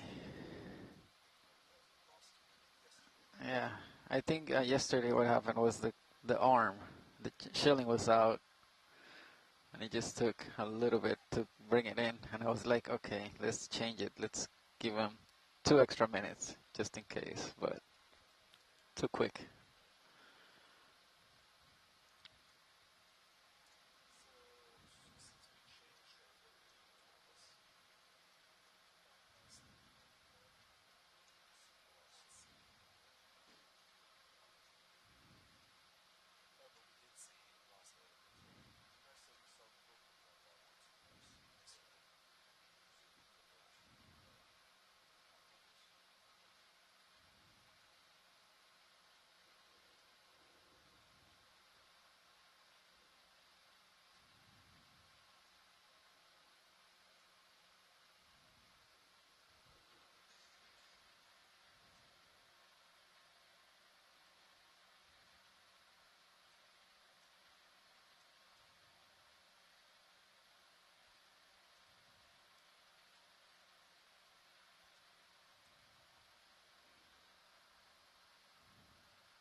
Billions, that's a very big number.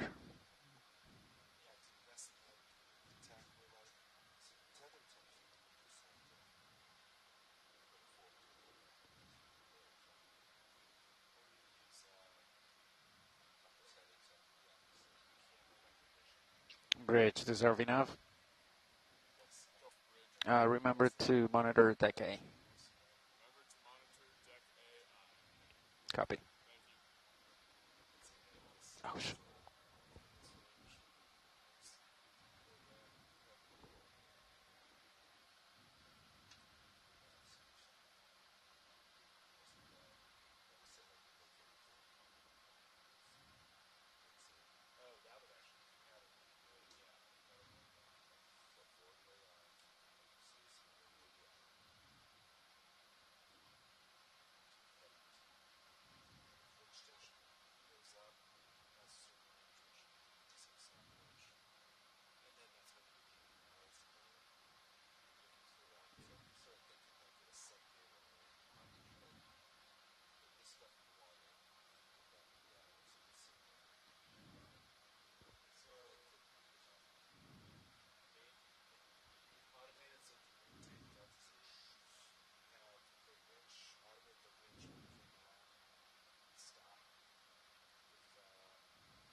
Loud and clear, dive soup.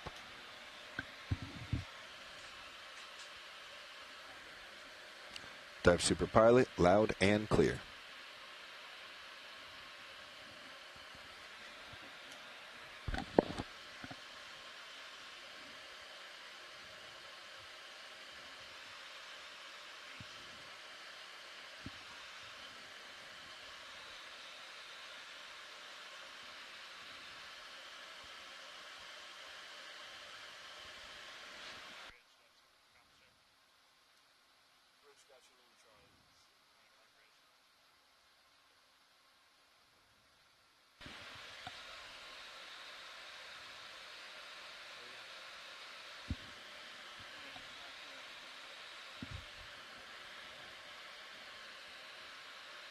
Go ahead, dive soup. Nothing has changed, so we are currently ascending. ROV is passing 220. Streaming looks pretty good. Center rotations midship. Auto surge is off. Auto sway still engaged, and port prop and rudder are disengaged. Currently, the wind is still kind of the same on our starboard side, and then everything looks good.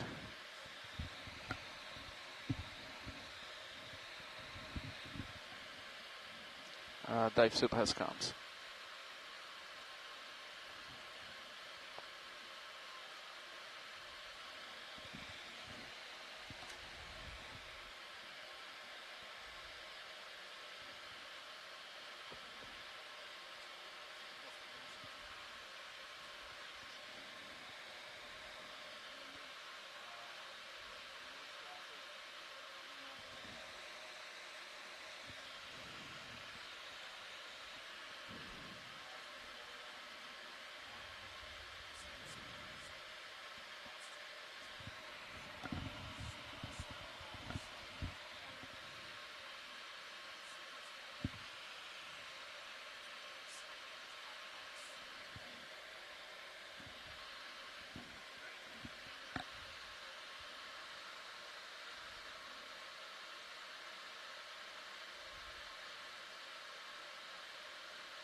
Go ahead, dive super.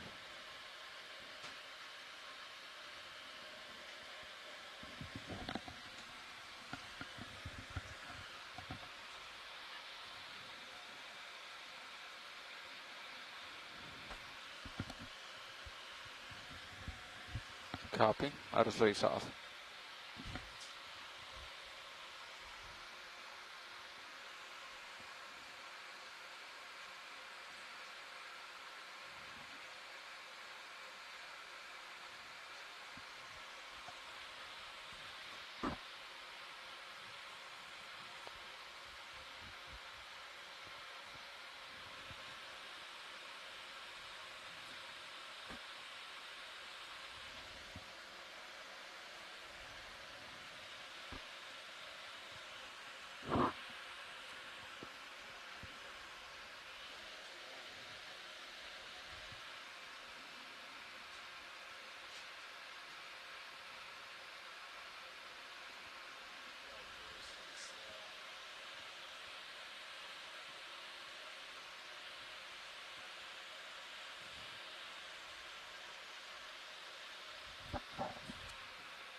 Dive soup this nav.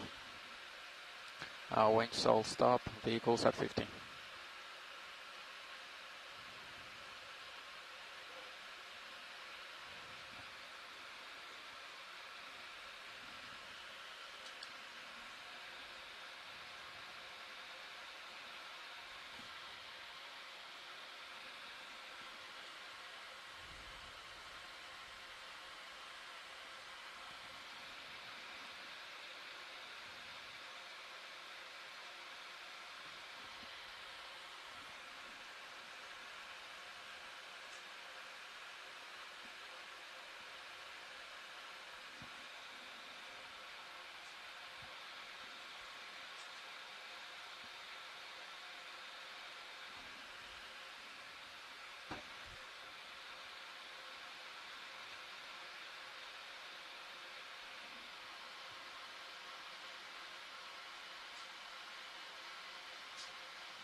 Copy, dive soup.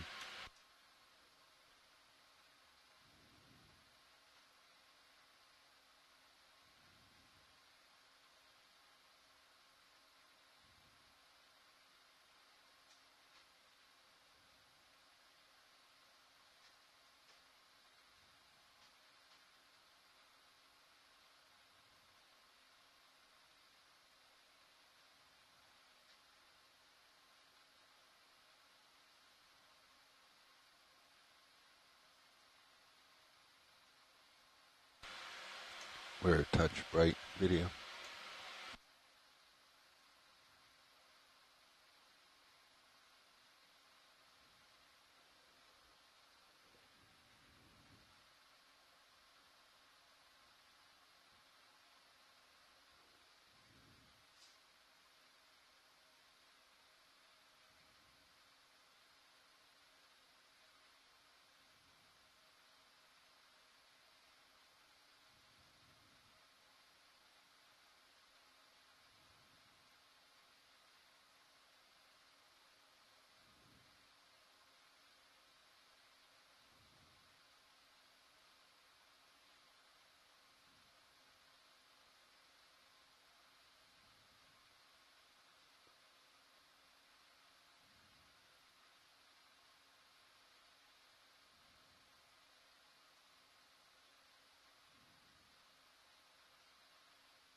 Dive Super Pilot. All ready. Let's come up.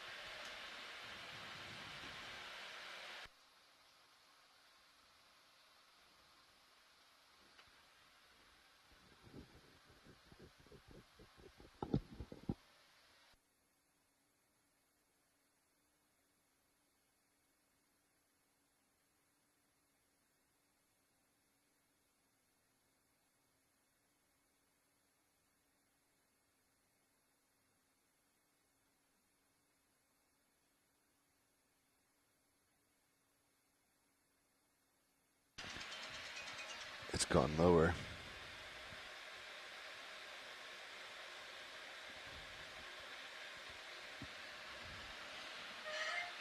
Copy, Dive Soup, coming up.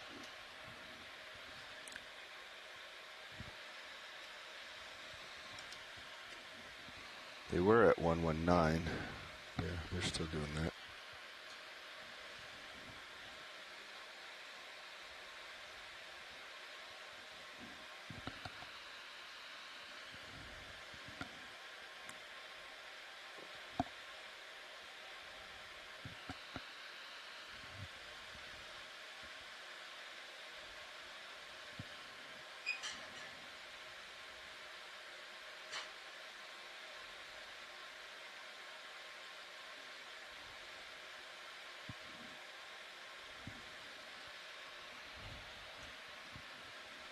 T245, all's well.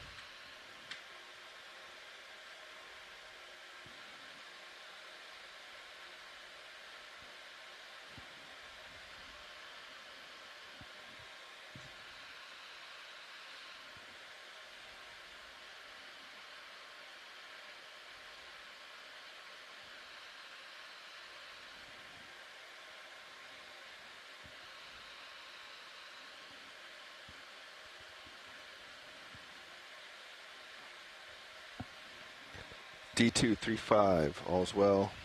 Headings indicate straight back.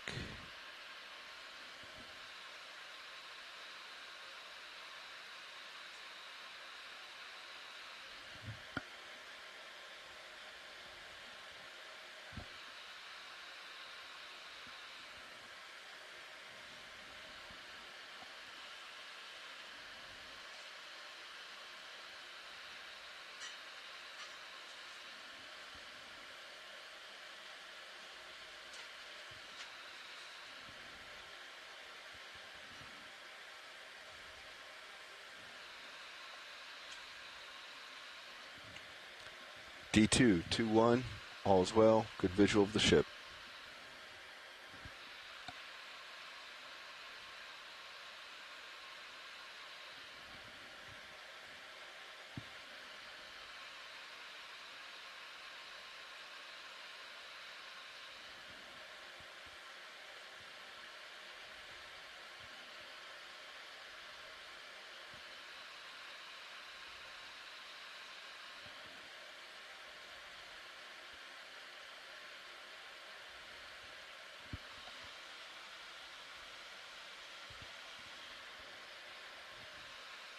D210, all's well.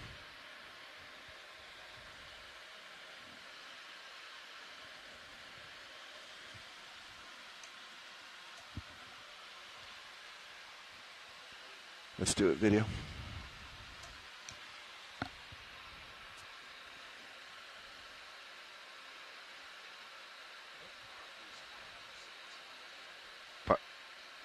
Pilot has visual. Pilot off stick. Auto head in. We're engaged.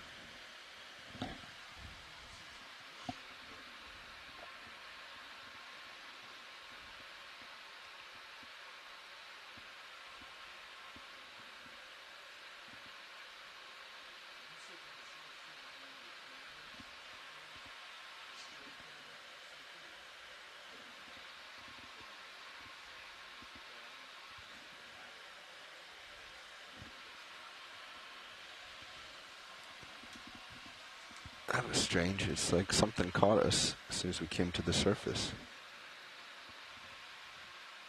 Like we were looking.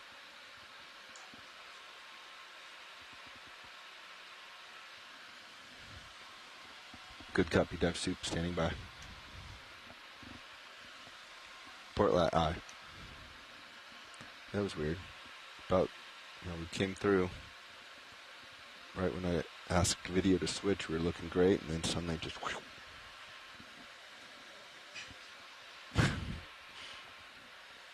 But like tracks didn't change drastically on high pack. It was weird.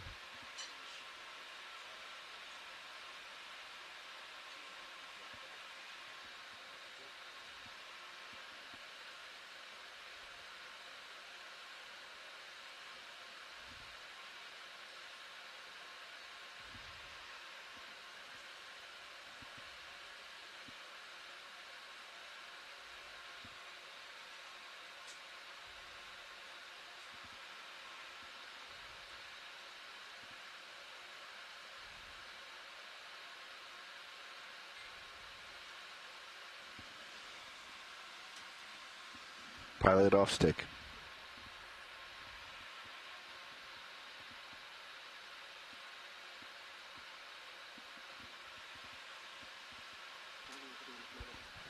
CTDs are cleared.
Wilco dive soup.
Roger.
Maintaining.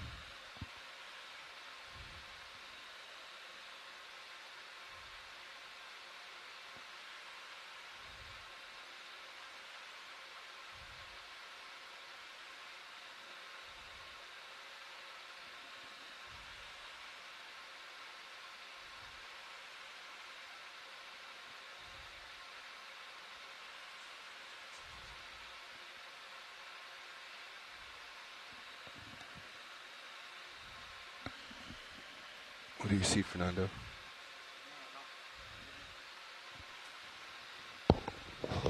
Wasn't he like strapping too soon? I don't know. Portal. I didn't see.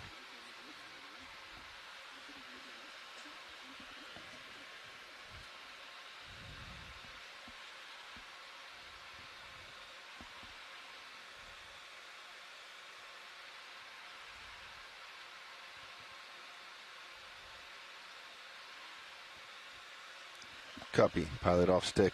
Auto head in.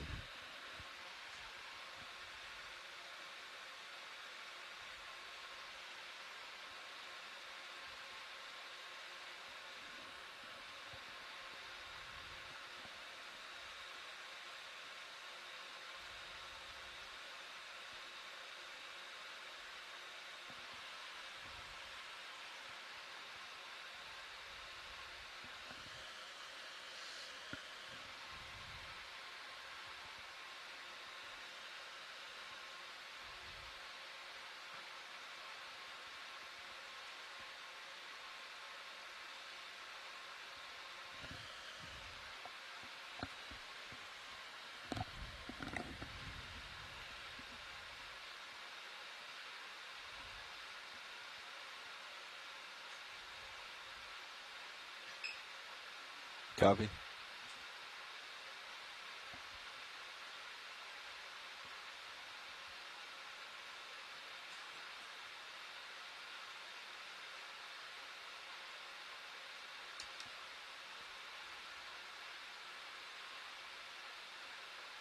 Auto head off. Daisy chain free and lift line looks free.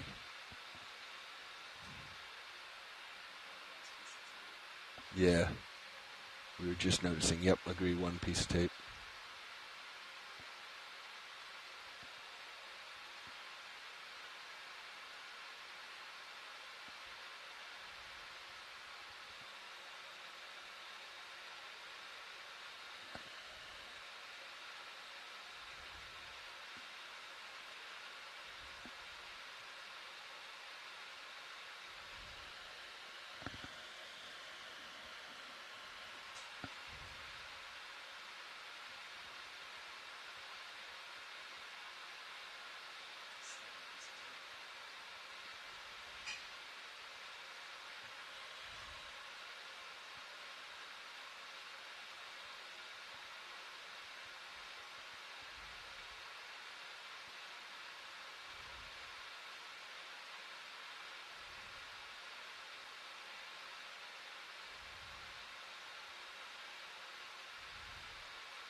Auto head in.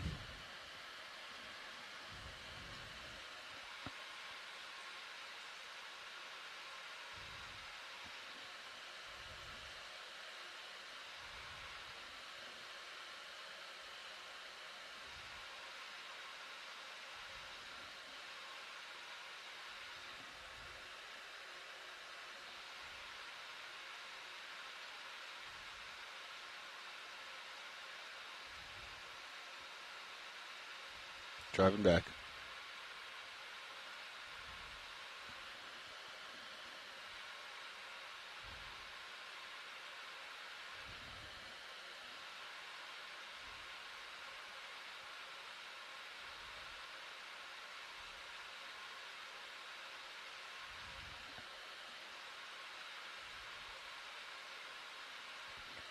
I'm all the way back.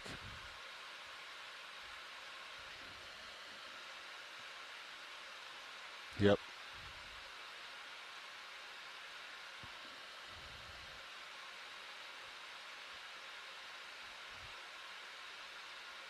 Maintaining.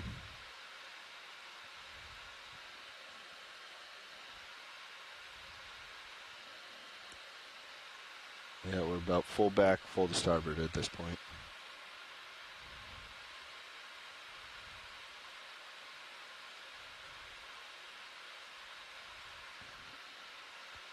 Turning.